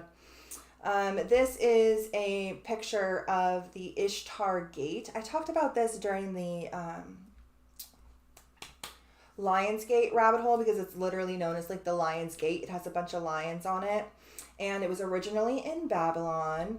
And there is part of it in Germany. Does it say it here? I don't have it written here. So they have it like a reconstruction of it in Germany and also somewhere else. But like Hitler brought a lot of these bits of this wall back, and he built this like I don't know if he called it like the throne of Satan, not the throne of Satan, but like devil's throne or something like that. And it's where literally the Antichrist will sit, and it's tied to this like Babylonian gate, which was tied to their summer rituals as well, which is also in Iraq. And so these are a couple of other things. We're almost done, you guys. These are a couple other things that have happened since the last video. This was just in the past couple of days. They announced that a 50-foot long book of the dead, papyrus from ancient Egypt, was discovered in Saqqara. For the first time in 100 years, a full book of the dead, which is very hard to find. The book of the dead is always little bits and pieces. Papyrus has been uncovered in Saqqara for the first time in 100 years. We're also at the 100-year anniversary of the finding of King Tut's tomb. We talked about that earlier when they announced that they found those like 300 mummies. So the Book of the Dead, they say here, you know, it's like for funeral workings and whatnot. Like, yeah, it's funeral workings, but it's a book of spells. The Book of the Dead is, yeah, it has like information on like embalming and stuff like that, but it's mostly a book of spells and incantations to protect and guide the dead into the next life. It's mostly a book of spells. And so the fact that they announced this at this time, I don't find at all coincidental. So I just wanted to kind of point out that in this next part of this ritual, I was going to touch on how I think Rihanna is going to be used in the Super Bowl in February in a very specific way as the mother of this child, this moon child, this Antichrist, this whore of Babylon in some way. She uses so much symbolism in all her stuff. This kid was actually born on Friday the 13th, which is also, of course, interesting, being as though Friday the 13th is literally the moon child day. You know, Friday the 13th is the day of the moon. 13th, Friday is the day of the goddess, not the moon, which is Monday, but it's Freya, which is also associated with goddess and fertility. But the 13th, the number 13, is associated with the goddess and the moon. She hasn't performed since her kid was born. This will be her first performance, and it'll be at the Super Bowl. So I'm expecting there to be some sort of big symbolism. I do not ever watch any of that shit particularly when it's live. I will never watch any of these like Olympic or Super Bowl halftime rituals when they're live. I'll always do it like later. I'll never partake in it with everybody at the same time, and I'll do it with the sound off and just looking at like the imagery and the symbolism. So I'll dive into it after the Super Bowl and see what's there. But, you know, Washington Post posting about that Chat GPT with this lovely little devil horns, talking about how it can make your life easier and how you should use it as prompts to like write invitations and brainstorm and do all of these things. I just want to really kind of point out the graphic they're using here because it's, you know, being used intentionally. Aquarius season is riot season. We have lots of riots popping off, even in Machu Picchu, which is of course a spiritual center, and that spiritual center was closed down due to said protests. Right after I had already kind of tied Rihanna to this future ritual that's going to happen at the Super Bowl, this hit the headlines and it was everywhere. This story of a priest who apparently temporarily died and went to hell of all places, which is interesting that this story is tied to a priest going to hell because it really speaks to like the fallen. And it went to hell. He went to hell, temporarily died, and he saw that the demons were singing Rihanna's song Umbrella over and over and over again as torture. And the story hit the headlines everywhere, from like BET to MSN. Everybody was talking about this, just really tying that Rihanna archetype to the gates of hell, to the abyss, to the underworld. They also photographed themselves with an image of the American flag, which, you know, whatever. I'm not the most patriotic person. I don't really think that has actually ever stood for anything decent, you know. But this gesture in and of itself is very symbolic. The erasure of half of our flag, replacing it with the colors of Ukraine and the trident of the Ukraine, which is, oh my God, my dog's going. Shh. Come on.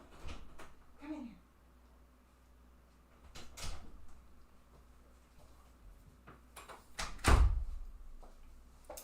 Okay.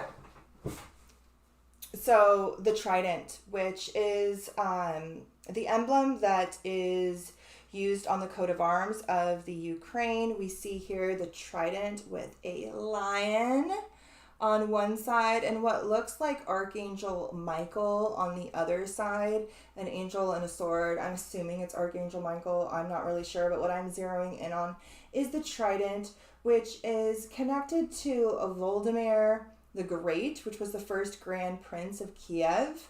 But all I can see is Atlantis. Like, literally, all I can see is that they erased half of our country and replaced it with this sort of, like, Atlantean symbolism, which is what a lot of this stuff really stems back to, is a sort of spiritual war that is rooted in a pre-Diluvian narrative. Even the Babylon connection is tied to the flood. It's tied to the times before the flood and the reason for said flood, and the fact that we are repeating a lot of these same things right now, and we're on the precipice of extinction ultimately.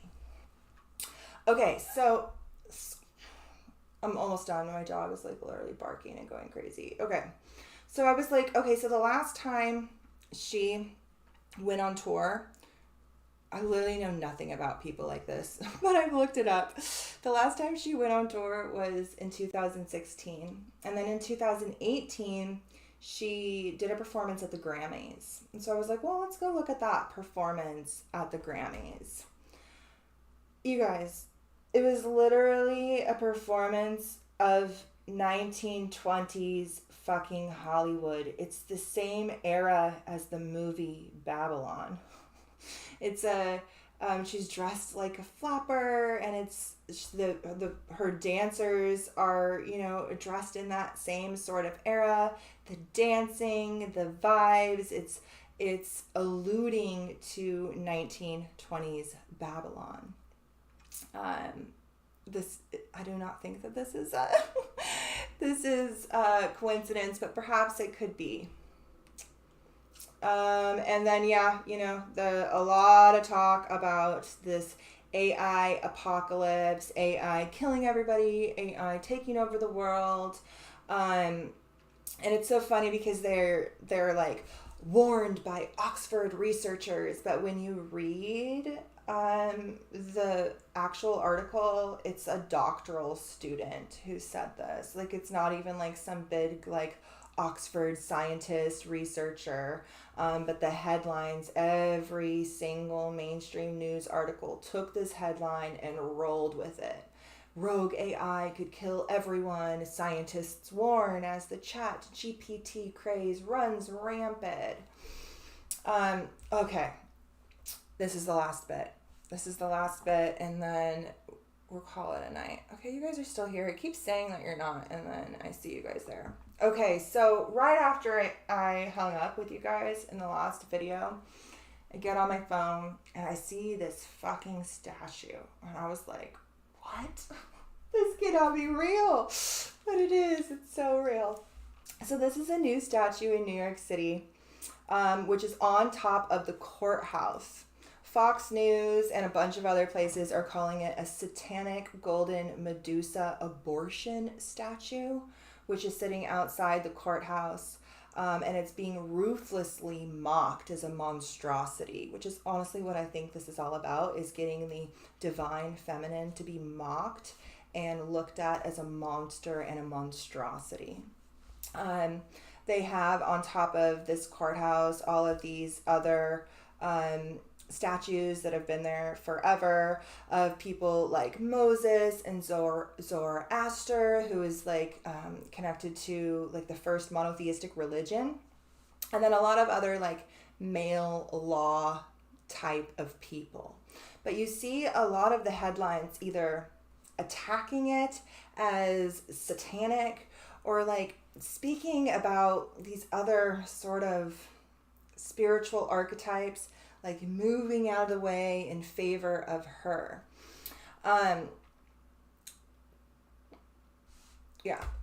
So this statue is part of a 2-statue art exhibit that will be here until June, and then it's going to be removed off of this courthouse in New York, and it will be sent to Houston, Texas. So apparently this statue, look at this fucking statue, you guys. Apparently this statue is called the Now statue, which all I see is New World Order mixed up. And supposedly it was created as a homage to Ruth Bader Ginsburg and her fight for abortion. And so that's why people are calling it an abortion statue. This is supposedly the first female statue to become a part of this courthouse, but it's only going to be here until June, and then they're going to take it off. This statue is called Now, as it is needed in a moment when reproductive rights of women are under siege, the artist says. I don't think that's what it's about at all. Some people are like really pissed. People hate it. They want to take it down.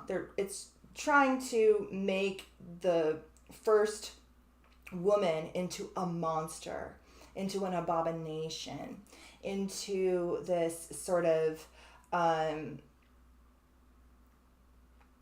idol to ridicule.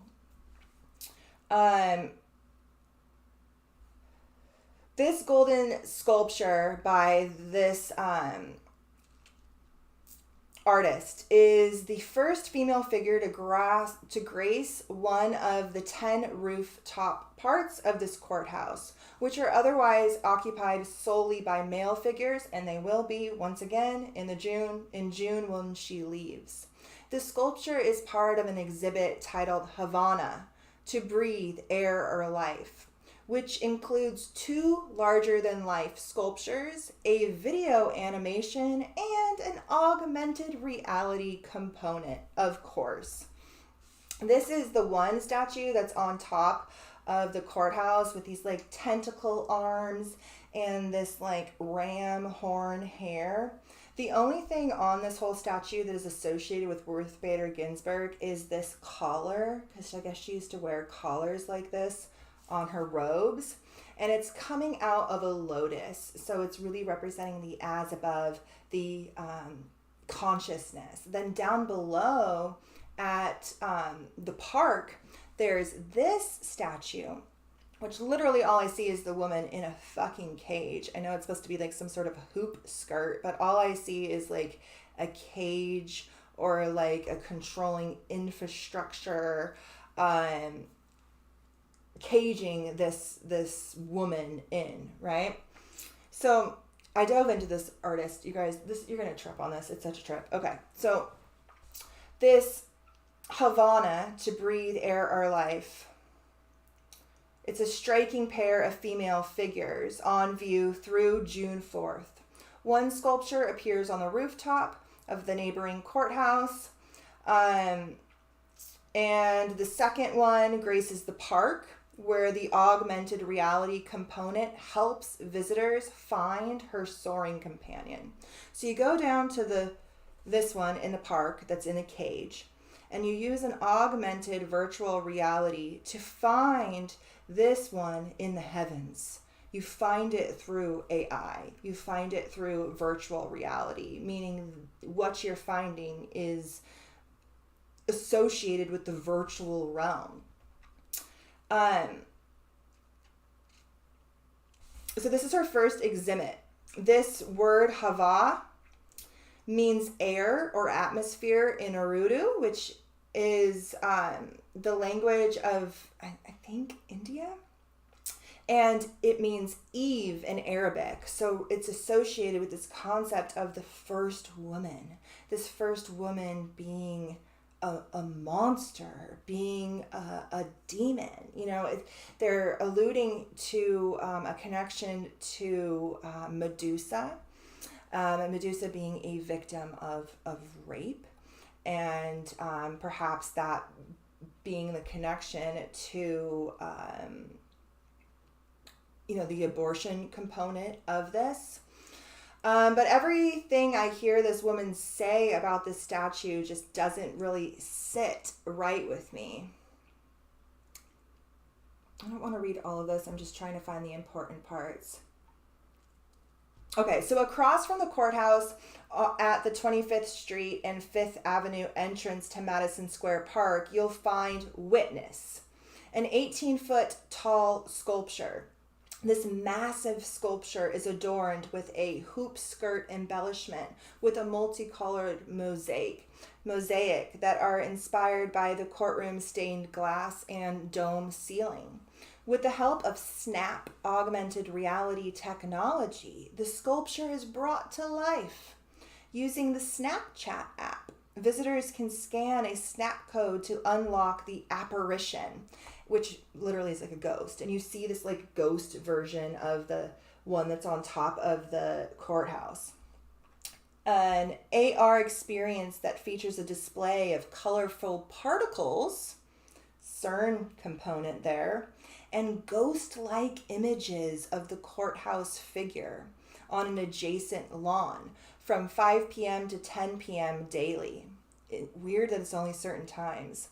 Visitors can view The Reckoning, a video animation that unites these multiple elements in the exhibit with lush and vibrant depictions of a flowering landscape. The artist says that the statue is part of a, quote, urgent and necessary cultural reckoning underway as New York reconsiders traditional representations of power in public spaces and recasts civic structures to better reflect 21st century social mores. This is the first statue to become part of the courthouse of a woman. The woman is a monster, and she's only going to be there for 6 months. Like, wow, thanks.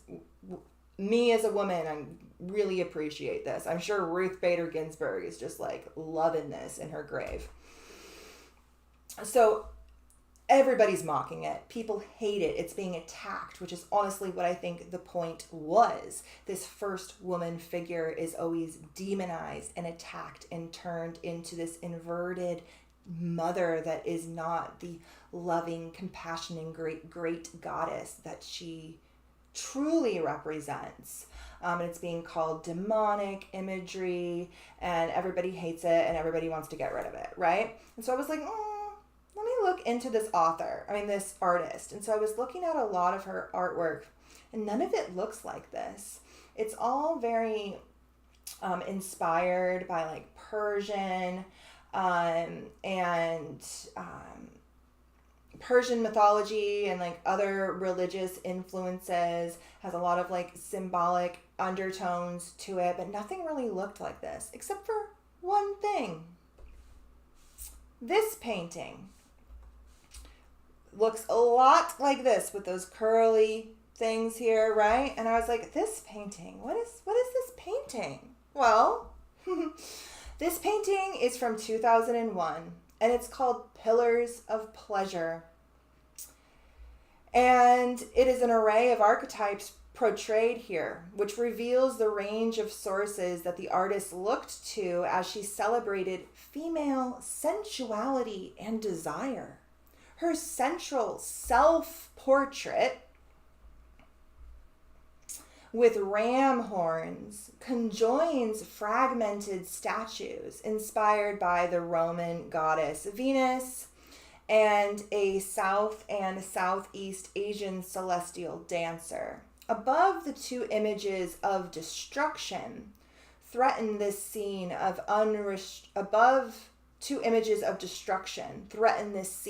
unrestrained pleasure. A fighter jet, which she added in the aftermath of 9/11, and a winged hybrid creature that seems to shoot fire from its hands. So literally the only artwork that she has that looks remotely like this is a painting that she did in 2001 called Pleasure Pillars, which was happening when these two pillars or twin towers of 9/11 were being destroyed. And then she decided last minute to add a fighter jet up here in the top, which literally looks like it was added with the computer. Like, can I zoom in on this? No. Literally, it doesn't even look like it's the same sort of medium as the rest of the artwork. It literally looks like it was just stuck on top in the aftermath of 9/11. But Pillars of Pleasure, you're going to release a painting in 2001 titled Pillars of Pleasure when everything is being destroyed. And this winged figure with like fire shooting from its hands speaks a lot to this